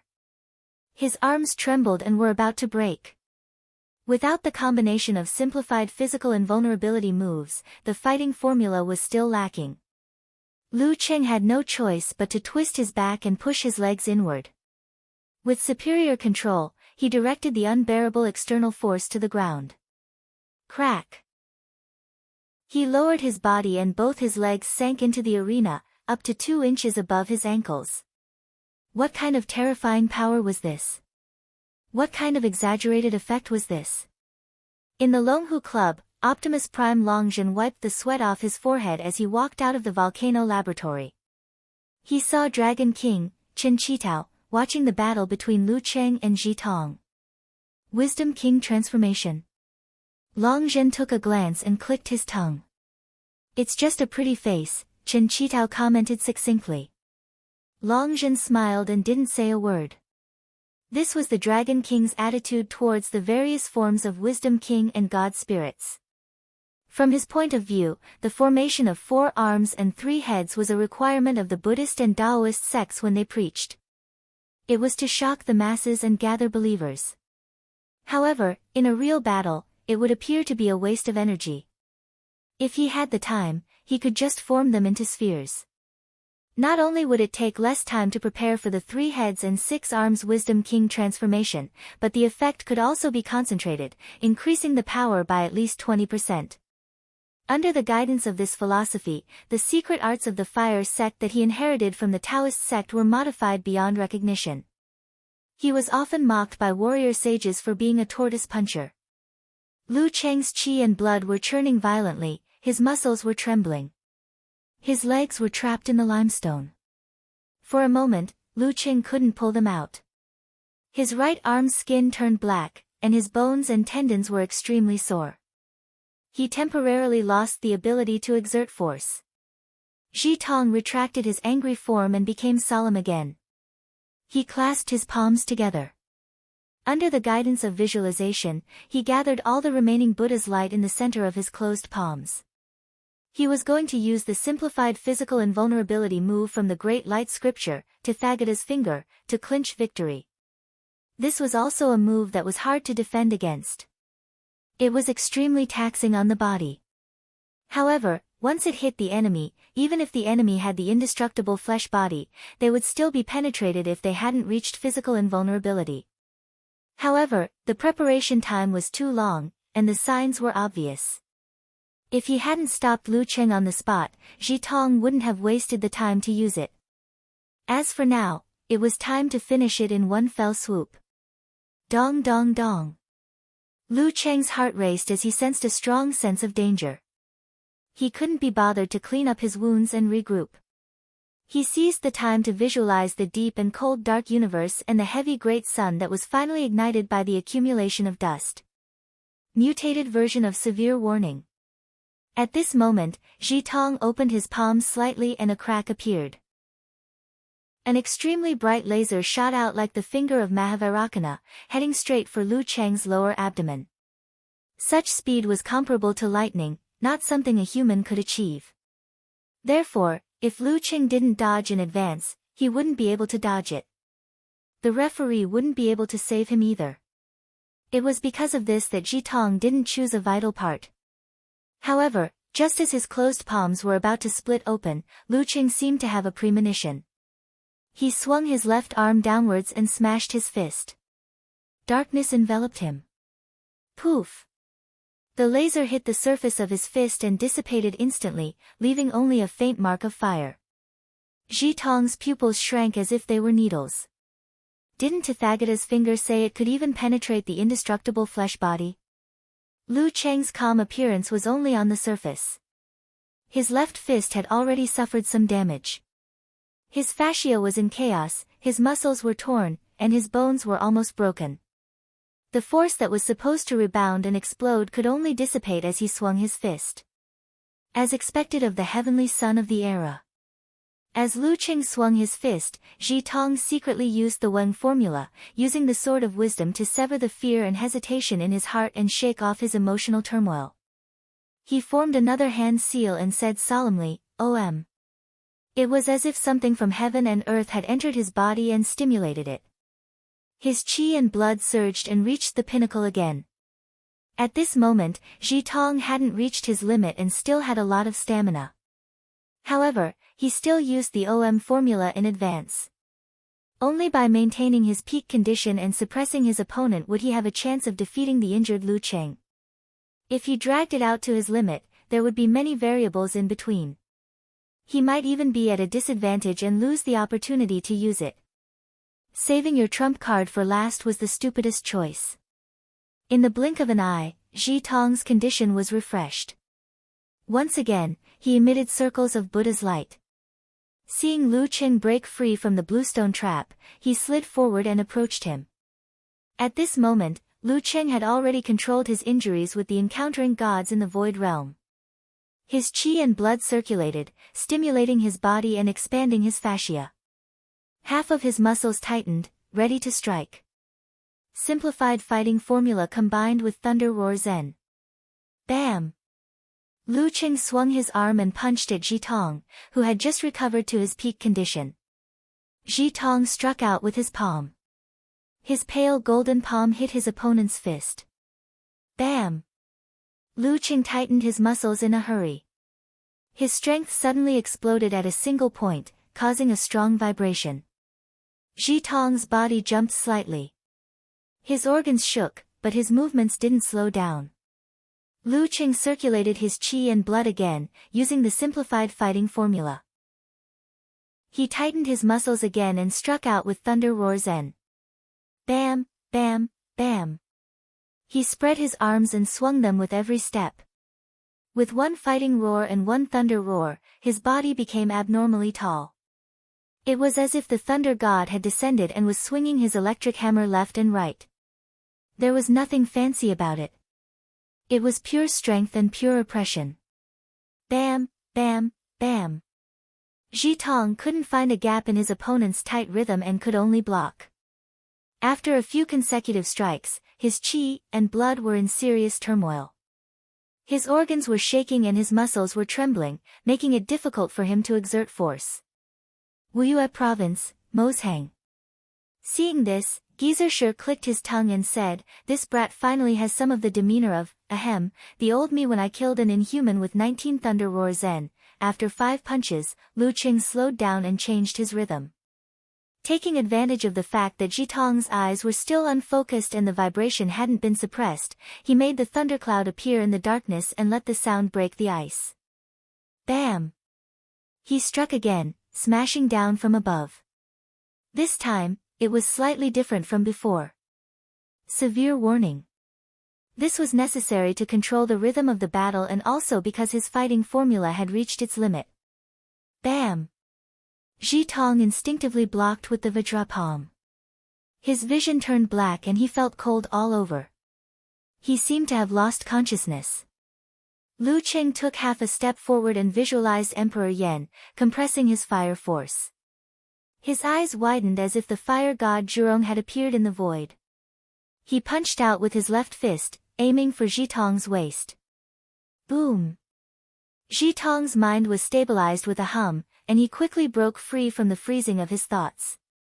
He barely managed to block the attack, but the power of the implosion completely triggered the tremors that he had been painstakingly suppressing. His organs and tendons were also damaged, and his legs that wanted to dodge temporarily lost their strength. As his body trembled, Lu Qing straightened his back and threw a punch. It was the same size, the same power, and the same internal explosion. Because of his encountering gods in the Void Realm, his internal explosion punch was much simpler and shorter. He could now take advantage of his opponent's delay due to the vibration and injuries. After a boom, Lu Qing raised his left arm and raised his right fist again. Another internal explosion and dantian, not giving his opponent any time to adjust. Boom! Ji Tong's palm pressed against his lower abdomen. He felt something exploding in his body. His mind buzzed and his vision turned red. Blood flowed out from the corner of his mouth. His body went limp and fell onto Lu Qing's raised arm. The same question echoed in his mind. Why? Why is it that even though I'm back at my peak, I'm not as good as I was in the first half of the battle? Lu Qing turned his fist into a palm and supported Ji Tong firmly. The referee's voice rang in his ears. Lu Qing wins. It's like a bug in the system. Lu Qing can easily take down any opponent who isn't in the same realm as him. Long Zhen shook his head and laughed, standing tall like a mountain. That little monk is too stupid. He actually went head-to-head with an opponent with All-Seeing God. At some point, Ning Zidong had appeared in the control room of the laboratory. Chapter 562. Ha ha ha, if the heavenly son of the age could be defeated so easily, he wouldn't be the heavenly son of the age. It doesn't matter how pumped up he is. As soon as the match ended, Brahman began to post comments in Lu Cheng's fan forum. She was in the most leisurely stage of her life after graduating from junior high school. A heavenly son of the era should be the one to make his opponents, who are full of fighting spirit and explosive seed, lose without any temper. A plumber eating mushrooms echoed. The realm of all-seeing God has greatly increased my combat strength. Unparalleled Dragon King replied absent-mindedly. Eternal Nightfall, Yan Shaoling said, setting off firecrackers. Expression, let's not talk about these useless things. Let's go crazy together. Get your hands ready and prepare your precious resources. What resources do you have? Laughing sinisterly. Expression, Okamoto's fan said. I have resources from all kinds of old and young idols starring in TV series. More than 2 Ts. Motherf asterisk Kerr, I used to put it on the internet and almost lost it. Yan Shaoling replied with a crying expression. You just defeated Ji Tong, what resources do you have to share? The real opponents are still to come. Not to mention the old grandpas, there are still Ji Ren, Meng Liang, Go Wen, Wang Xian, Ren Li, Zheng Shiduo, and Peng Liyun. You might meet them in the 3rd round. Even if you don't, you won't be able to avoid them in the double elimination round of the top 64. Unparalleled Dragon King stopped Yan Shaoling's celebration. Let's celebrate after we defeat one of them. Actually, it doesn't matter. Other than Ren Li and Peng Liyun, the rest have been at the Inhuman stage for a few years. It's normal to lose to them. I have a good mentality. Rolling expression, Yan Shaoling said. In the resting room of the Guanhai Martial Arts Stadium, a monk in a gray robe was watching the battle between Lu Cheng and Ji Tong. His face was thin and oval, with a broad forehead and drooping eyes. He was Daxing Temple's senior brother, Ji Ren, who was said to be a mighty one who could reach physical invulnerability within a year. After pondering for a while, he suddenly stood up and stepped on the ground. His body swayed backward like a piece of paper, as though he was trying to avoid the consecutive attacks of the illusory Lu Cheng. The resting room was small. He quickly retreated to the wall and then to the ceiling, as though he was stepping out of a lotus flower. Retreating in order to advance. In the presidential suite of a 5-star hotel, a girl with 2 braids stared at the TV screen, replaying the scene of Lu Cheng defeating Ji Tong over and over again. She looked ordinary, but her eyes were bright. She had some Miao blood in her. She was about 25 or 26 years old. She was the proud disciple of the Black Tortoise sect, Go Wen. After a moment of serious contemplation, Go Wen put down her feet and stood in the middle of the living room. She pushed out her palms heavily and interweaved a dense network.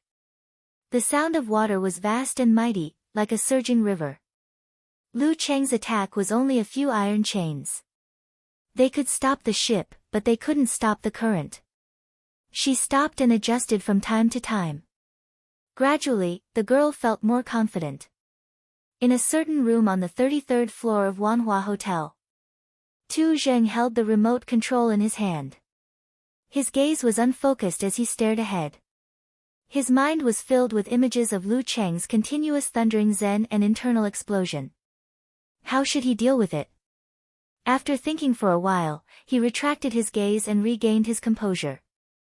He put down the remote control and walked to the desk with an empty space.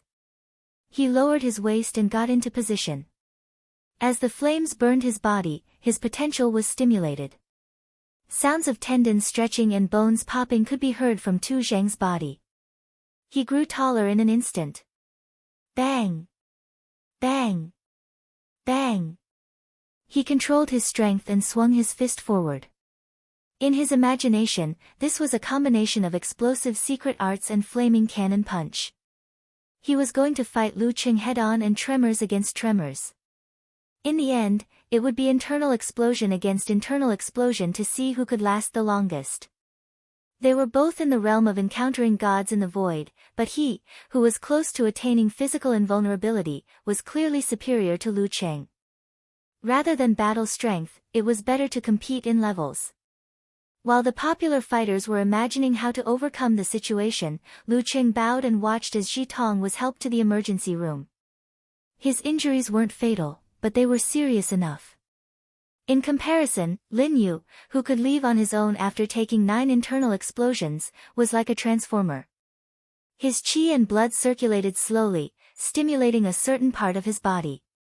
Lu Cheng, whose mind was empty, was full of energy again. Both his arms and fists were badly injured, and there were some internal injuries as well. He had to quickly control the fine details and mend the cracks, so as not to miss the best opportunity and affect the competition the day after tomorrow. This also required an abundance of energy to control the realm of all-seeing God.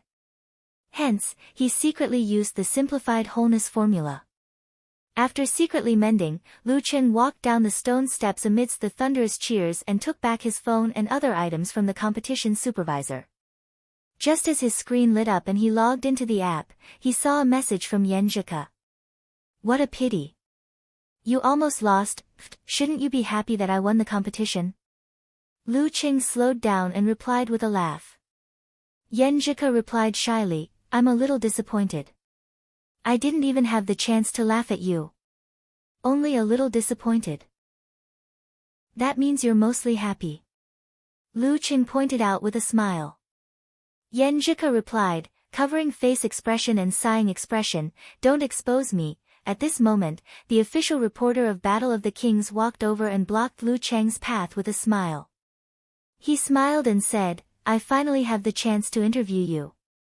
Not every match had an interview after the match. Still 3 questions? Lu Cheng asked with a smile. Yes. The reporter with a longer face pondered and said, in the match between you and Ji Tong, why were you on par with him in the first half and even at a disadvantage? Why did you suppress him in the second half and leave him no chance? Lu Cheng thought about it seriously and said, I didn't participate in the competition purely to win. I also hoped to learn more while winning. I wanted to see different kinds of martial arts and increase my accumulation.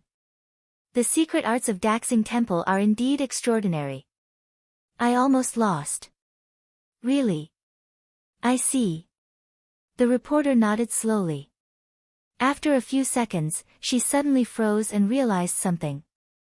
Lu Cheng's high-sounding explanation, in other words, was equivalent to him not being serious at the beginning because he wanted to experience more of Daxing Temple's secret arts.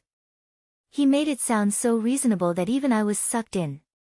Well, it's not right to say that he wasn't serious. He just didn't try to seize the initiative and complete the absolute suppression at the beginning. Of course, this kind of thing couldn't be said directly. If Ji Tong was really pissed off, it wouldn't look good when he met the people of Daxing Temple in the future. The reporter didn't harp on the previous question. She smiled and said, congratulations on entering the 3rd round of the preliminaries. At this stage, there's a small chance that you'll be matched against those popular mighty ones. What do you think? What else can I do? Fight. I can't deny that many of them are stronger than me. I can only do my best to grasp this slim chance. Lu Cheng smiled calmly. If I can win 1, it's a holiday. If I can win 2, it's a New Year's holiday. Neither arrogant in victory nor discouraged in defeat. The reporter praised from the bottom of his heart. After the interview, Lu Chen returned to the resting room and focused on controlling his body.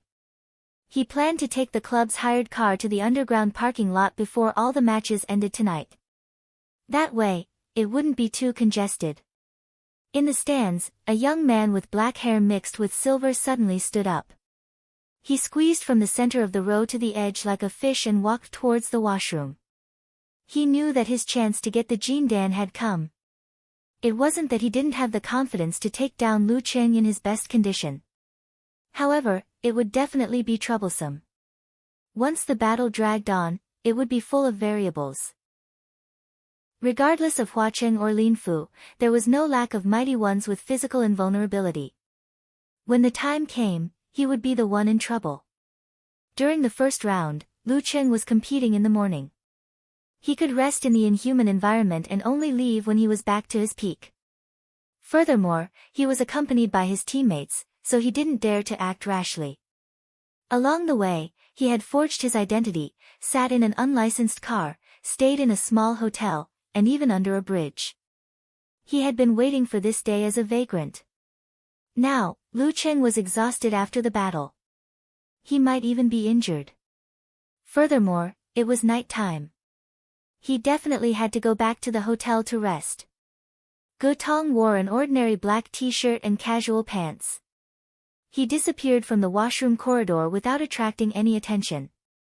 He had covered all his emotions and thoughts with a secret technique so as to avoid triggering his ability to sense danger. With one more round to go, Lu Qing opened his eyes. His injuries were about 50 to 60% better. He yawned, packed his things, and walked towards the private elevator on the other side, preparing to head to the underground parking lot. This time, there was an inhuman senior who had transferred to a management position at the Sky Moon Martial Arts Stadium. He was also competing at the same time, so he would be returning to the hotel with him. However, he was already in the car, waiting for him. Pressing the button to open the elevator, Lu Qing stepped in and pressed -2. After a short wait, the elevator went down. When it reached -1, it paused again. The doors slowly opened to reveal a young man in a black t-shirt with white hair. So familiar, I think I've seen him before. Lu Cheng's heart skipped a beat, and his pupils shrank rapidly. Chapter 563. Without thinking too much, Lu Qing squatted down abruptly based on his past experience and instinctive sense of danger. He guided his qi, blood, force, and spirit to gather in his lower abdomen. At this moment, Gu, whose black hair was mixed with silver, revealed a cold look in his eyes. Red and white intertwined in his eyes.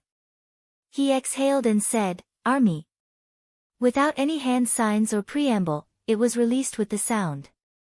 Inside the elevator, a sinister wind suddenly swept up. A sinister wind filled with the smell of blood and brimming with icy sharpness blew towards Lu Qing from all directions. Spirit changed reality. This was an ability that only physical invulnerability martial artists possessed. The chilly wind poured into Lu Cheng's body, but he seemed to have turned into a corpse. There was no sign of life in him, so the blade and blood couldn't produce any effect. The combination of essence, qi, spirit, will, and strength was the Dan stage.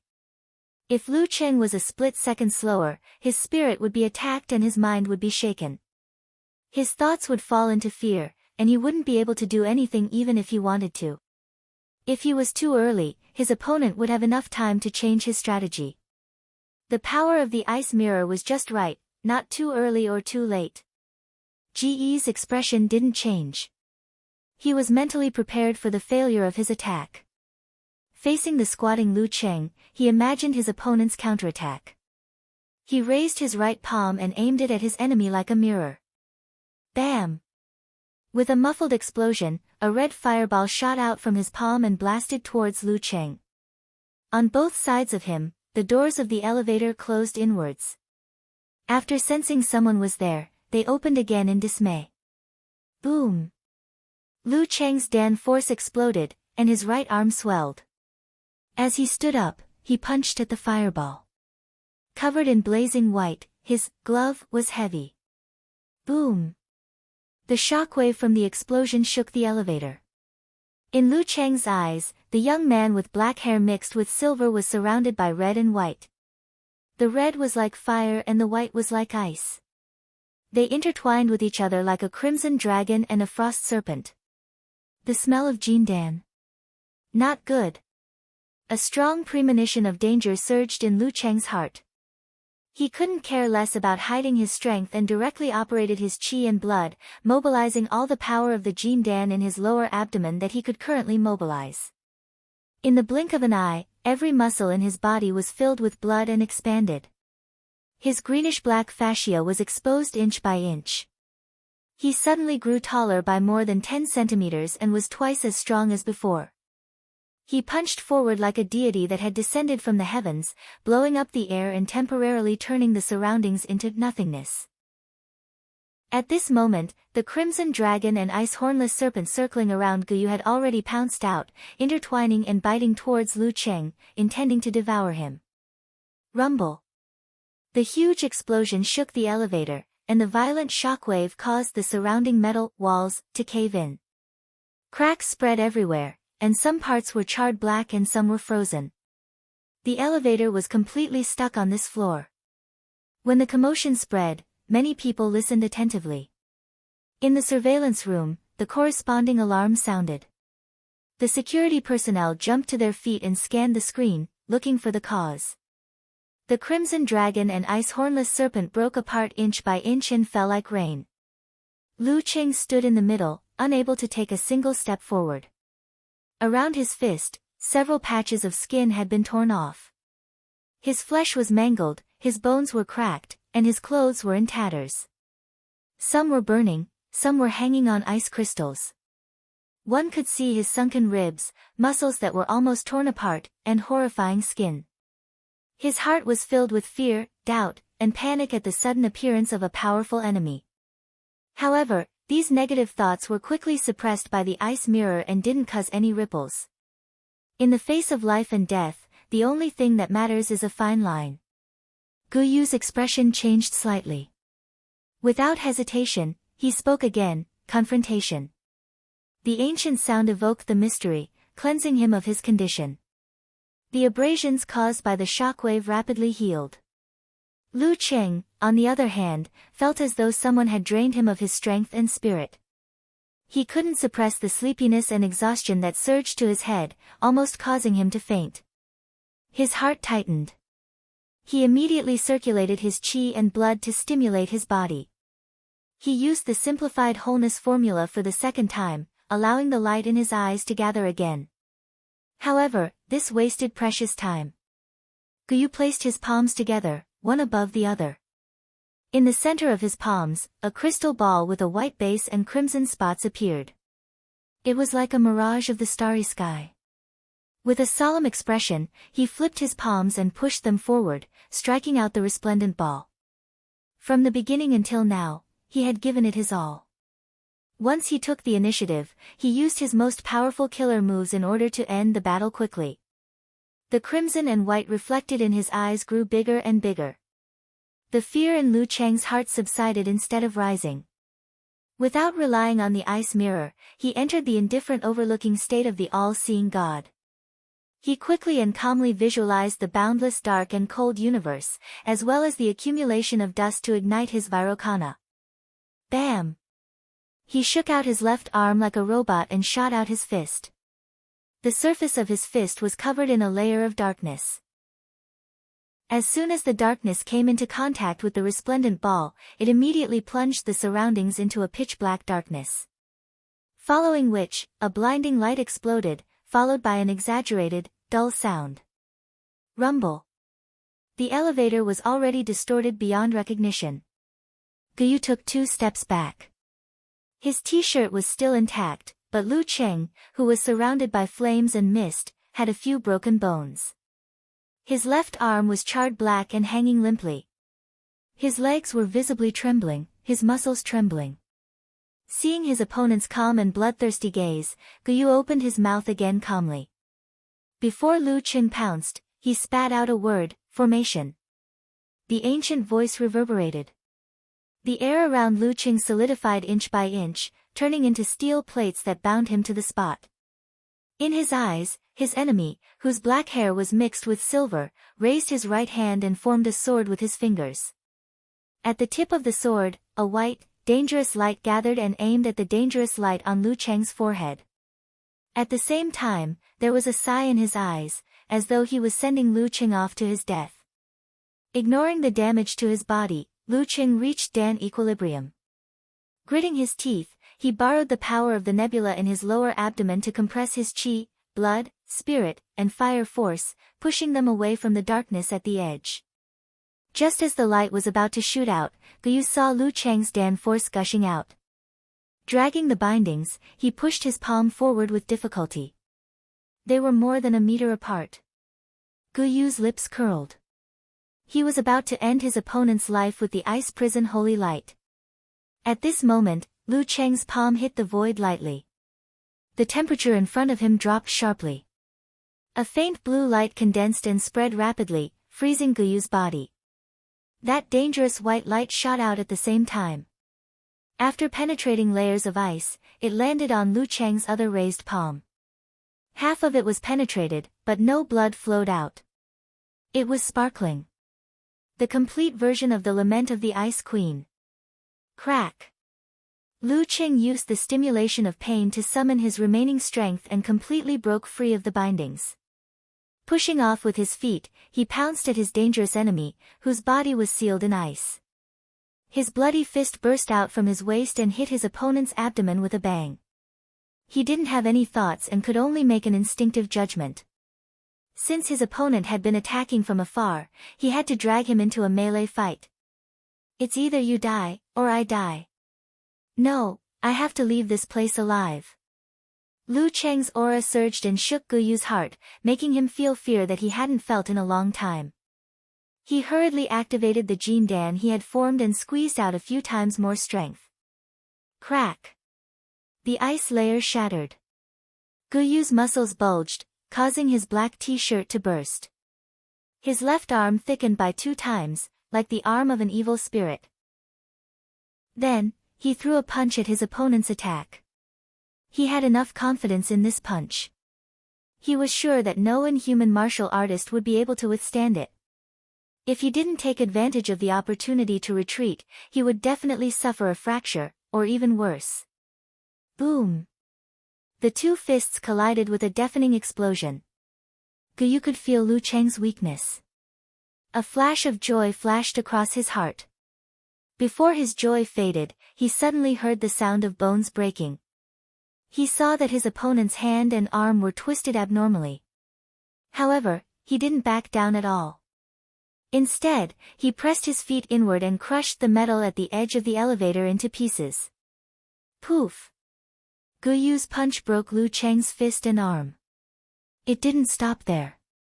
It hit his abdomen, piercing through his flesh and destroying a part of his intestines. Why isn't he retreating?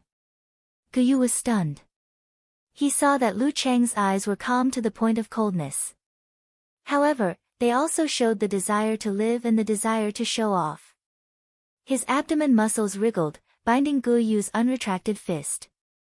His unbroken right arm had already been raised. Along with the activation of the simplified fighting formula. When enemies meet on a narrow path, the brave wins. Lu Cheng's eyes were wide open. His right fist, with his bulging arm, swung at Guyu's head. Guyu hurriedly raised his arm and formed a layer of ice to block. Bam! The punch landed. With a crack, Guyu's ice layer shattered and his arm bent. In a contest of physical strength, Lu Cheng had the absolute upper hand. He roared. Without thinking about the backlash, he used the simplified fighting formula again. His fist gathered strength on the spot and swung downwards again. Guyu panicked. He opened his mouth and spat out a life-saving cold light at Lu Cheng. Lu Cheng didn't dodge. He merely tilted his head, letting the cold light graze his face with a piece of flesh. Bam! The air exploded. His fist smashed into Guyu's head, smashing it into pieces. Crimson and milky white spurted diagonally behind him like a watermelon that was run over by a car. Thump, thump. 2 exploded eyeballs fell to the ground one after another, leaving behind traces of despair. Guyu's bloody fist retreated from Lu Cheng's abdomen. Together with his body, which only had half a head left, they fell backward. From the beginning until now, the whole process had taken less than 20 seconds. Lu Cheng was just about to catch his breath when he suddenly sensed danger. He hurriedly moved his broken and unbroken arms, one below and the other above to protect his vital parts. His body also quickly curled into a ball in an attempt to minimize the damage. Boom! At Guyu's lower abdomen, his Jin Dan went out of control and exploded.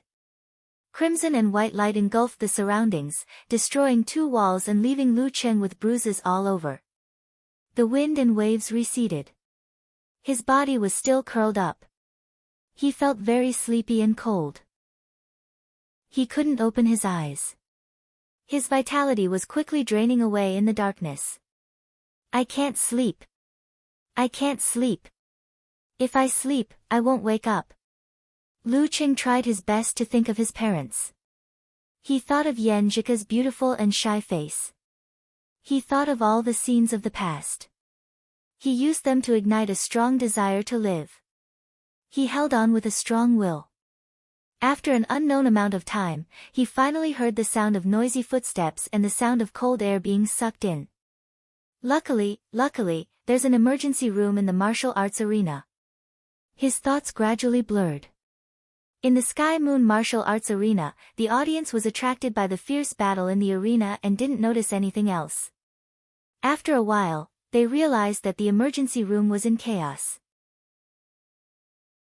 Chapter 564. Huacheng, Longhu Club, Volcano Laboratory. Empress Luo, Ning Zidong answered the call. Her expression turned serious. She covered the receiver and looked at Dragon King Qin Chitao and Optimus Prime Long Zhen. She said in a low voice, Lu Cheng has been attacked. The surroundings turned dark and the voltage seemed to have dropped. Dragon King clasped his hands and asked, "How's the situation?" "His life is in danger." Ning Zidong replied concisely. "Luckily, Li Wade is in Linfu. We should be able to save him." Li Wade was in his 40s and was at the peak of inhuman. He could have reached the physical invulnerability stage back then. When there was no hope for him to break through, he developed his interest in medicine to the extreme. Without any foundation, he studied Western medicine step by step and mixed it with medicine, acupuncture, and other things. With his steady hands and the ability to see the smallest details, he became one of the top doctors in the country. He was especially good at surgery. He had also signed up for the Battle of the Kings qualifiers. His main purpose was to join in the fun and meet his old friends. "Where's the attacker?" Qin Chitao asked calmly. "He was killed by Lu Cheng." Ning Zidong's beautiful face was filled with doubt. Qin Chitao nodded slightly and released his clasped hands. He stood up abruptly and walked out of the door. The surrounding lights flickered without any wind. As he walked, he said sternly, "Spread the news. Let Linfu connect with the military system. When I arrive, I want to see the most detailed report." "Okay." As a senior expert, Ning Zidong actually followed Dragon King's lead at this moment. She pondered for a few seconds and followed suit. She turned to Long Zhen and said, "I'm going to Linfu too. Watch over here. Wuyue Province, Moshang City." Due to the Battle of the Kings, the professional matches were suspended for 2 weeks. Shi Yuejian was at home studying cooking. At this moment, her phone vibrated continuously. It seemed to be in a hurry. With a shake of her wrist, the water on her palm turned into ice and fell. Shi Yuejian picked up the phone, put it to her ear, and answered the call. Her leisurely smile slowly sank. Her brows furrowed in suspicion and anger. "Dad." After hanging up the phone, Shi Yuejian paused for a few seconds and shouted in the direction of the living room. Geezer Shi, who was bored watching the match, shouted, "What's wrong?" "I didn't drink. Something happened to junior brother." Shi Yuejian walked into the living room. "What?" Geezer Shi stood up abruptly. At first, he looked confused and puzzled. Then, his face darkened and his eyes turned cold and serious, just like when he was roaming the war-torn zones. "Didn't that brat just finish his match not long ago? Little junior brother was attacked when he went to the underground parking lot. He was seriously injured," Shi Yuejian said. Geezer Shi opened his mouth and was about to ask when he suddenly coughed violently. He coughed so hard that his face turned red and his lungs felt like bellows. "Longhu has found Li Wade. He's operating on him now," Shi Yuejian quickly added when her father's coughing subsided. "Did you catch anyone?" Geezer Shi panted and asked. "He was killed by junior brother on the spot," Shi Yuejian answered truthfully. Geezer Shi's eyebrows trembled and he frowned. A strong sense of doubt arose in his pure anger. He originally thought that it was some enemy who wanted to provoke a war, but who knew that it was not what he imagined. If it was a physical invulnerability expert, the brat would definitely not be able to escape. What was the purpose of that? After pondering for a moment, Geezer Shi waved his hand and said, "Ask the military to arrange a plane for me. I'm going to Linfu." "I'm going too," Shi Yuejian said resolutely. Xing Province, Shoshan City. Yan Zhika leaned against the pillow, half lying and half sitting on the bed. Her legs were crossed and her tablet was placed on top of her head. After watching the other matches, she picked up the phone beside her and turned on the screen. However, she did not see Lu Cheng's reply. Only the content of the conversation was shown. Go to basement 2 and take a taxi back to the hotel. Clenching fist expression, Lu Cheng said. Why don't you go for supper to replenish your energy?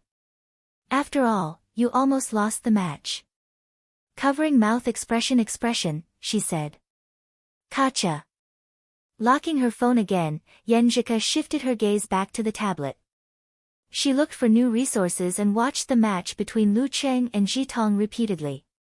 After a few minutes, she picked up her phone again. She still did not see a reply. She could not help but ask, still not in the car.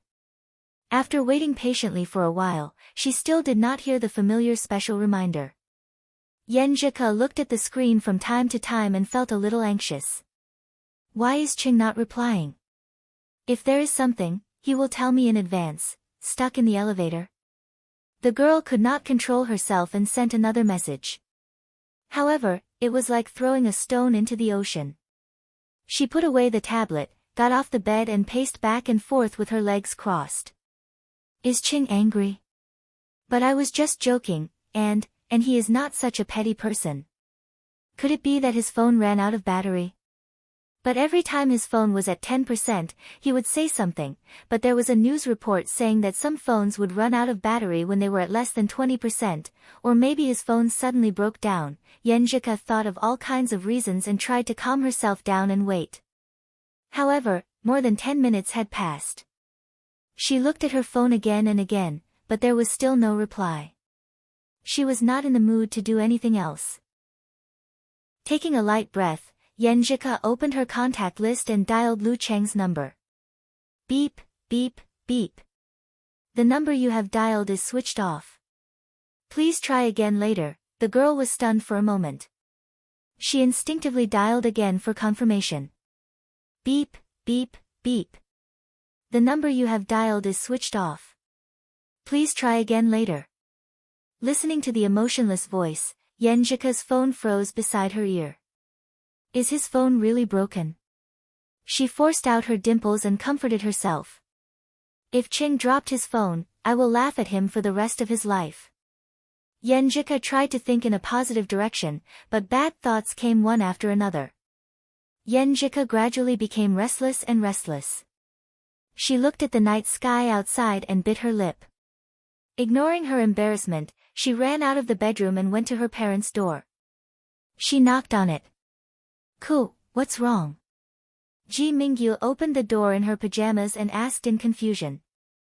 Mom, do you know anyone from Linfu? I can't get in touch with Cheng. I'm worried about him. Yenjika did not hide her wild thoughts. If you don't know him, I can ask Grandpa and Grandma to ask the Shushan Studies disciples. How long has it been? Ji Mingyu frowned. More than 20 minutes.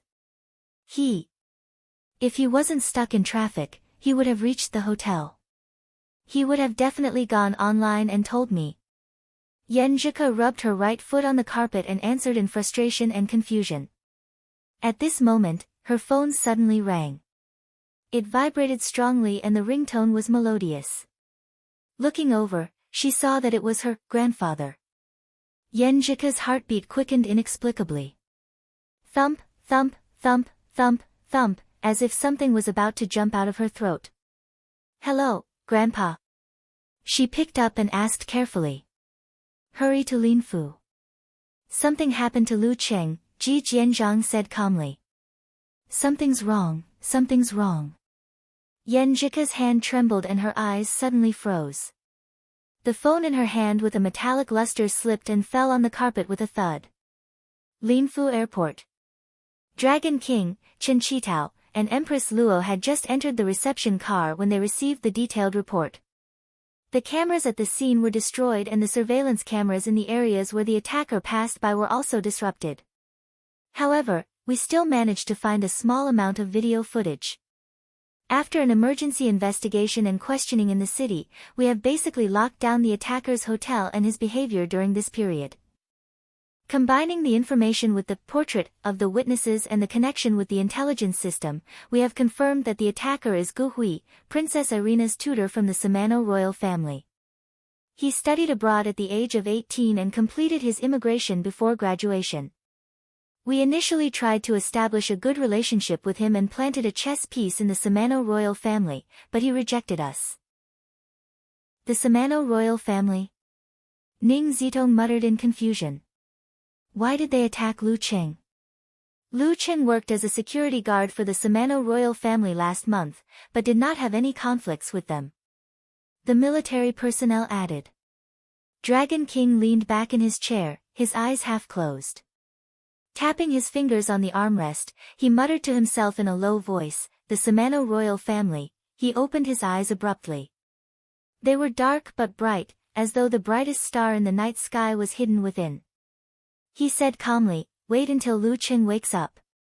Dragon King was easily angered, but he was not reckless.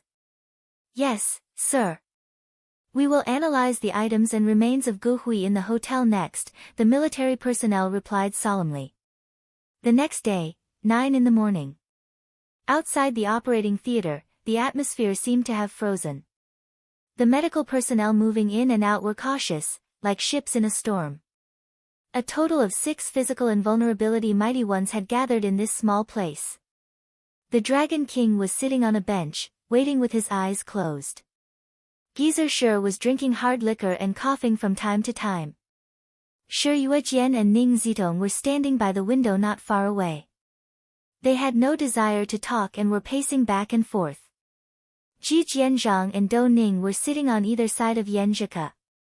Yan Zhike's fingers were subconsciously intertwined. Her eyes were slightly red as she stared at the door. Her expression was firm and stubborn, as though she was supporting her partner in the operating theater. Ji Mingyu and Yan Kai looked at her worriedly. After another half an hour, the lights changed. The operation was finally completed. Wearing a mask, Li Wade felt a strong gust of wind the moment he stepped out of the operating theater. He saw many pairs of eyes staring at him. Not daring to show his humorous side, he took off his mask, cleared his throat and said, the operation went well. The patient's will to live is very strong. As for my skills, I'm not bad either. I'm out of danger, but I still need to observe him for a while. Hearing this, Yan Zhike's vision blurred. She heard the sound of her own exhalation and the choking sound that she had suppressed for a long time. She wiped her face. It was full of wet marks. Seeing that Geezer Shi and the rest had heaved a sigh of relief, Li Wade coughed twice and said, however, with such a serious injury, I can't guarantee how much he can recover in the future and whether he can reach physical invulnerability. Moreover, he paused for a while and continued, moreover, he overexerted himself and suffered a serious backlash. There might be some sequelae. You're tuning in to the Blissful Bookshelf YouTube channel. We're so grateful for your support and don't forget to subscribe to join us on this incredible journey through captivating stories. Your generosity through donations truly makes a world of difference, as it's the primary source of revenue that allows me to expand and enhance this channel for you. Thank you from the bottom of my heart for being a part of this adventure.